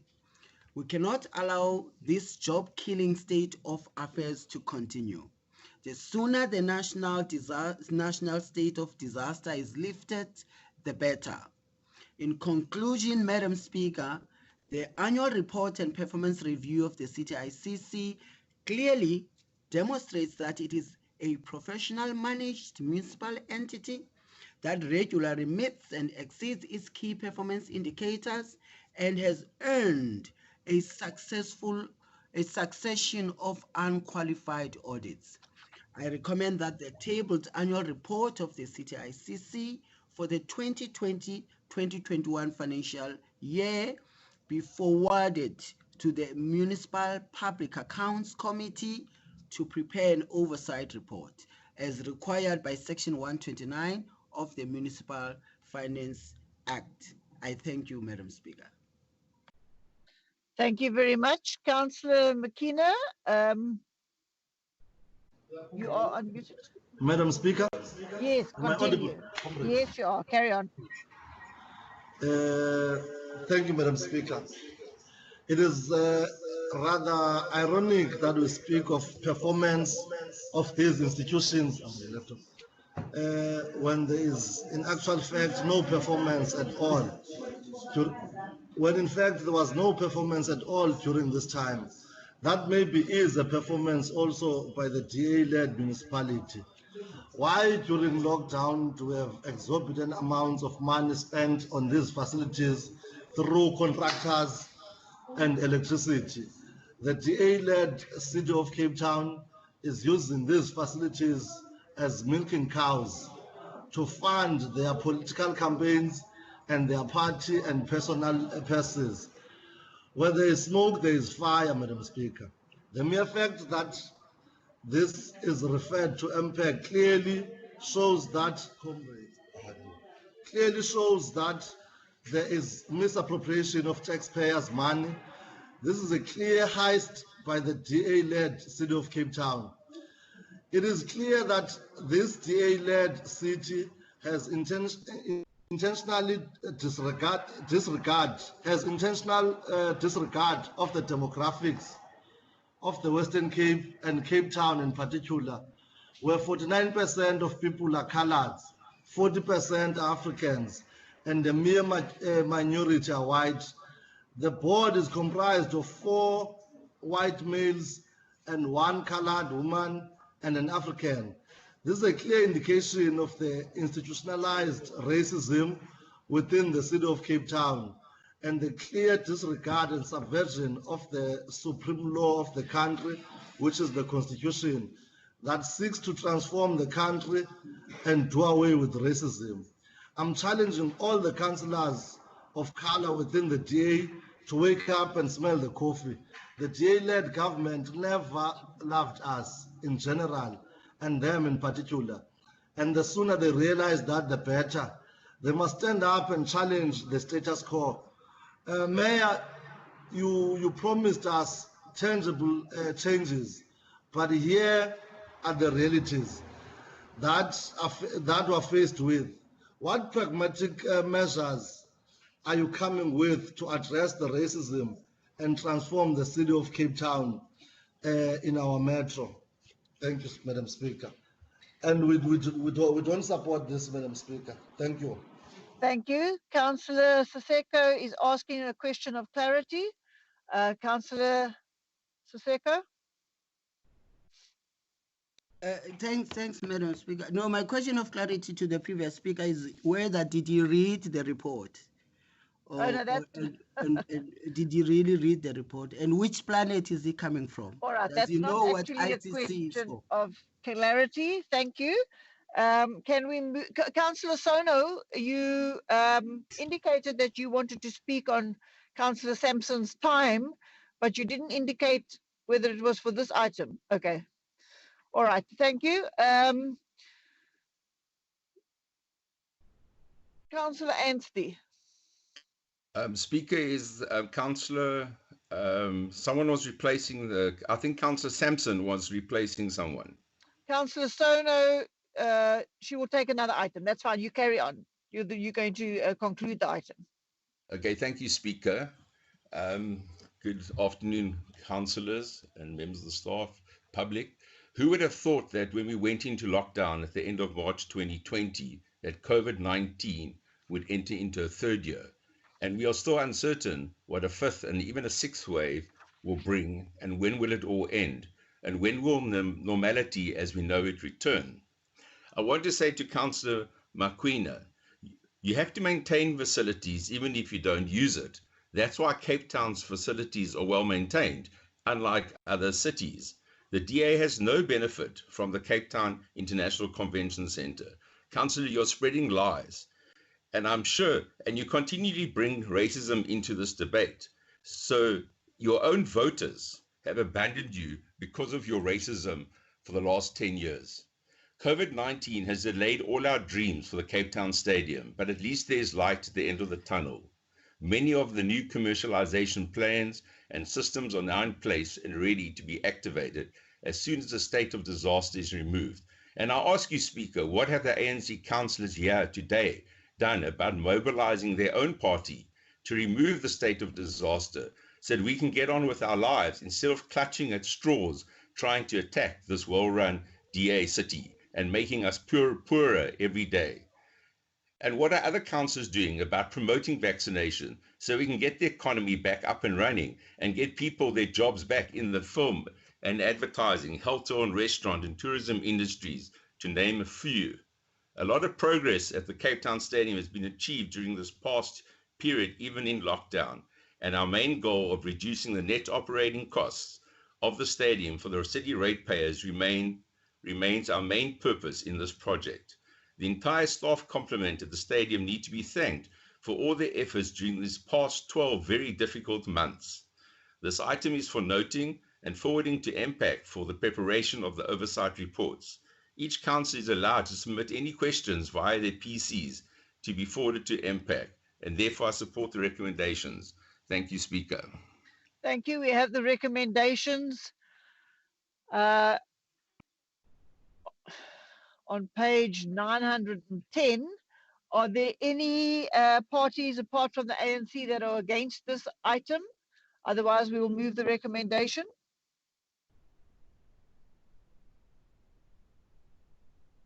All right, we move in the recommendation, which concludes volume 2, and we now move to volume 3A. And we're on the items 15 to 17 were agreed at the start of the meeting.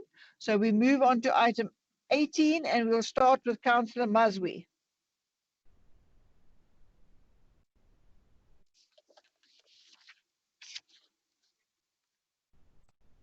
Councillor Mazwi, you are unmuted.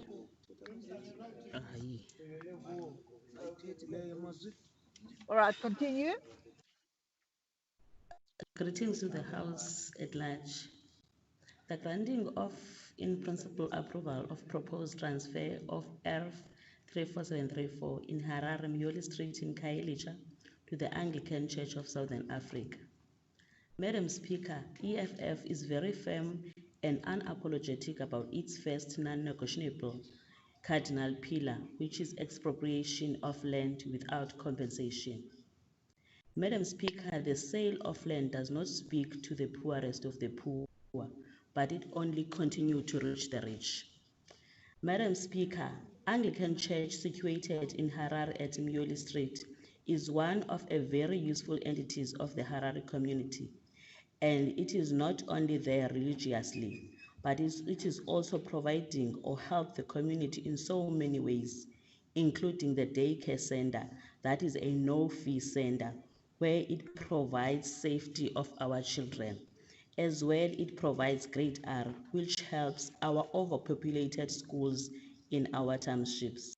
Madam Speaker, EFF calls for an amendment in this item. The amendment that the Anglicans can be given this land without compensation. Thank you, Speaker. Thank you, Councillor. Councillor Gabuza.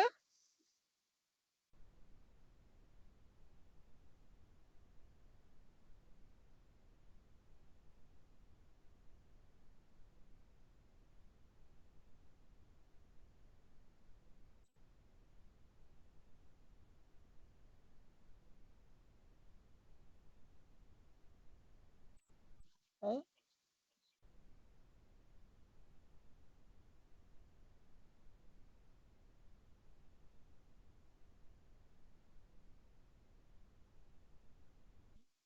Councillor Gabuza is offline. Councillor Makazi, do you have another speaker? Speaker, the ANC supports the recommendation. The church must be given the land. Thank you. Thank you very much. All right. Councillor Paddy Chappell.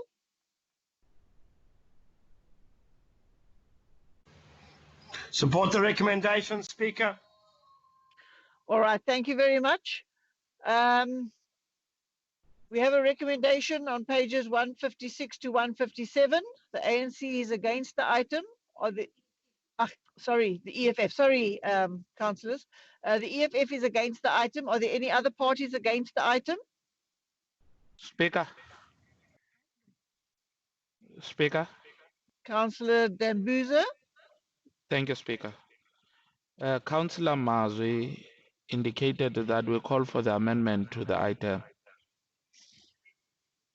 Your amendment was expropriation without compensation. That's not on the agenda. We're going with a substantive motion. Speaker.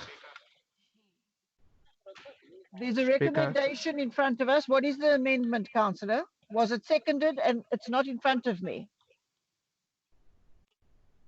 Speaker. Make your point, councillor. Yes, I'm trying to make my point, but the way you are approaching me is not on it. So I'm trying to be nice with you.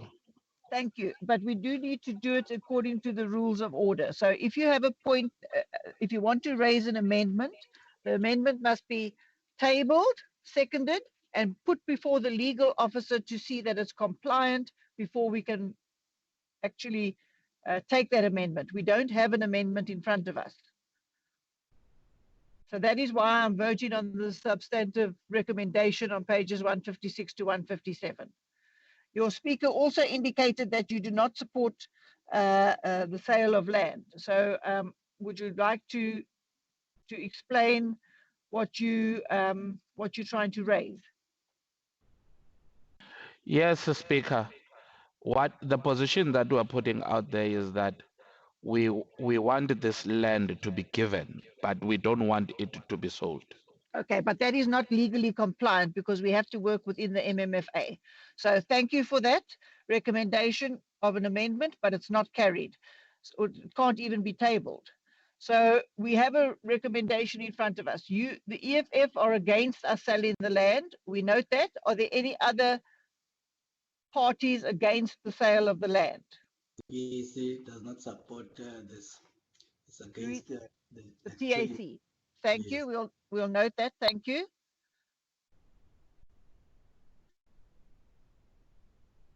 All right. Then the motion is carried without with the EFF and the PAC against. Councillor Little has raised an issue about getting amendments to us, and they're in the chamber and they're looking for councillor support. Councillor Little, you managed to find your way here just now. You're welcome to come here, but there is council support in the chamber. So if you have amendments and they're duly seconded and found to be legally compliant, just ask the council support to bring them through. Thank you. We're moving on now to the next item, which is item 19, which was agreed to. So the next item is item 21. 20 was also agreed to. Okay, item 21, Councillor P. Boy of the EFF.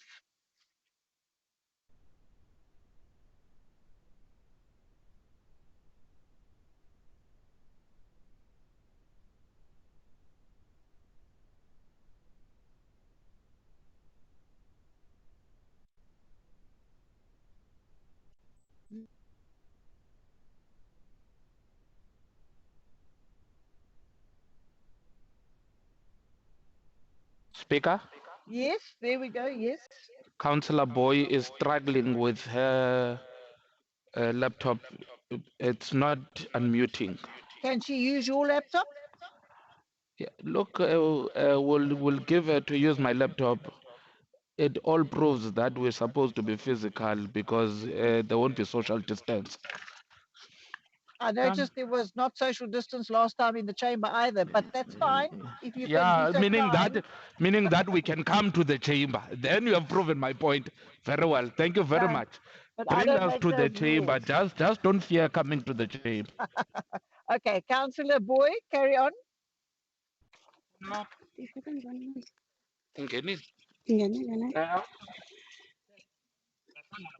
Okay. Good day, Speaker. Can you hear me? Yes, we can hear you. Carry on, please. Speaker, EFF is against the transfer of land with ERF 42,392 and 42,393 at Vumbululu Street in Makaza, Kailicha. Speaker, Zanokanyo Children's Home is a safety home for the homeless children of Kailicha and has helped and minimized the number of homeless children in the city at large, because it doesn't only provide shelter but love, care, and education to these children.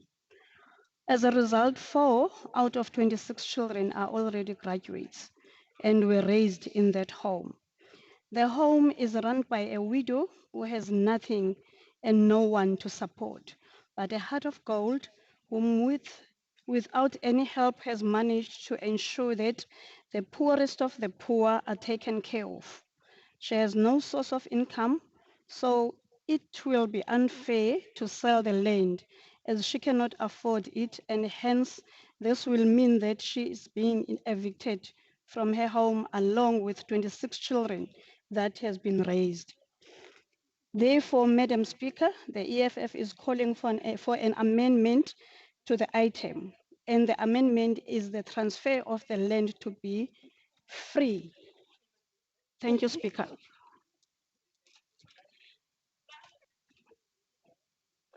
Thank you. As stated previously, that is not a legal amendment, so we cannot take it. You can then record your vote against. Councillor Mabiza.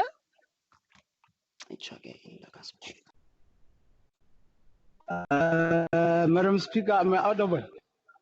Yes, you are. Please continue. Yes, as an ANC, we support the proposal, and then we know that that family has been waiting too long for the transfer to be made. We wish that it should not take long, or it should not be a rhetoric. It must happen. Thank you. Thank you very much, Councillor. Councillor Alderman Pringle.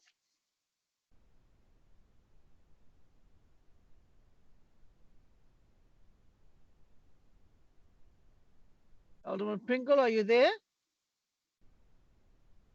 Am I audible? Yes, continue.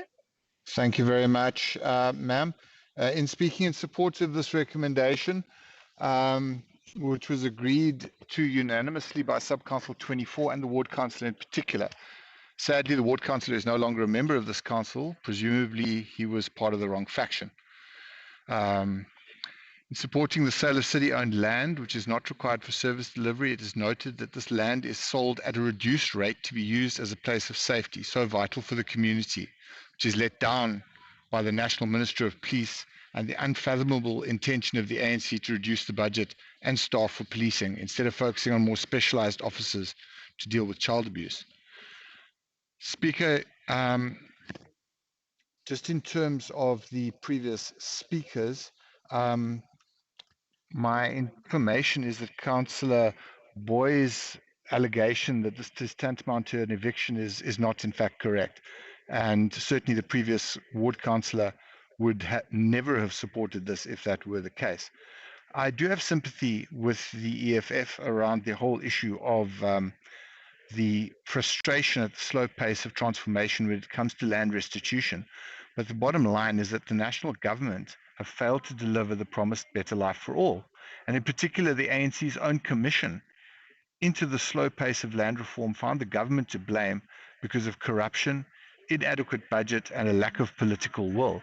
So my suggestion to the EFF is that they take this matter up with the national government, because that is where the problem lies, and join the ANC and join the Democratic Alliance in its fight against ANC corruption. Finally, I'd like to actually thank the ANC for their support in this matter. I'm glad to see that, like a broken clock, they are correct at least once or twice per day. Thank you, Speaker. Thank you. We have recommendations on pages 315 to 316. The EFF is against. Are there any other parties that are against the item, or can we move the recommendation with the vote? PAC is against. PAC is against. Thank you. All right, with those two Speaker, Speaker, we want the record to record this straight. We want this lady to get the land or the house that is there, but not to be sold. Thank you. Because We here heard we you, have a Councillor. woman that is living Thank with you. children that are homeless. You've made the speech already. We are now in a vote process, and we have recorded the vote of the EFF, the PAC against, and the recommendation is carried. We move then on to item 22, and we have the first speaker, Councillor Yeko.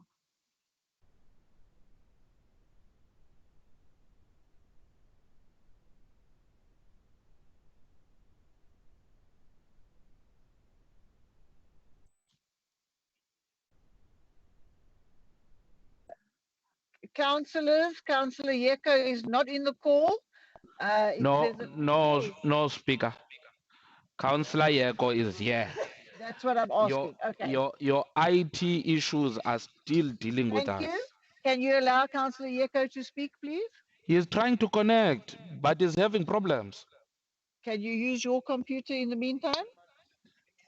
He'll utilize the Stirman one. We should be physical here. Yeah, we've done that. Now, can we move on? Where did you do it? Because we're not here. We debated that at the last item and a few before that. We'll Councillor debate it up Yeko? until we get it correct. Councillor Stirman Yeko? is using Councillor Stirman's one. That's fine. Councillor Stearman, can you open Councillor Stearman?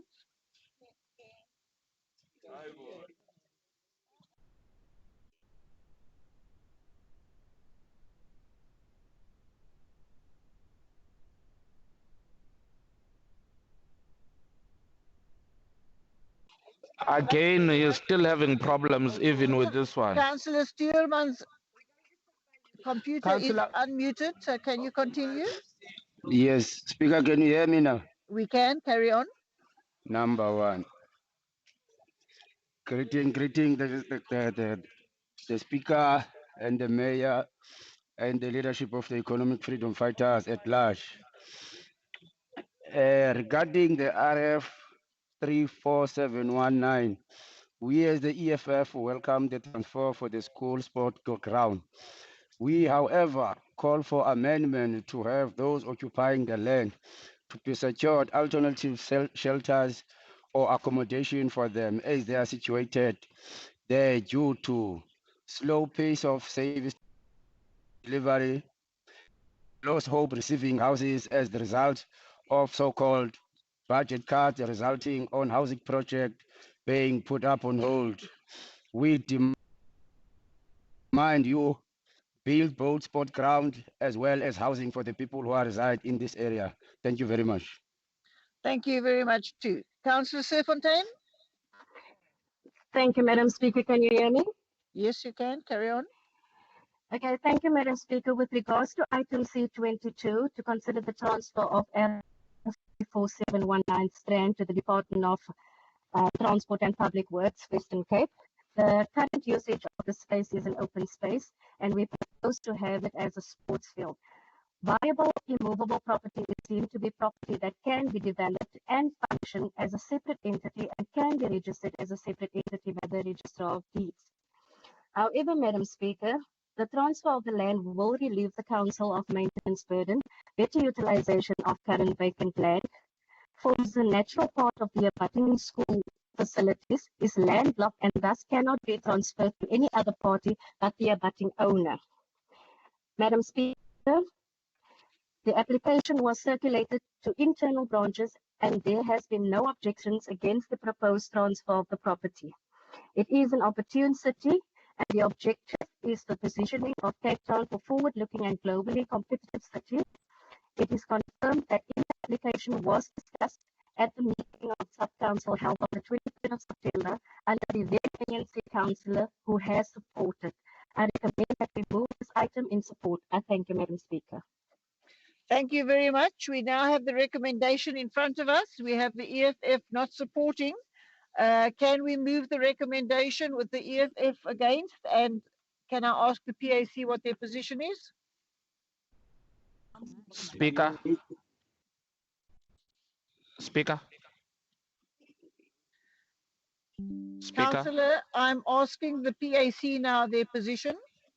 You've recorded our position incorrect, hence I'm asking you nicely here, talking to you. What is your saying, position? Speaker, Are you voting in favor? we said we are voting in favor. Also take into cognizance that those people must be gotten a place to stay that are there. Again, we don't want Are you you to record voting for the us wrong. recommendation? Okay, but the recommendation is what's on the table, page 379. Hence, we are saying we are voting for, and also take into cognizance that the people that are there to be not evicted, but to be moved into another place. Thank you very much. Your comments will be noted. Thank you very much.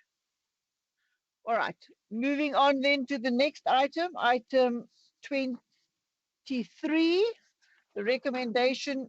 This is volume 3B. The recommendation is on page 3. And this, the first speaker here is Councillor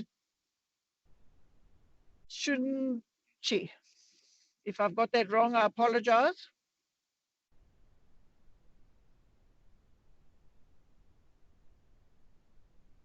Councillor. Yes, Speaker, Nju, Nche. Sounds Nche. like Chinese, Nju, Nche. Yes. All right, thank you. All right, Speaker, the process is a mere window dressing and a tick box exercise for both the DA and the ANC. Ne? As straightforward and as transparent the process may be on paper, in the wards, there is a bias and a lobbying that favors the constituencies in their respective sub-councils. Not only that, it further favors those in their respective caucuses. Speaker, can you please unmute the person that's talking in the background? Carry on, sorry about that. Thank you.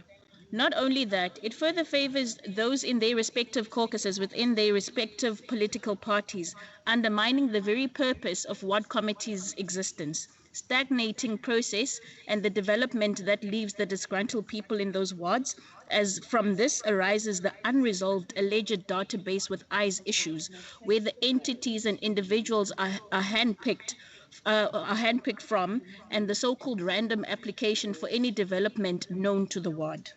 Once committee members are approved, this then becomes the group in which the jobs, the capacitation, the tenders get given to the preferred individuals than those which are the deserving, which only proves while DA does little for those struggling in our communities by stalling service delivery, the ANC itself also ensures that this injustice is enforced through this very exercise of politicizing development. The EFF accepts the establishment and operations of ward committees and calls for an observation that after the organizations are registered, we find a transparent process that will be inclusive of organizations of those in the opposing parties with their respective wards, where the progress of the ward favors development over politics. Thank you. Is that the end? Oh, that's it. Yeah. Thank you very much, Councillor Richards, the PA. Thank you, Madam Speaker. Am I audible? Yes, you are. Continue. The subject of the ward committees, we agree in principle. However, the very function of the ward committees is to identify issues inside our communities and provide feedback from communities on projects and programs for the city to better manage service delivery successful to all the residents. Therefore, the selection power of ward committees should never be given to the councillors, but rather the communities which the councillors serve. Thank you. Thank you, Councillor. Councillor McQueen.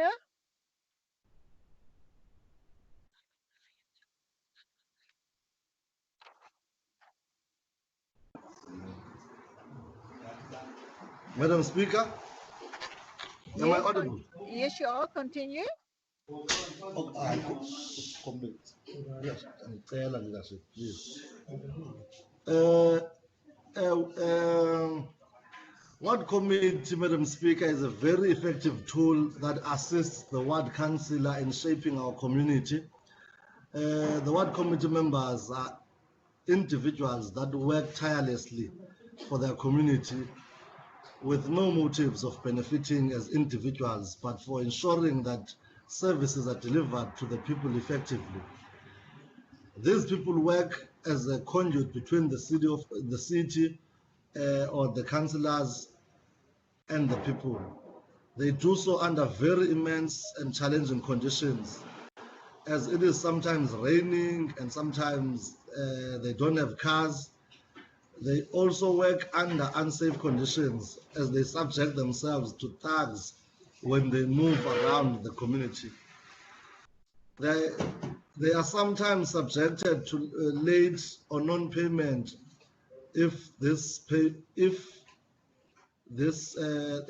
payment at all. We're calling for better dignified incentive for the ward committee. We're calling for an amount equal to the minimum wage, but we'll accept if the city can't go to that minimum wage of 3,500. Would accept the 1,000 rand. So we're calling for the city of Cape Town to raise funds and make sure that they actually pay these ward committee members, even if it's through these billboard signages that they are taking money from. They must make sure that they give that money to the ward committee members because of the good work that they are doing. So we support the ward committee, the establishment of ward committees, but with a call for them to be better incentivized by giving them more money, which is 1,000 rand minimum, but we're calling for 3,500. Thank you. Thank you, Councillor Pringle.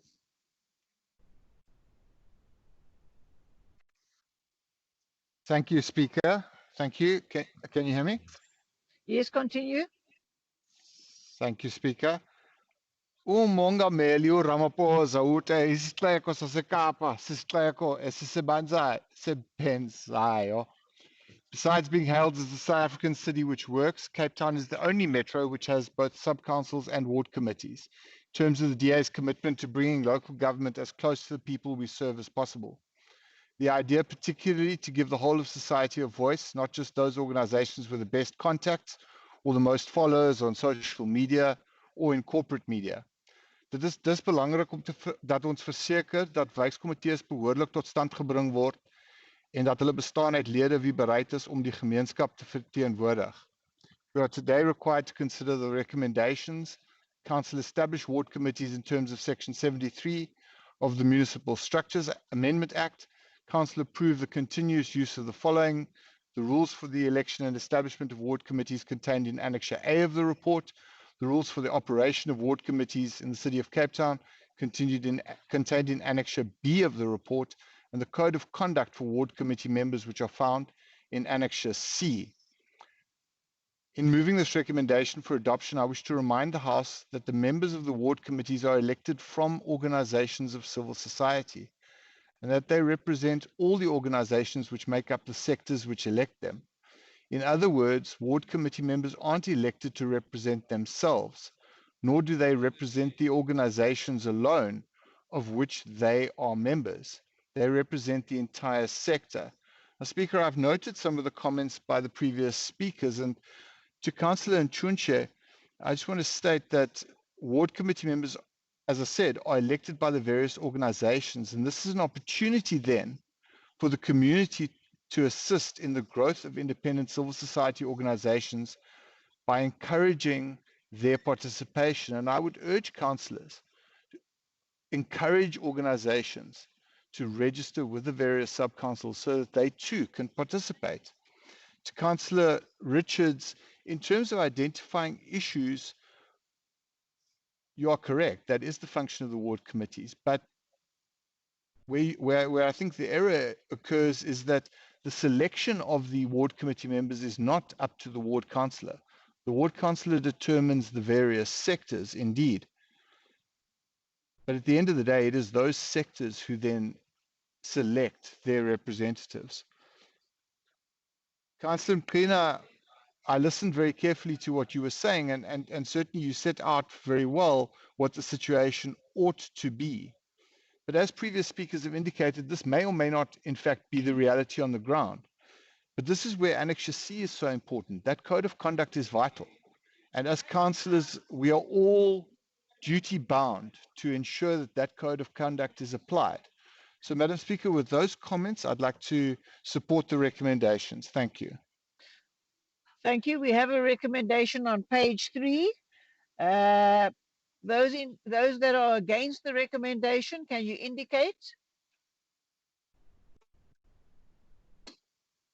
All right, so we move in the recommendation. Thank you. Item 24, the recommendation is on page 35.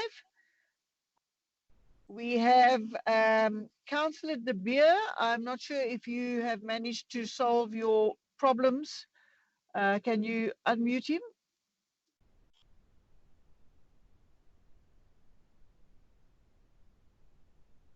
Councillor De Beer, you are unmuted.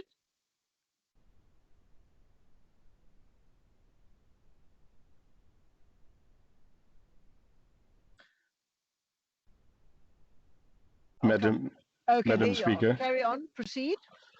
Madam Speaker, Mr. Mayor, fellow councillors, no doubt this council in 2022 would like to ensure that the scourge and the saddened times created by COVID, its net effects on humanity and indeed on life can be turned to a more positive and impactful period. One of the vital matters raised on all levels of government is corruption and indeed oversight with transparency.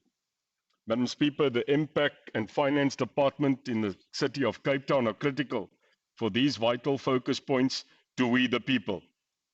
A statement that now new members would unlikely be included in these vital committees is disappointing, not just to the new parties, but to our members whom asked us to serve. I noted DA members saying to me and commenting that if we wanted to have more access to seats on vital councils, we should get more votes. Well, sir, this is a very patronizing comment, and I will just ensure that more focus will be set on these committees when just in December arrests were made for corruption in this very city. Madam Speaker, here's a golden opportunity for the majority party, the DA, to be more inclusive in showing the citizens that we are indeed transparent by including more parties to participate. We support the Mayor in his guarantee today that he will ensure that corruption will be stamped out and not at all tolerated. But we need all parties to be included. Ubu babusla labubu. Theft remains theft. I thank you. Thank you. Councillor Little.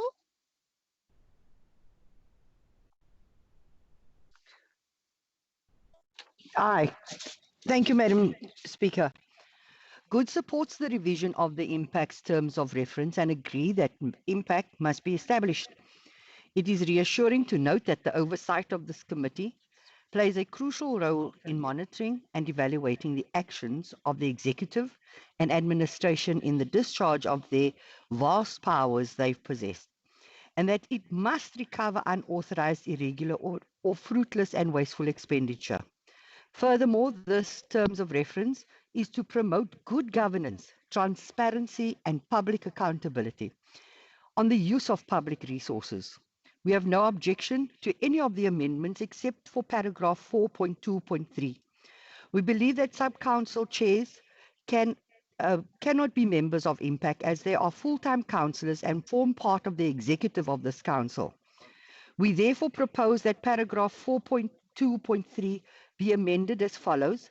The mayor or executive mayor, deputy mayor or executive deputy mayor, any member of the executive committee, any member of the mayoral committee, speaker, whip, Sub-council chair and municipal officials are not allowed to be members of the Municipal Public Accounts Committee. Madam Speaker, I have delivered our proposed amendment to you, and we hope that we will get support. This is irregular. The Act says that an executive member of this council cannot be part of the committee, and sub-council chairs are most certainly part of that executive. Thank you, ma'am. Councillor, the legal advisor has looked at your amendment, and the acting city manager is going to respond. Thank you, Speaker. Just the comment is the amendment that is being suggested is not legally compliant with the Structures Amendment Act Section 79A, and does not specifically mention sub-council chairpersons, which the amendment does suggest. There's specific reference to clause 4.2.3 is the exact wording of the Amendment Act. Thank you. Thank you. So are we saying we can't table the amendment? Thank you. All right. Councillor Butcher Rousseau from the Freedom Front. Speaker, sorry. Speaker, can I just have Yes. some clarity to that? If you read what is proposed on that page, on the item, the reason it is amended is to delete the word sub-council. So the acting city manager is telling me that that has been irregular all the years, because you are actually bringing it to council to amend that paragraph. So is the city manager, acting city manager, telling me that it was wrong previously, or is it wrong now? Our legal advisor is going to clarify that. Thank you so much, Speaker. No, it does not suggest that the previous terms of reference was non-compliant with legislation, because the current amendment is new, and it was not regulated to this extent. So the wording now and the amendment now is to align it to the Amendment Act. In the Structures Act. In the Structures Act. All right. Thank you. Madam Speaker, this act in front of us says that an executive member cannot be part of the committee. Okay. Now, is that the amended Structures Act? Yes, it says a member of the executive. That is what is in your proposal. The sub-council chair is a member of the executive. So by virtue of its description, they already excluded. So whether or not you want to put the word in sub-council, or understand that sub-council chairs cannot be part of the committee. Councillor, the legal advisor is going to respond, and then we're going to move on to the other speakers. Thank you again, Speaker. I think in having reference to Section 79A, it's because a municipality can run on two systems. The City of Cape Town runs on the Executive Mayoral Committee system, not the Executive Committee system. So the Amendment Act obviously covers both options. Okay, I get it. Thank you very much for clarity. Councillor Butcher Rousseau. Good afternoon, Madam Speaker, Mayor, councillors, media and Capetonians who are linked. In accordance with the MFMA and Regulation 74 of the Municipal Budget and Reporting Regulation, a municipality must recover unauthorized, irregular and fruitless and wasteful expenditure unless the investigation proves that the expenditure is irrecoverable. Some of the cases that Impact investigate starts as far back as 3 years and longer after finalization of a contract. By then, the responsible officials involved left the service of the city, and in some cases can't be traced, or the cost to act against an official who left is not financially viable. Therefore, cases for investigation must reach the Impact Committee as soon as possible after contracts. What we don't learn from TOR, I'm going to discuss that now. To enable Impact to perform a successful oversight, all executive directors must work together and take responsibility and not send junior officials to task team meetings. We can't delay task team investigations, waiting for executive directors to be interviewed. Impact members should do their best to attend all the task team meetings, even if you are not allocated to a specific task team. Attendance gives continuation and better understanding of the investigation process and the result that followed.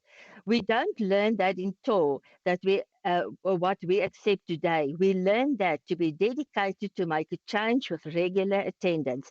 Impact members from opposition parties, make sure you attend the meetings. In paragraph 7 to 1, A majority quorum is necessary, which must include at least one member of the opposition. We as opposition parties can't accept only one member of opposition. We need to show that we are serious to curb financial misconduct. Opposition members, make yourself available to form and opposition that are serious to stop misconduct, corruption, stealing, and money wasting. I thank you, Madam Speaker. Thank you. Councillor McCarthy. Thank you, Speaker. I'd like to, before I speak on the item, raise an issue with you or lay a complaint around Councillor Councillor Lilcock, who raised You can raise that in writing with my office, Councillor. We're moving on to the item we're in discussion about. Can you just proceed with this item? Speaker, you wrote on the iron box while you were in the meeting, and you did not address that. And at the time, I wanted to address you, but I was muted. So I need you to put that to your attention, that he raised it here. You should have reprimanded him for calling a councillor mentally retarded. I don't think he did that, but I'm not going to debate that now. We're on this item. We will look at the record. You did not think it. It is here. He did write it. He did not we will look at it on the record. Do you want to talk to this item? I'll have to talk because I'm a speaker. Please go ahead. We note and welcome the amendments made as per the Municipal Structures Act, and the review of the terms of reference was necessary so as to afford us an opportunity to review in order to accommodate changes envisaged in the Act. We believe that the previous term had numerous cases that had a potential to put this administration or this institution into disrepute. Hence the need to improve governance broadly so that everyone accounts and not shelve things under the carpet or protect certain individuals who are openly corrupt. Impact should invite or summon anyone for questions and accountability when dealing with these investigations affecting deployment or portfolio. We also recommend that they invite from mayor downwards, including MACO members and anybody else, and must not exclude anybody when they deal with these cases. We also want to caution political toddlers that are within this administration in the form of Stuart Pringle, who just comes here and open the mouth and deal with issues of the ANC when he's not a member of the ANC. He must look inside into the DA, where they have their own factions and problems. They are busy bleeding through their nose because they dealt with each other in the Saga conference, and they must leave the ANC alone. Thank you. Thank you, Councillor. Councillor Southgate.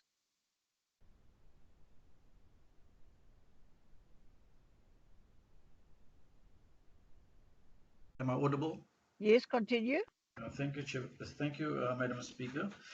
Madam Speaker, the item before us today is simply just to align the impacts terms of reference with the Municipal Structures Amendment Act, and the item has been submitted and is being indicated as being legally compliant.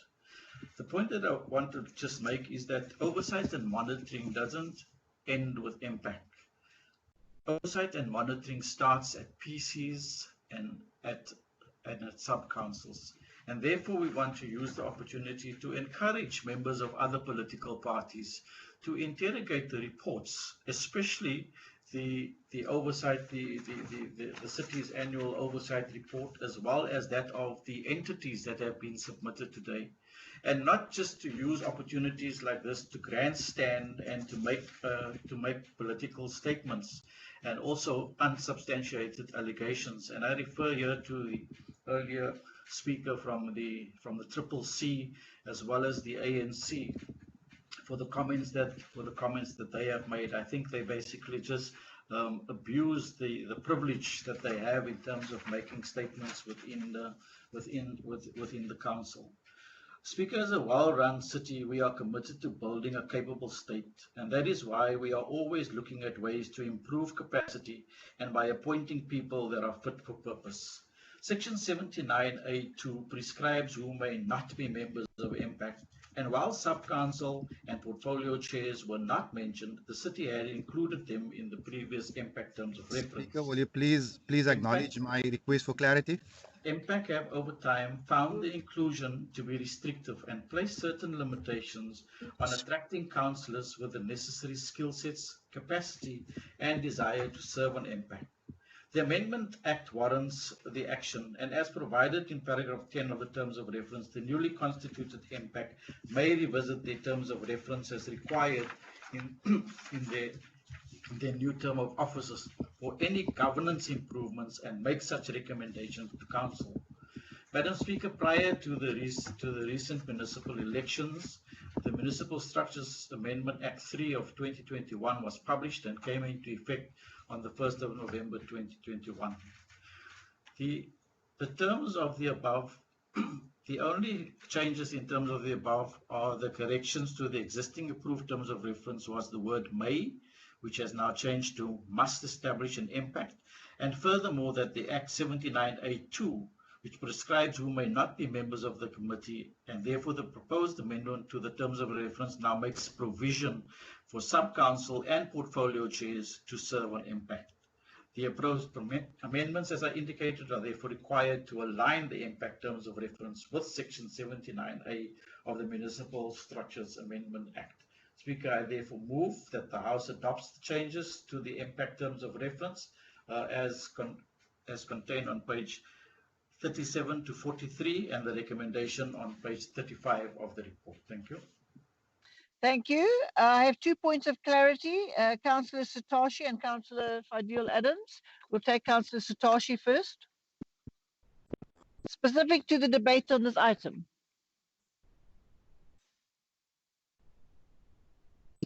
Can I be muted, please? Unmuted, please. You are unmuted. You can proceed. Yeah, no, thank you very much, Madam Speaker. Madam Speaker, I heard when you were dealing with the issues of this particular item and seeking the opinion from the municipal manager. You mentioned the acting city manager. Now, I was a bit puzzled because I want to draw your attention to regulation number 27 of the Municipal Systems Act, which that regulation speaks about the issues of sick leave for the municipal manager, who reports to the mayor, and the mayor must report to the council. Councillor, that is not, we are not discussing the Yes, issues. but I think the point is, Madam Speaker, I think you need to be patient a bit. The municipal manager is appointed by the council, not by the mayor. And the mayor reports to council about the whereabouts of the municipal manager. So we can't be told that there is an acting municipal manager and then we are not told where is the municipal manager. That is the point that I'm driving home. Okay, but that's not a point of clarity on we this need clarity item. on that. Where is the Put the question in writing, Councillor, and we'll give you an answer. Can I have Councillor Adams's point of clarity, please? And it needs to be in terms of the debate that has taken place on this item. Thank you, Councillor Adams. Yes, Madam Speaker, thank you. I'm just on a point of clarity towards the previous speaker whose name I do not know, the DA speaker before me, who mentions unsubstantiated allegations. Is the arrest of the head of SIU not enough proof that there's a prima facie case of fraud and corruption? Okay, Councillor, that's not a point of clarity. The justice system must take its course, which unfortunately in this country at the moment is very slow, but we have to wait. Thank you. Can we then take the vote on the recommendations? They appear on page 35. Those against the recommendation, if you can indicate. Good does not support the recommendation. Are there any other parties that do not support the recommendation?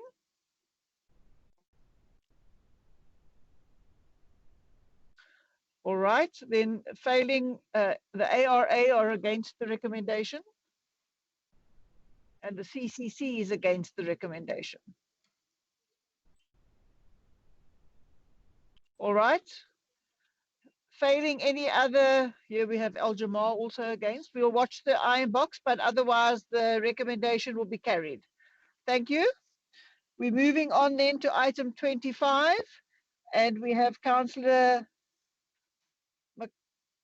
McCarthy. Speaker, isn't the chief whip supposed to present who the chair of the MPEC is? Just let me find the chief And the whip. portfolios themselves. Okay, sorry about that, Councillor McCarthy. The chief whip will start, and then, if necessary, wrap up afterwards. Councillor Fasahi? No.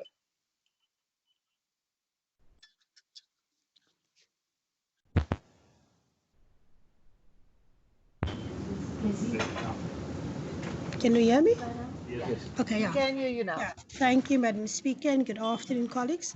Madam Speaker, this item deals with the appointment of the chairperson for the Municipal Public Accounts Committee, as well as the Disciplinary Committee, and also the appointment of members to all committees established as part of Council-approved government structure.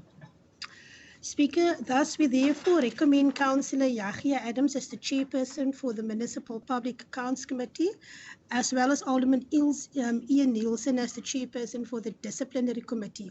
I think they are both very experienced in this field, and as the previous speaker, Councillor Southcote, mentioned in the previous item, they are fit for purpose, Speaker.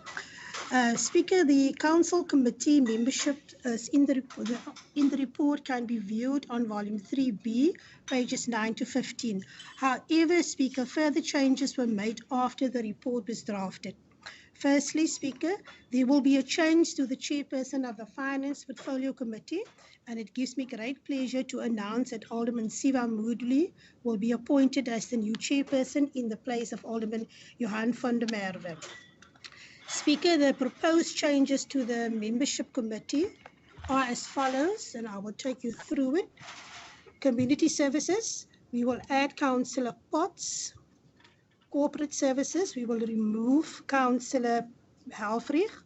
Economic growth, we will add Councillor Richards. Finance, as I've mentioned now, the chairperson will be Alderman Siva Moodley. Alderman Johan van der Merwe will then be one of the members of this committee. Councillor Sono will be removed from finance.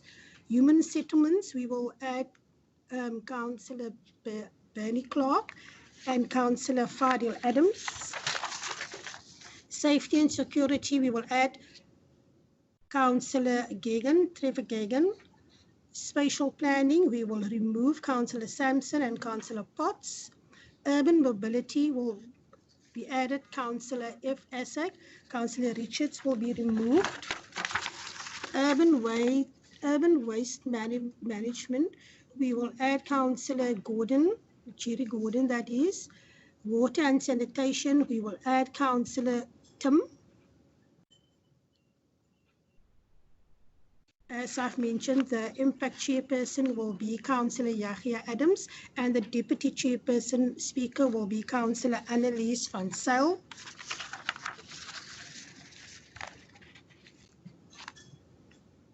Innovation and Ease PC Committee, we will add Councillor Janse van Rensburg. We will remove Councillor Richards and Councillor Ndamani.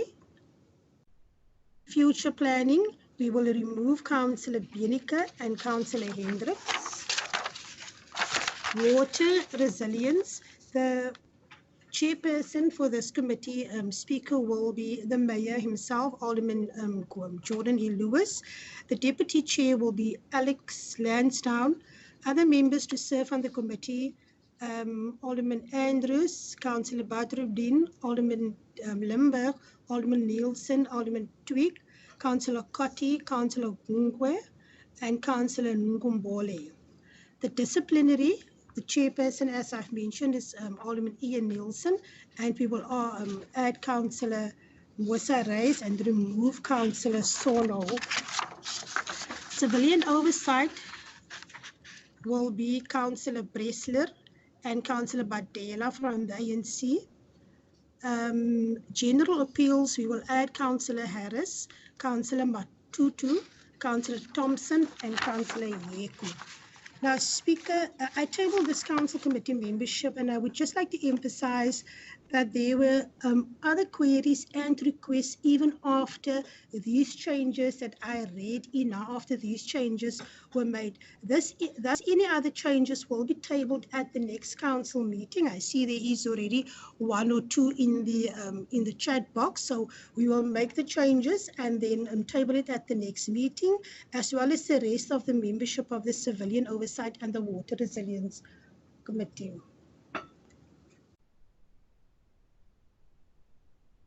Thank you, Speaker. Thank you very much. Okay, Councillor Makazi. Thank you, Speaker.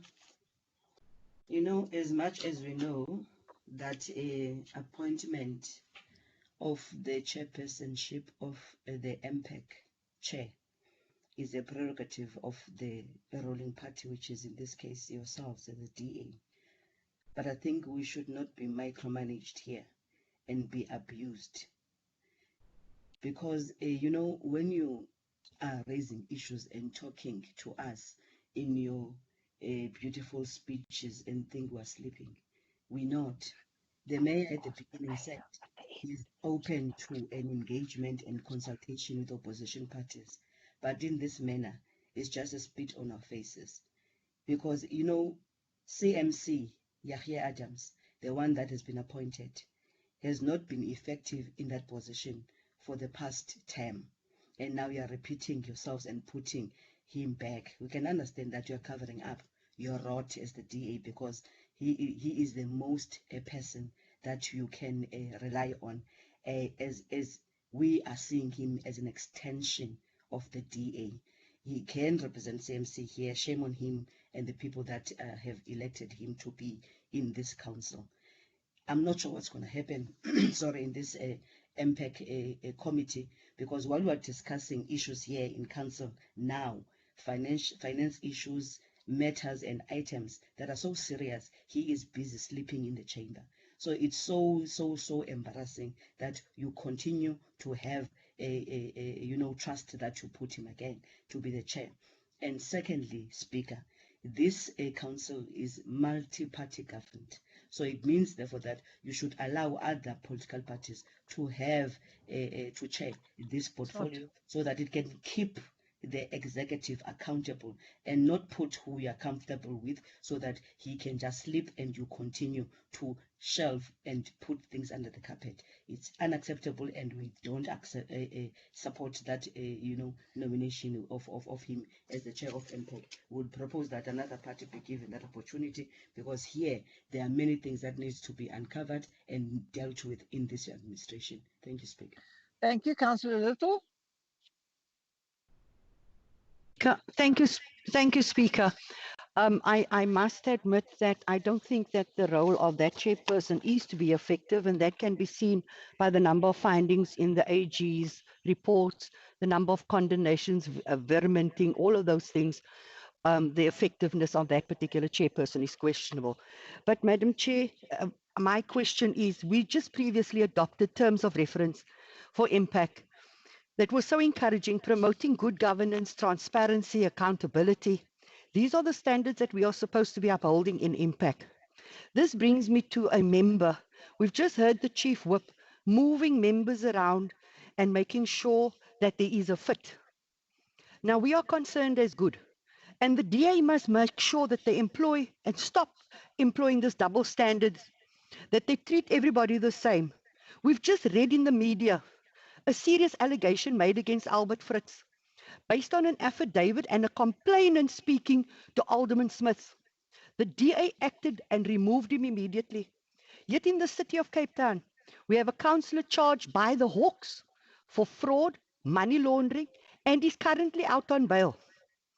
This councillor is allowed to serve on a committee that deals with investigations, the very matters she's accused of. This type of arrogance cannot be allowed.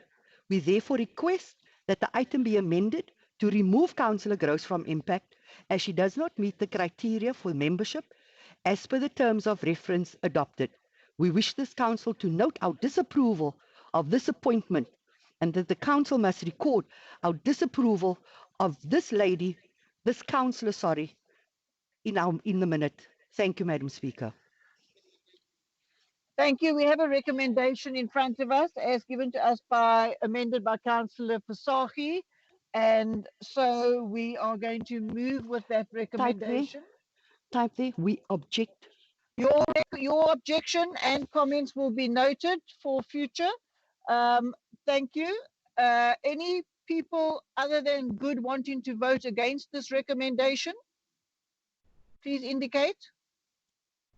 We are against, Speaker. You have not answered my question. Are you allowed to appoint the same party to chair MPEC each and every time? Absolutely. That is not part of the decision. We're allowed to do that, but it's not prohibited. Councillors, any other party against? We have the PA against. We have CCC objecting. And we have the AIC against. And we have the EFF against. The UDM is also against. The UDM is against. And the CIP is against. The PAC is against. And the PAC is also against. All right. Thank you. All the opposition parties are against. And the URM is against. All right. So thank you. And the ANC is against. You seem to be ignoring Councillor Makazi, Speaker. The ANC is against was taken straight after Goods, Councillor. Please, if we just follow the debate. And then we have Al Jamar against and Ara against. So, and the UIM, we've already said is against. So just to make sure that there's no misunderstanding, the ANC is against, the DA is in favour, Ara is against, the ACDP are against, the AIC is against, Al Jamar is against, the CCC is against, the CIP is against, CMC is in favour, the DI is not present, the EFF are against, the Freedom Front Plus have not indicated, so we will assume they support unless they indicate. Good is against, the PA is against, the PAC is against, the UDM is against, UIM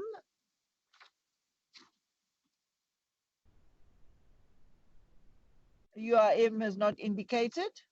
So the motion is carried. The recommendations are carried. Thank you very much. We then move on to the next item, which is item 25B. And here we have Councillor Carl Punt as the first speaker. Thank you, Madam Speaker. Madam Speaker, item C25B is the proposal to amend the sub-council boundaries. This report is to request Council to consider the comments received during the public participation process on the changes to the sub-council boundaries as recommended by Council at its meeting on 15 December 2021 and to approve the proposed amendments to the City of Cape Town sub-council bylaw.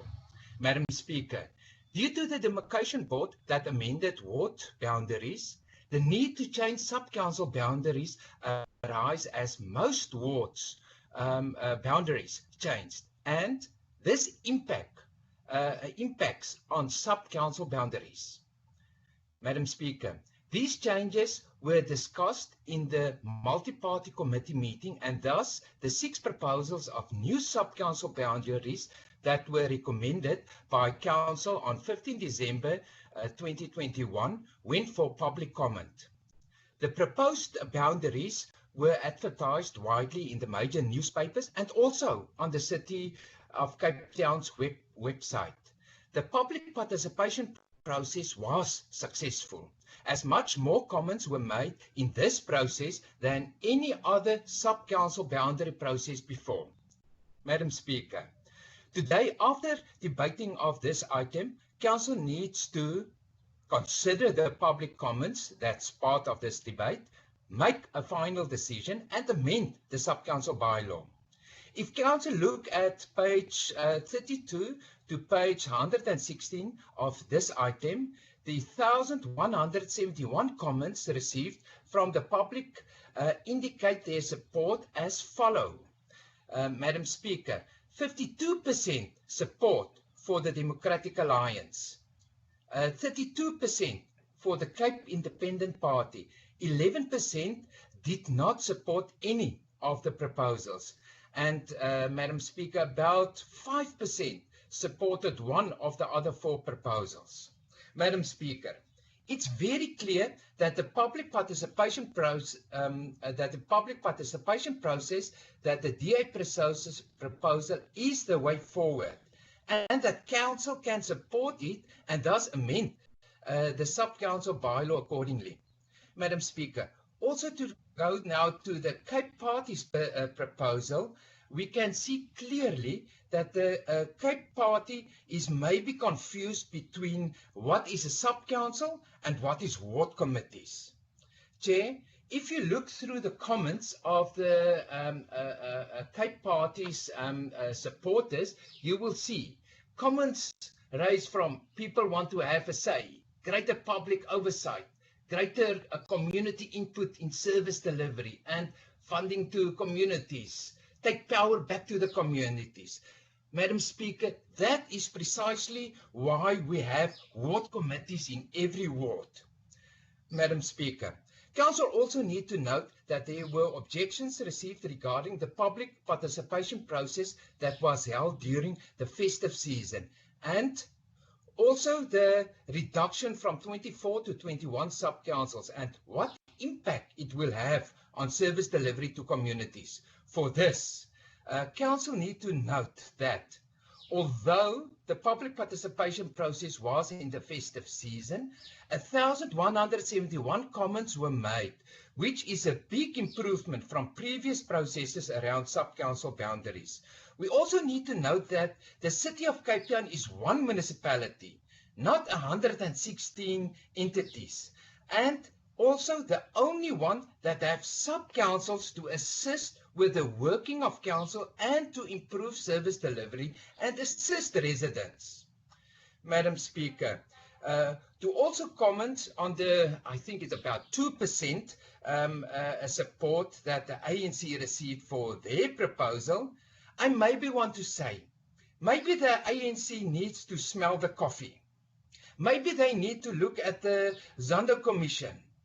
And maybe they must take note of the President Don't waste our time for smelling here, please. You are wasting our time. Metro that works is the City of Cape Town. Maybe they need to look at why they dropped in support. I want to say, smell the coffee. Madam Speaker, lastly, Council can now consider these proposals. Support the Democratic Alliance proposal as a public participation process also indicate a 52% support and to amend the City of Cape Town sub-council bylaw. I thank you.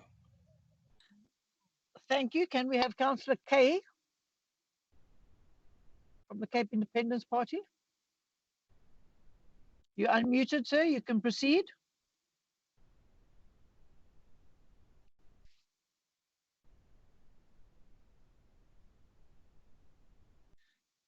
Councillor?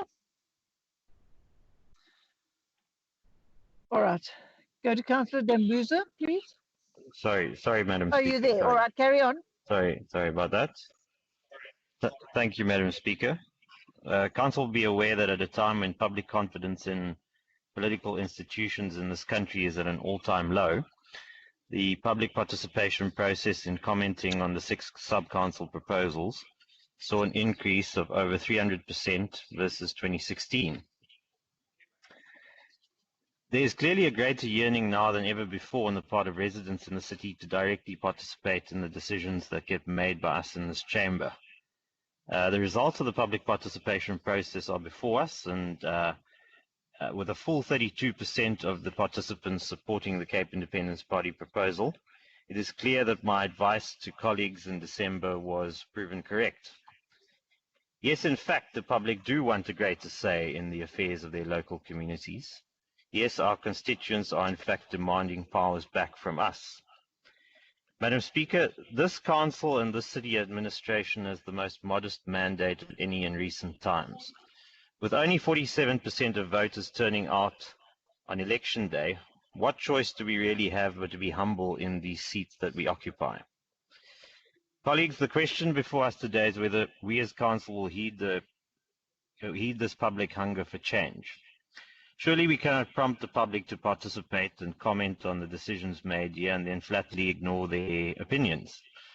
Or is it the case here as elsewhere that we as politicians think that it's our authority to decide which democratic outcomes we choose to respect and those we choose to reject?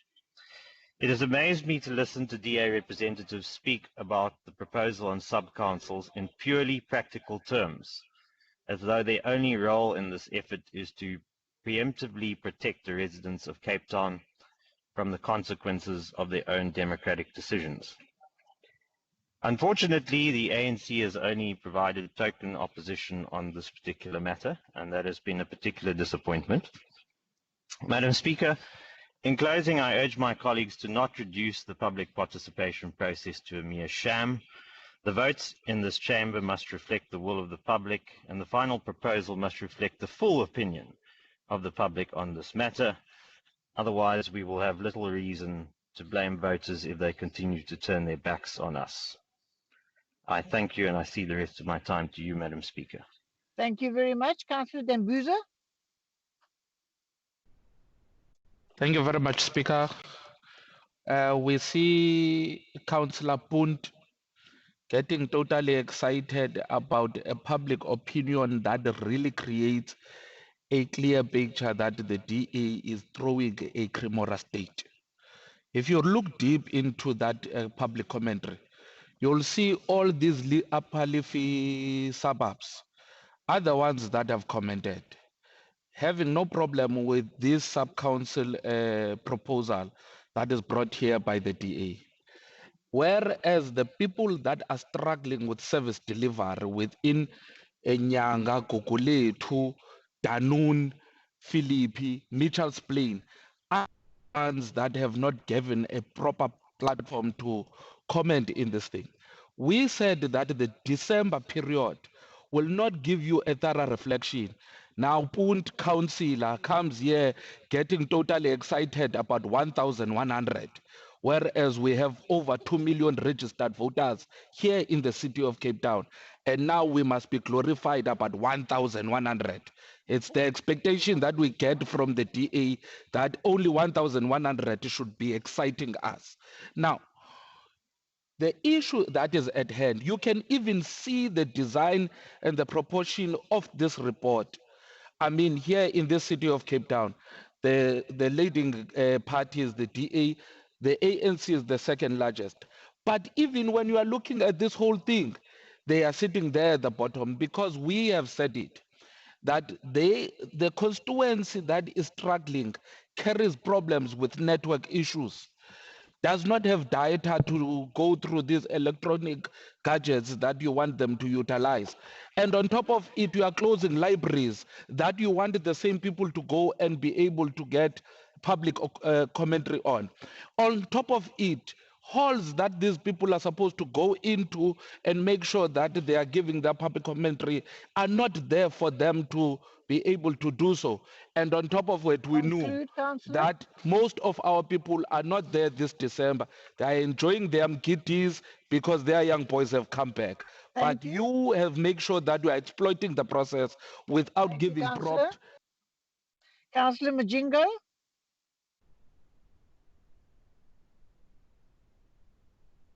Thank you, Madam Speaker. Good afternoon, everybody.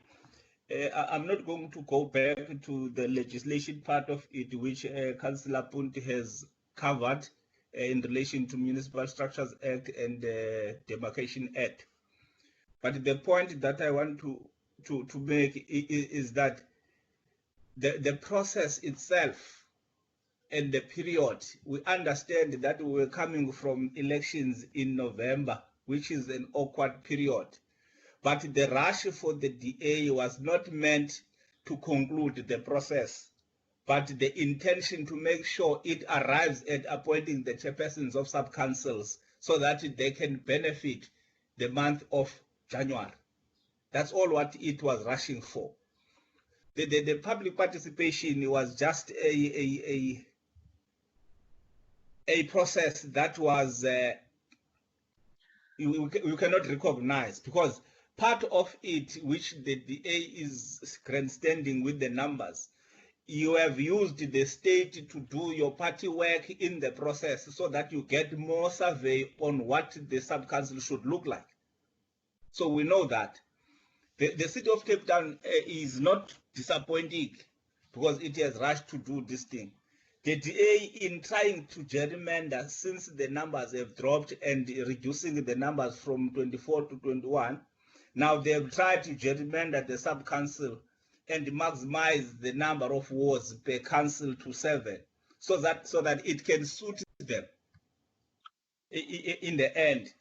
We cannot be part of pushing poor people to deeper poverty, because what it means in some areas where you have demarcated the wards in your area of your choice, you have disadvantaged that community from bad to worse.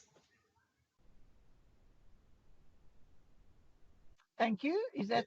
I'm not done. Okay, carry on.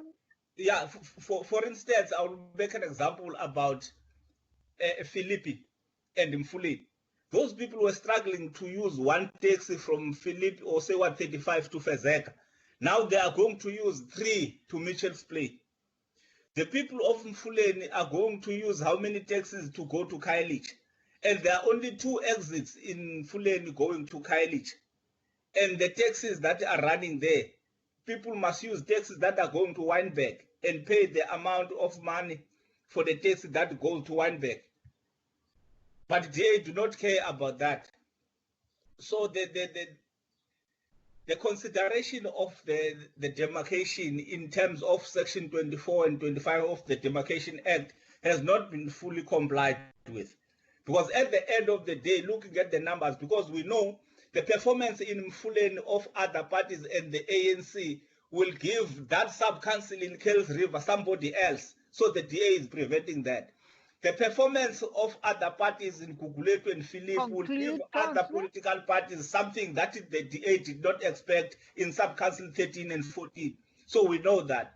Thank you, Councillor. You need to conclude. Thank you. Councillor Bungani.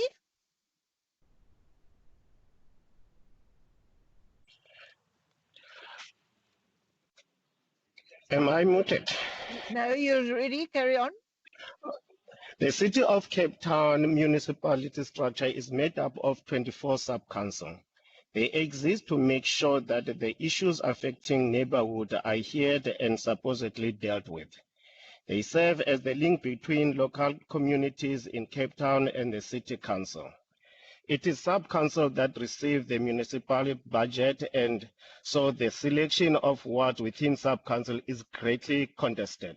Speaker, on the 15th of December 2021, the council tabled 6 proposals on the new sub-council boundaries as submitted by the multi-party committee, and recommendation of the council was that the proposal must be made available to communities for public comments. The ACDP, as mentioned on the 15th of December 2021, supported the reduction of sub-council from 24 to 21 on the basis that the City of Cape Town will be saving about 27 million on this exercise. Indeed, the proposal was published on the 23rd December 2021 and the closing date was the 16th of January 2022. Speaker, this period was right in the middle of holiday period, as mentioned by my other colleague. A public participation period that occurs over the December-January holiday period cannot be considered fairly. The ACTP believe that there has been undue haste and very tight time frames in tabling this amendment, and that insufficient consultation has taken place with affected communities. It has been said that sub-council were only relevant when councillors had planning approval powers.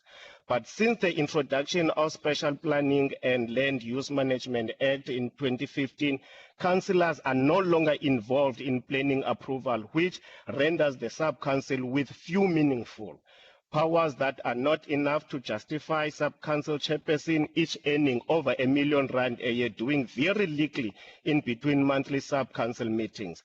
They have been spoken as toothless entities that can neither make major decisions nor take action in response to residents' concerns. Mitchell's Plain is just one example. Sprawling suburb whose inhabitants range from middle class to the poorest of the poor. In the Hayne Park area of Mitchell's Plain, residents are grappled with the lack of infrastructure, housing, rampant crime. Hayne Park, Freedom Park, and parts of Tafelsig are referred as the Lost City. Residents in a number of wards have demonstrated against their removal from one sub-council to their incorporation into another. Their main concern relates to the critical issue of traveling, which will affect them financially. The City of Cape Town has been accused of submission of not embarking on extensive consultation and participatory process in order to investigate and make recommendations that would strengthen local government and ensure affordable and sustainable delivery. Speaker, people are not stupid. They know that the wealthy suburbs are kept clean. Why not they? Thank you, Councillor. Councillor Sono.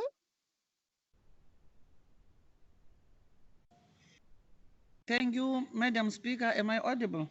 Yes, you are. Okay. Did you unmute me? You're unmuted and we can hear you. Thank you. And you have a spare minute. I've got a spare minute, eh?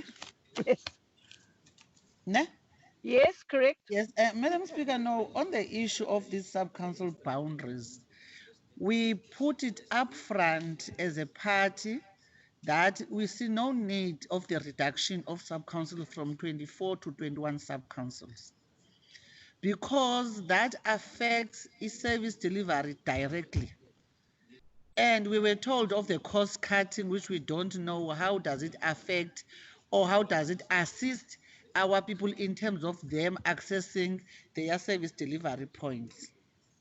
Also, it was clear that the DA, because of the loss of numbers in the electorate, they had to do that jungle. But also there were proposals to say, if it goes that way, why do you take a ward from Philippi and include that ward in Mitchell's Plain whilst you have a sub-council in Philippi? So it was a kind of dismantling our communities also. We made an example of Ward 35 to remain in Philippi, than be taken to Mitchell's Plain. Same applies to Ward 75. So those proposals all fell on deaf ears, because we know for a fact EDA has got its own mission. But I think as time goes on, you must learn on the decline of your electorate, and it must give you a provision of the upcoming other elections. You will keep on declining. You will never regain the majority now. Be that as it may, as a patriotic alliance, we want to record that partly we achieved but what we anticipated or what we put on the table as to suit our performance as a party, except of one sub-council. But we think going forward, in the sub-councils that we are going to serve in, we are going to be in minority, but you are going to be the major watchdog of your activities. Thank you because very much, we know your shenanigans, what you can do when you are in power. Thank you, Councillor, but we did get your comments. Alderman Kempthorne. Madam Speaker, I would like to take this opportunity to thank the members of the Multi-Party Committee for the hard work and diligent reading of the documents and the legislation and the robust discussions that we had. It was something that this administration has inaugurated. It is not necessary to have a multi-party committee. We could have just followed the legislation and put the bylaw through. I don't think I need to add anything more to what Councillor Punt has said. I think he said it brilliantly and to the point, but I just need to reiterate a couple of points that the other parties have made. The big comment has been about the timeframes. Unfortunately, our elections, as we all know, were held in November, and thanks to the amendments of the Structures Act, we have 120 days to get the ward committees up and running. The ward committees are some of the basic building blocks of service delivery within the City of Cape Town, and we have no option but to get them up and running in 120 days. Therefore, we had no option but to run the public participation process through the festive season. I also want to reiterate that the City of Cape Town is the only metro that has sub-councils, and I think, as our President said so correctly, that this is one of the cities that works in South Africa. I think it's because of the sub-councils. Also, I need to reiterate that sub-councils are not individual municipalities. They might be treated that way when it comes to allocation of seats, thanks to the IEC formula, but we are one metro with one service delivery mandate. And every ward has a ward councillor and a ward office, if that ward councillor so chooses. And that is where the basics of service delivery need to happen. So, Madam Speaker, I would like to amend the recommendations proposed by myself and seconded by Alderman Smith.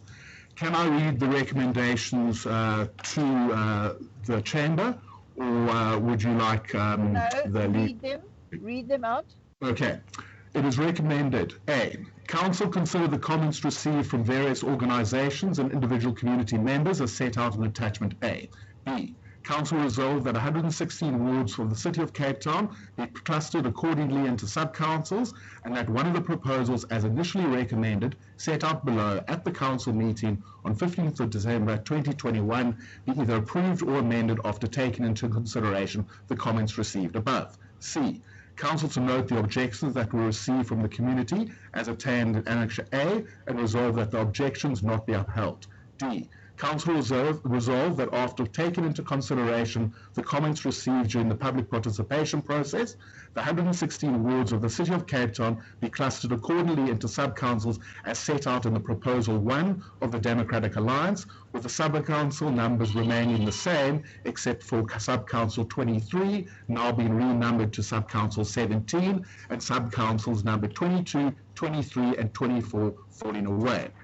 E, the attached amended draft bylaw be approved as amended to indicate at Schedule 2 of the Proposed 1 as submitted by the Democratic Alliance, renumbered as indicated at D above and submitted to the Provincial Administration for publication. F, each party decide on the allocation of the proportional councillors allocated per party, per sub-council in terms of prescribed formula and inform the Chief Whip by no later than the 3rd of February 2022. Proposed by myself, Alderman Kempthorne, and seconded by Alderman Smith. Thank you, Speaker.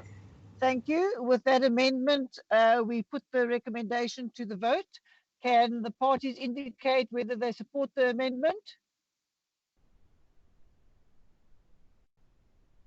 Can we table the substantive motion with amendment? Those against, please indicate.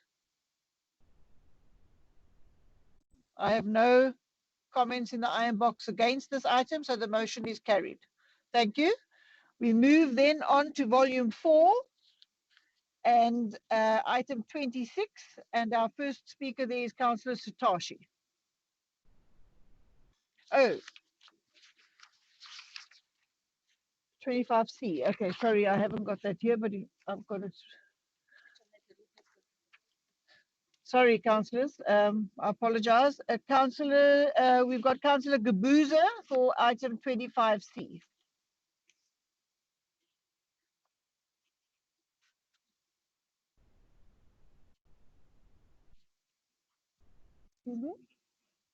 Councillor Gabuza is offline. I've got Councillor Majingo. Councillor Gabuza will speak through the computer of Councillor Mqina. That's perfect. Carry on. If you could just give us that name so we could open his computer. Makina? Councillor Makazi, is it Councillor Makina? Yes, Speaker, Councillor Mqina. Thank you very much. Okay, the computer's unmuted. Carry on. Speaker. Yes. Speaker. Yes. Councillor Gabuza. At last I'm in. I'm using the laptop for Councillor Mqina. Thank you. Because item number 18, we support item number 18 because I'm supposed to speak in that item. But nevertheless, let me go on, Speaker. The termination of the membership is not acceptable, Speaker, because taxman payers were misused in this item.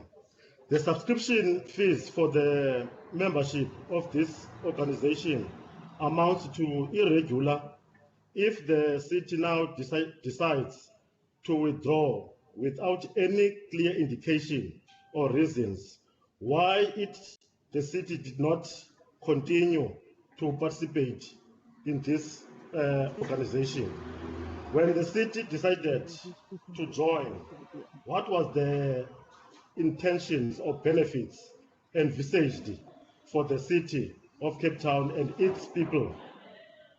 The decision of the city must be taken based on the vision of the city of city of Cape Town, because sometimes you brag about saying that it's a well-run city, a clean city, and so on. But now you fail dismally to implement the project. Cape Town, Speaker, we reject the item simply because there's a misunderstanding in this item, and as the ANC, we don't support the item. Thank you very much. Thank you, Councillor. Councillor Andrews. Thank you, Speaker. I think just to appease the concerns by Councillor Gabuza, I think the concerns that he has are addressed in the report. It's precisely we don't want to waste any resources, and the resources would include financial and human resource, that we feel it best to terminate the membership. And the reason why we terminate in the membership, Speaker, because we are already part of other international organizations, and those international relations are strong. There's a core focus on the Sustainable Development Goals, and those same members who are part of the SDG goals are members of this particular committee, the Urban Environmental Accord. The city was an original signatory in 2005. The SDG goals was established after that, and we have cemented relations with the C40 program, IGLIA, and of course the Resilient Cities program.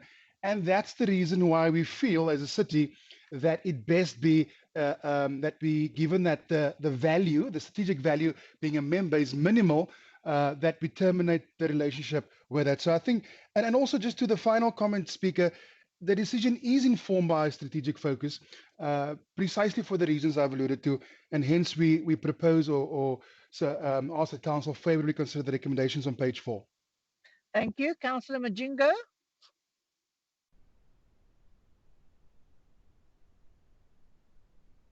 Thank you, Madam Speaker. Continue. Yes. I think it's good that we are saving the money for the city. But what is not good is that we've joined this organization knowing we should have checked if the organization itself would serve our interest as an organization. Now we realize after a while that we are not adding any value, we are not gaining anything in participating there, because some of the things that the organization is offering are the things that we already have. So I think for us, it's good that we resign from it so that we can save money going forward. Thank you very much. Thank you. Councillor Siseka Mandezi, sorry.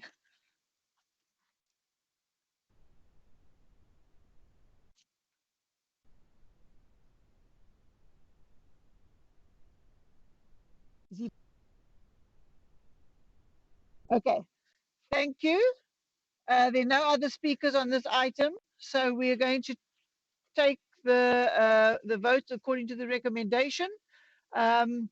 I see that the ANC are against this item. Are there any other items, any other parties that are against this item? No, Madam Speaker, we agree.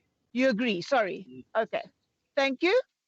All right, then the recommendation is put. If there's no parties that want to record their vote against, we will move the recommendation. Then we move on to item 25D. And that is Councillor Majingo again. Thank you very much, ma'am. I think when we were dealing with the adjustment budget, in the brief report there, we were told that we would receive today the annual report. But again, we are having an item that is coming to us explaining the reason why we can't receive that report. There's nothing that we are going to change, but hoping that we are going to meet all the requirements of the legislation with that report so that we can look at it and deal with it. So I don't think we will disagree with the item, but it needs not to happen in the future on the day of the meeting. It needs to come on time, that we are not going to get the report and the reasons must be finished. Thank now you. we are ambushed in the meeting. We are given reason why we can't get the annual report. Thank you very much. All right, Councillor Mbisi. Unmute. Yeah. Okay. Thank you, Madam Speaker. Okay, I'm not going to be long, but I just want to say to, in response to Councillor Majingo, the item is self-explanatory, and there is no ambush whatsoever. The legislation allows the postponement when there are reasons, which in this case that there are, and it shall be tabled, the annual report. There is no issue around that.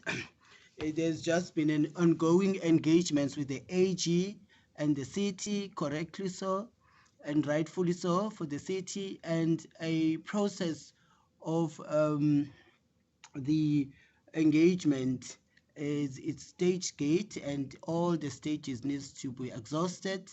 And I'm very confident, Madam Speaker, that the matters have been resolved, because it's merely an interpretation of legislation between the city and the AG.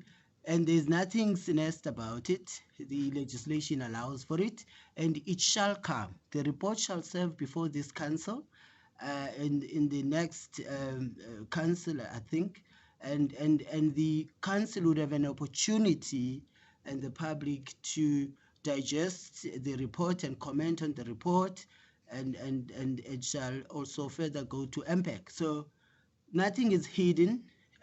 It's said that if there are grounds for engagements further between the city and the AG, then there's a particular process then ensued. So with that, I support the fact that the councillor supports, but there is absolutely no ambush whatsoever. Thank you, Madam Speaker. Thank you, Councillor. I think that's well explained. Can we then accept that recommendation? Can we then move on to the next item, which is item 26? And we have a motion by Councillor Pringle. Your motion is on pages 1 to 3. Can you table the motion?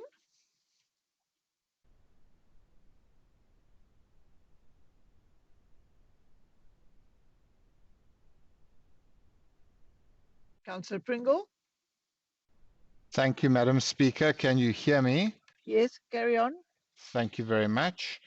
Madam Speaker, many of us will remember the song we learnt when we were younger, Umziwacha, Umziwacha.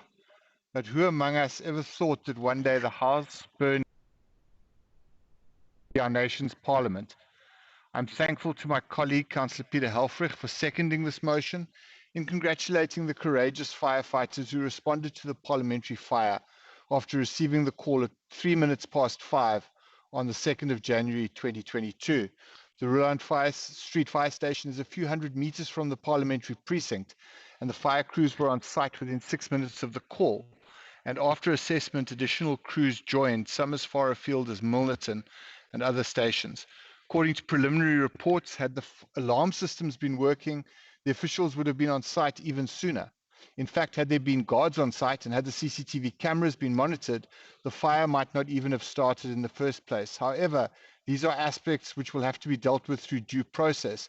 But the response by the fire crew illustrates, as President Ramaphosa himself said on national television, that we have one province and one city in South Africa which work. The courage and resilience of the firefighting crews cannot be overstated, as the vast parliamentary precinct, locked doors and security measures, and age and materials of the construction made their efforts all the more hazardous. With up to 6 fire tenders, 70 firefighters, and even hydraulic platforms on site, the city's response was beamed around the world, and few will forget the sight of the municipality's modern, well-maintained equipment being able to direct water directly up and into parliamentary buildings, which otherwise would have been hard to reach. It is noteworthy that these are the same brave men and women using the same modern technology who respond to fires wherever they occur, from the fires on Table Mountain or the Helderberg to fires in informal settlements. During this time, the city's firefighting crews were also responding to veld fires and fires in informal settlements.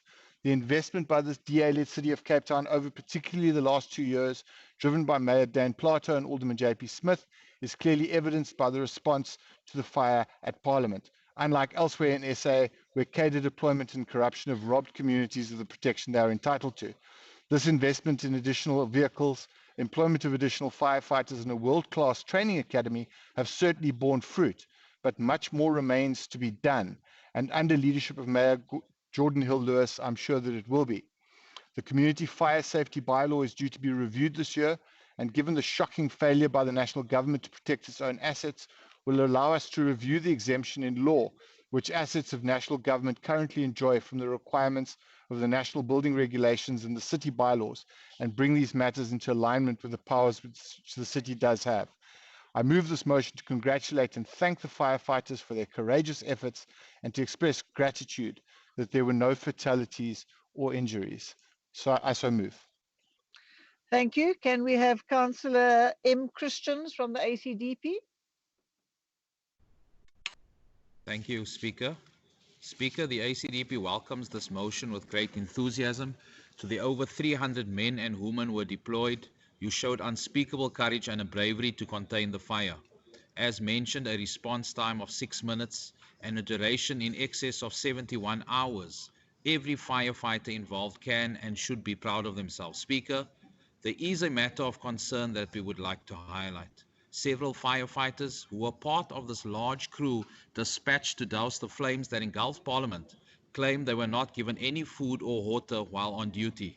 And I quote, "These past few days of putting out the fire have been hectic. You'd think we'd be shown a little bit of compassion considering we've been pulling long hours away from our families as the year kicks off," said an anonymous firefighter. He goes on to add, "I don't think that people understand the amount of pressure and heat we are put under when we go out battling these flames. We cannot make these things up. I still carry scars from the blazes that engulfed the mountains in Dyser Park, Vredehoek. No officials have asked if we are okay. We are just expected to be ready to put out the next flame. Just a bit of compassion, necessary food and water is what we're asking when we put our lives at risk." Now, Speaker, according to these firemen, they have raised these concerns with management, but their concerns have fallen on deaf ears. Now, the ACDP is not ignoring the fact that Alderman JP Smith has confirmed that bottled water as well as snacks is always readily available. Alderman Smith also indicated that the city's firefighters are rotated on a regular basis during big incidents. However, Speaker, what's very alarming is that there are multiple firefighters who refute this. As a city, we pride ourselves on how well we dealt with this fire. We pride ourselves on the response time. We pride ourselves that no fatalities took place. However, can we expect the same type of enthusiasm from our firefighters should anything like this occur in the future if this is how we treat them? We are reluctant to say yes, especially when statements like the following one is made from someone right in the middle of this fight against the flames. I remember there were few occasions where I had to pour water from the hose pipe onto my gloves to slurp it into my mouth just to get some sort of hydration. Speaker, these concerns that were raised with management, can we make this a priority? A priority because if we call any of these firemen and women in the future, we want to be assured that they'll be well taken care of while risking their lives. Now, we have the expected goods available, but possibly need to relook at the management and distribution systems currently being used while people are on site. Let us not be a city of words like in the previous term, but this term be a city also of deed. Let's turn this motion today, which is an extraordinary one, let's turn it into an opportunity of action.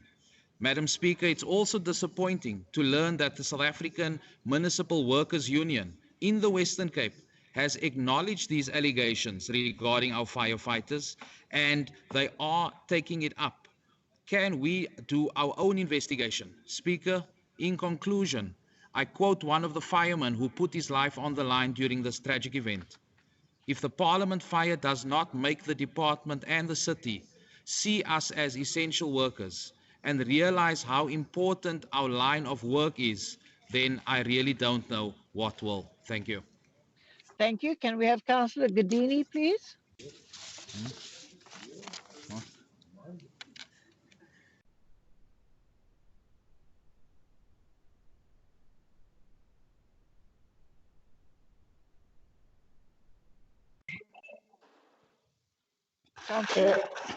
Thank you, Madam Speaker. Yes, the ANC knows the motion from Councillor Pringle and views it as cheap politicking and opportunistic. The ANC applauds our city firefighters who continue serving our communities throughout the fire season. The mayor, in his opening address today, also thanked the firefighters, and yet the DA-led administration that he leads still refuses to meet the demands of the firefighters. The ANC demands that the DA-led administration meet the demands of the firefighters. The DA-led government continues to fail our communities in the townships who continue to experience fires, but yet the city of Cape Town does not assist them with service kits in the informal settlements. And yet the same city of Cape Town-led government continues to underspend on its budget for the human settlements department. And yet our people still continue experiencing these fires. This matter is further worsened by the underspending of the human department in providing houses to our people.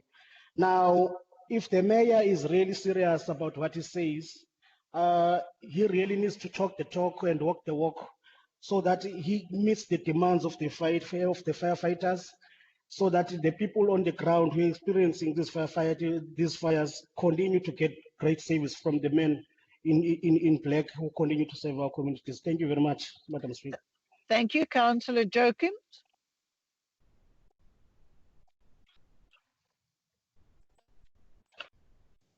Madam Speaker, can you hear me? I can hear you. Carry on. Okay, thank you, Madam Speaker. Good congratulates the courageous efforts of our city's firefighters over the past weeks. We also note in the mayor's speech this morning his accolades to all our fire staff throughout Cape Town. These firefighters, both men and women, put their lives at risk frequently, especially at the fires at the Parliament buildings in Cape Town earlier this year. However, it is a disgrace that our firefighters don't only have to battle infernos, but more so battle their management for salary blockouts without warning, pay cuts, and this same management, the City of Cape Town, not upholding its agreement for better work experience for these firefighters that the city lauds in the media and in this council today. I think we also have to note that these same firefighters their salaries remain 20% less than the national average. I think it has become commonplace for our DA-run local government to blatantly lie to the people and the communities of Cape Town. I think it's also become commonplace for them to misrepresent. I think a case in point is the release of the city's report on the investigation of the fire at Parliament. Again, the DA-run local government paints a picture, one of misrepresentation, and knowing full well that every year before there is a SONA, the pre-SONA inspections are conducted and maintenance identified. And as per this inspection report, all of the maintenance was completed in December of 2021. But I think still it's very strange that all of these fires are happening throughout our city. But for that too, we will have answers. But I think here today the concern is that we should also have answers from the city of Cape Town, the same management of these people, to give positive answers to the ongoing request by Cape Town's firefighters for improved working conditions. Thank you. Councillor De Beer.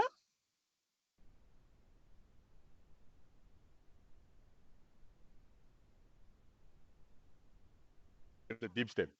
There we are. Am I audible, Madam Speaker? Yes, you are. Madam Speaker, the UIM wishes to wholeheartedly support Alderman Pringle in congratulating the City Fire and Rescue Services, not just for the fight to protect the National Parliament, but indeed in the past few weeks, facing multiple fires across this province and city.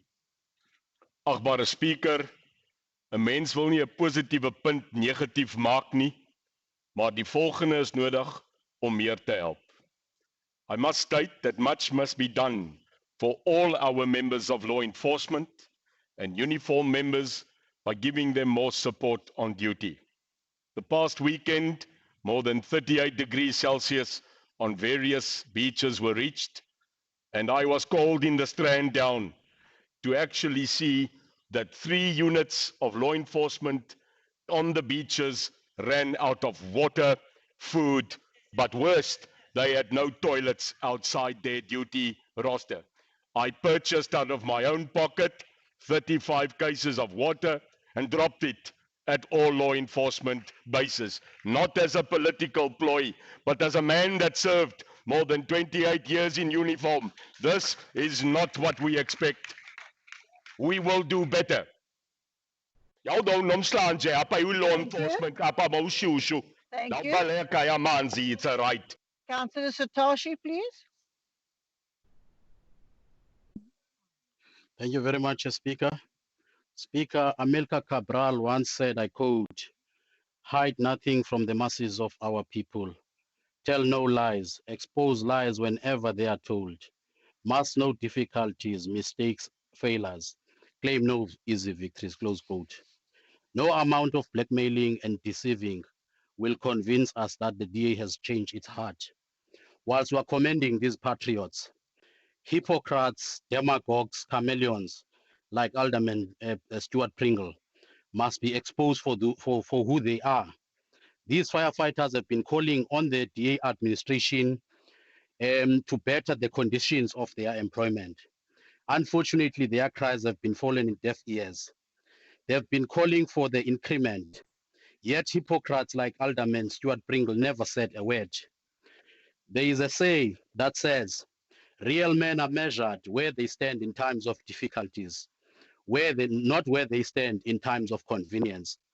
Today, later, Madam Speaker, we are going to be discussing the issue of a collective bargaining council. I want to see whether Stuart Pringle will be able to support the ANC in disagreeing with the decision that has been taken by MECO. So we will test him there if he really is true, is believing in his motion. From our side as African National Congress, these are the patriots that must be commended. They left everything and they defended their country. They laid their lives. But what Stuart Pringle is trying to do, Alderman Stuart Pringle, these are the politics of deception. He's deceiving the communities of Cape Town. We know very well that he does not believe on what he's saying in his motion.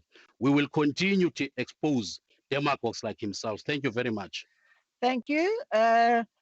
Councillor Christian's raised some issues, and Councillor JP Smith will respond for clarity, and then we will take a vote.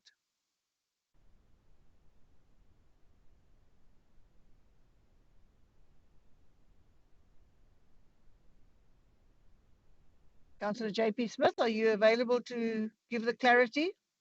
Yes, ma'am, I am. Speaker, the safety of our firefighters is very much a matter that we have prioritized. We have spent hundreds of millions of rands on safety equipment and better vehicles, contracts for aerial firefighting, collective agreements, and every other possible measure to make sure that they are the best equipped and safest they can be. We've ensured effective command and control and good training for staff, so that unlike situations in Johannesburg where staff were led into dangerous situations where officers lost their lives, we did not have scenarios like that.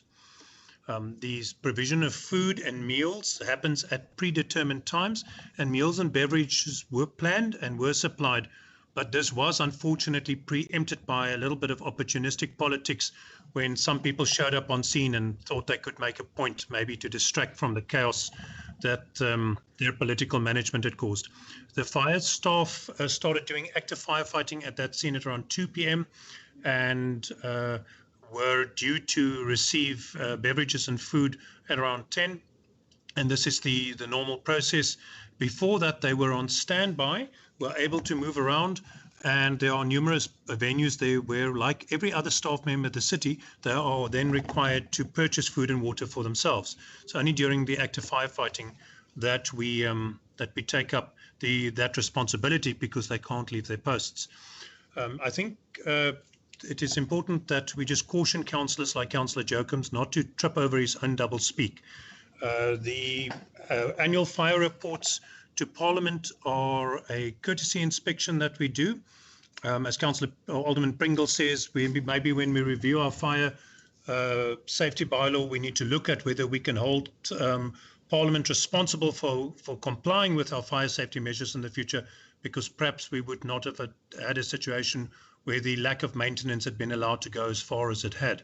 The fact is that very technical report shows out in the subsequent or consecutive sonar inspections that in fact a whole range of problems are identified, and some of those recur annually.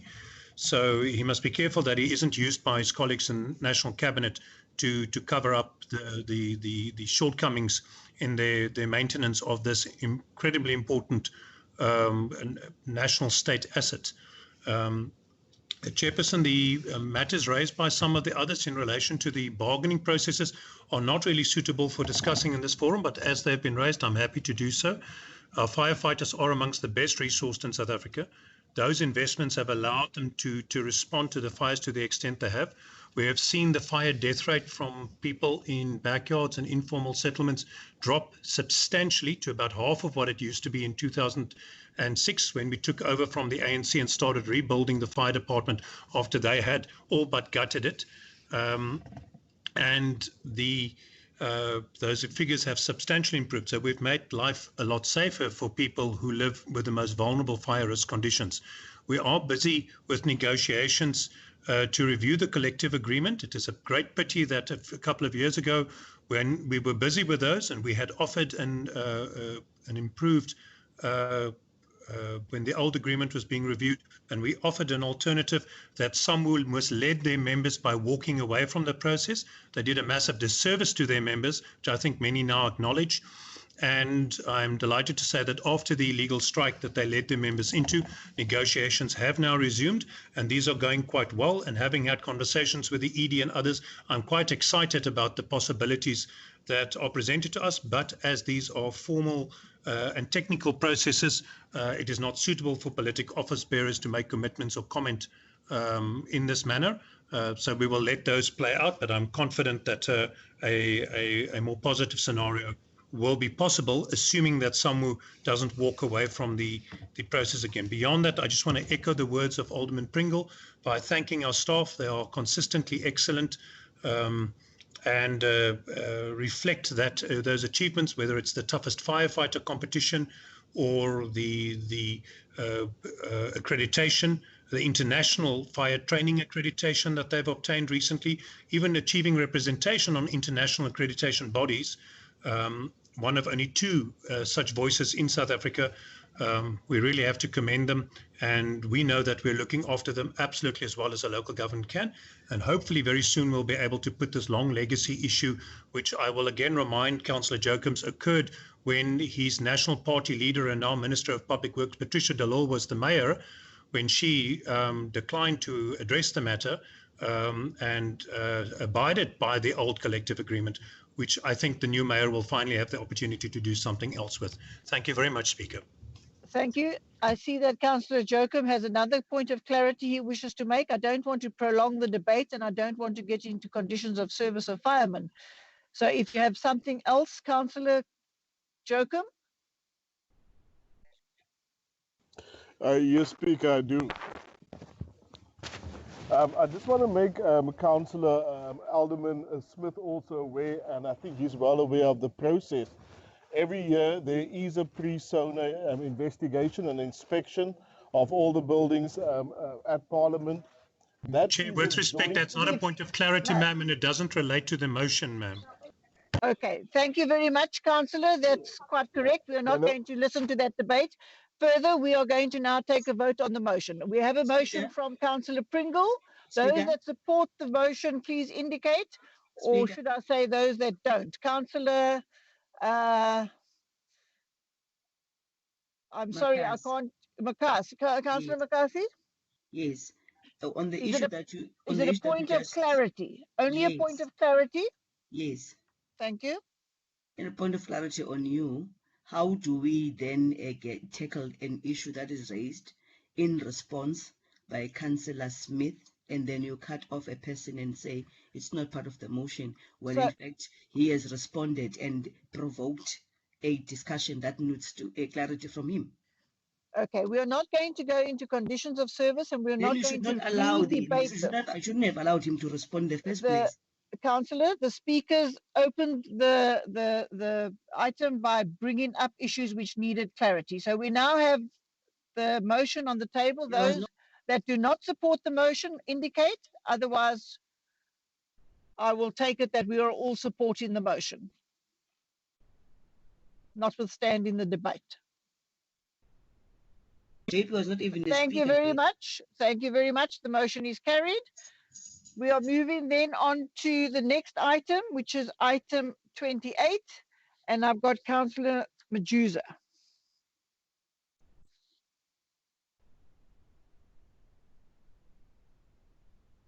Thank you very much, Speaker. Thank you very much. Speaker, on the additional comments or recommendation by the city manager for the reasons set out to be granted, really one would wonder if we are really coming or living in the same world. As much as this approved delegated authority as was signed as far as the 20th of October 2020 and recommended that committees must self-assess and evaluate their performance. This was also meant to assist us in engaging in the outcomes of the self-assessment where required development or develop improvement plans. And the findings of this process and the improvement plans must be presented here today thereof. Which that is not what has been happening here or in this report from the self-assessment that we have been furnished with. It is like we are being taken through a school report card, whilst the committee is continuing to fail this council because of not making sure that it thoroughly audits its ineffective MACO, its committees and its line departments to account on the mess that they have done in the past financial year.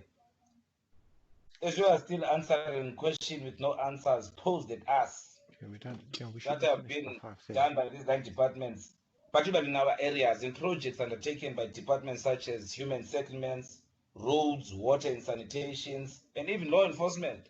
I'm so surprised that the main member of law enforcement acts as if he's holy or he's doing everything accordingly, particularly in our areas of Gugulethu. However, I don't want to dwell much, Speaker, but what I want to say in closing, can we in future be furnished with some real history or history or actual facts instead of some fictitious lullaby stories of ticket box exercise? Because the MPEG committee, Speaker, should start to up its game and deal with what its core functions are meant to be about. Dealing with the issue of corruption, poor management, poor service delivery, and give us a quantitative report, not that misleading scorecards referred to us in this report. Because if people don't know the facts, real facts and real stories, not fiction, they are there to see at Kukuletu's F848 infill housing project. Councillor, conclude. Yes, less said about the experiment gone wrong in Kukuletu's water and sanitation together with the roads Thank department. you. Councillor Bandize? Thank you, Madam Speaker. I was trying to understand what the speaker is talking about, but I think that he also misunderstands what the report is about.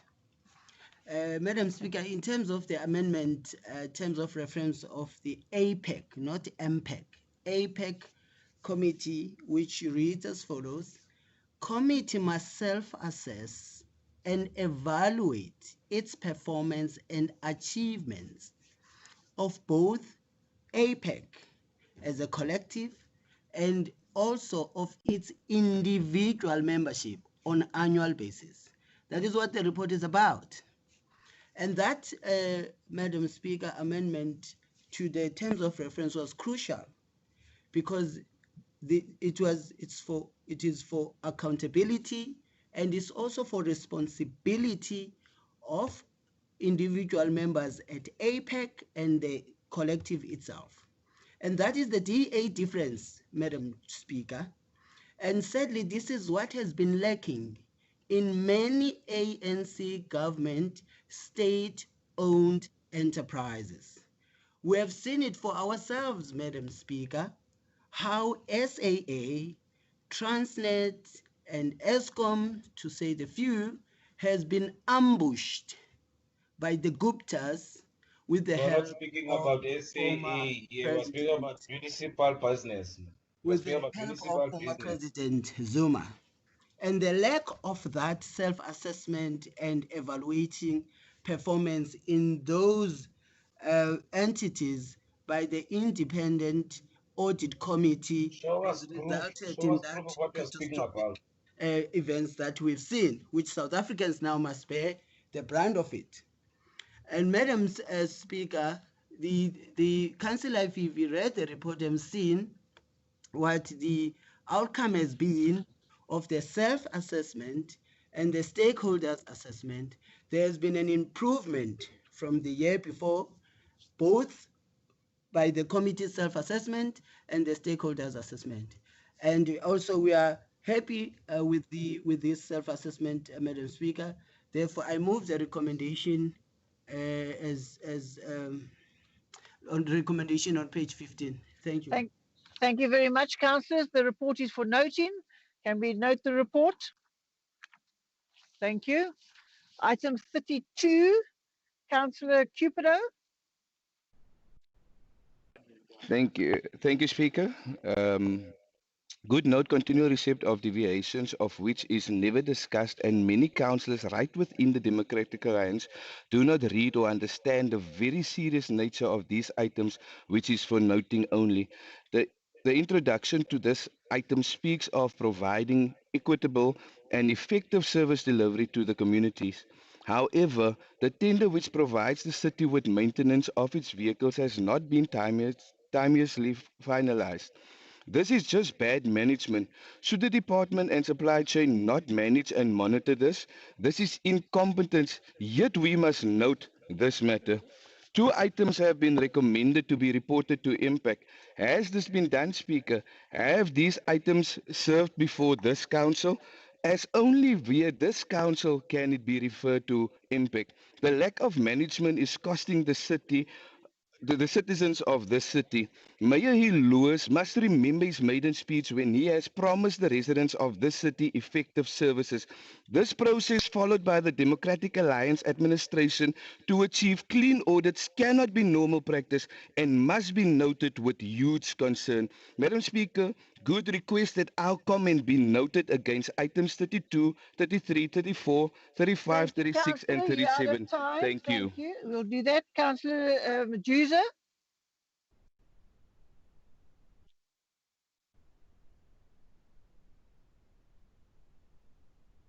Councillor Majuza, you are unmuted.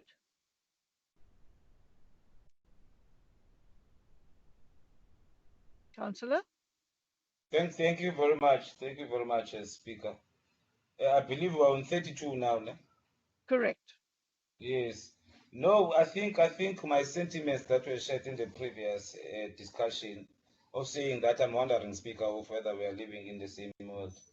It's my concern. It's my concern about the condonement of the city manager of reinstating a service provider that he himself in his report have seen that the service provider has had performance challenges.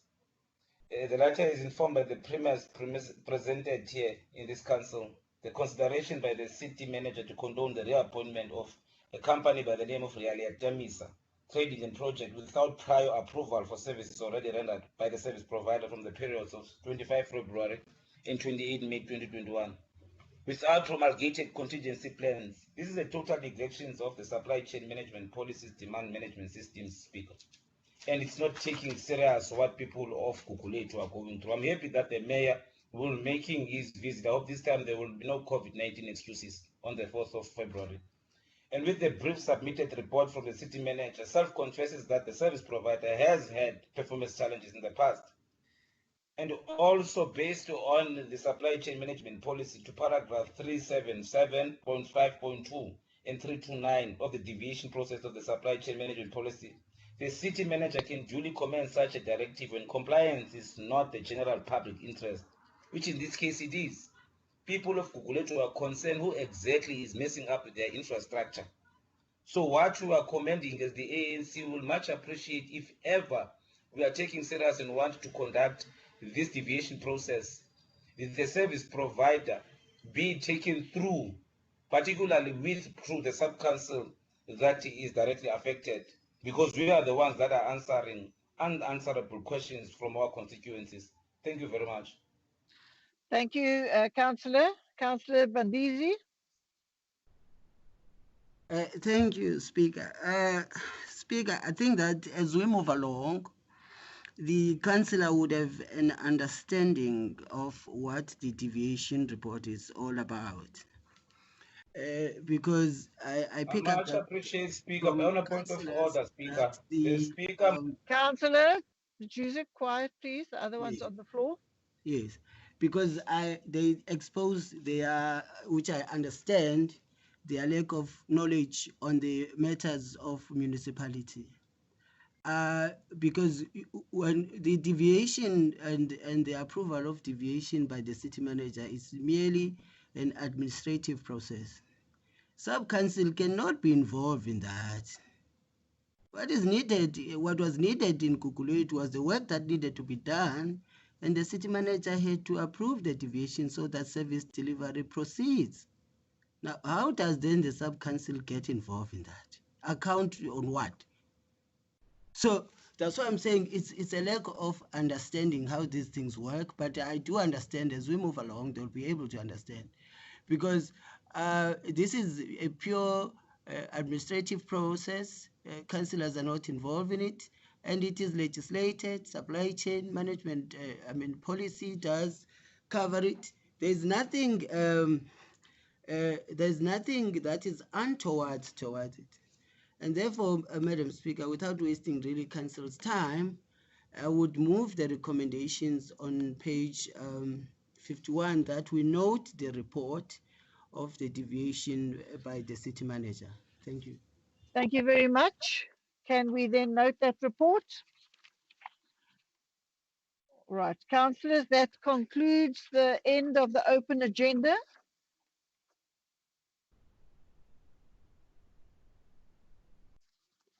Sorry?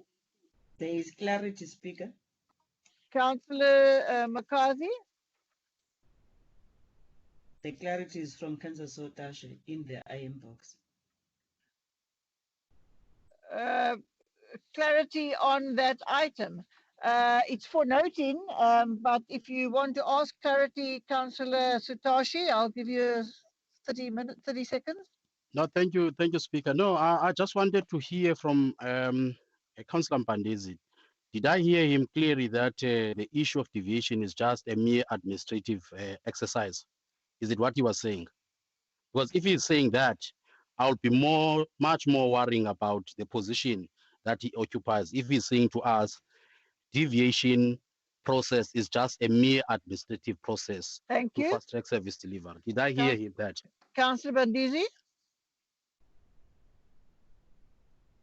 Yeah, thank you, Speaker. No, he didn't hear me properly. So to answer the question is that I didn't say what he heard. He didn't hear properly. Thank you. All right, then let's move on, councillors.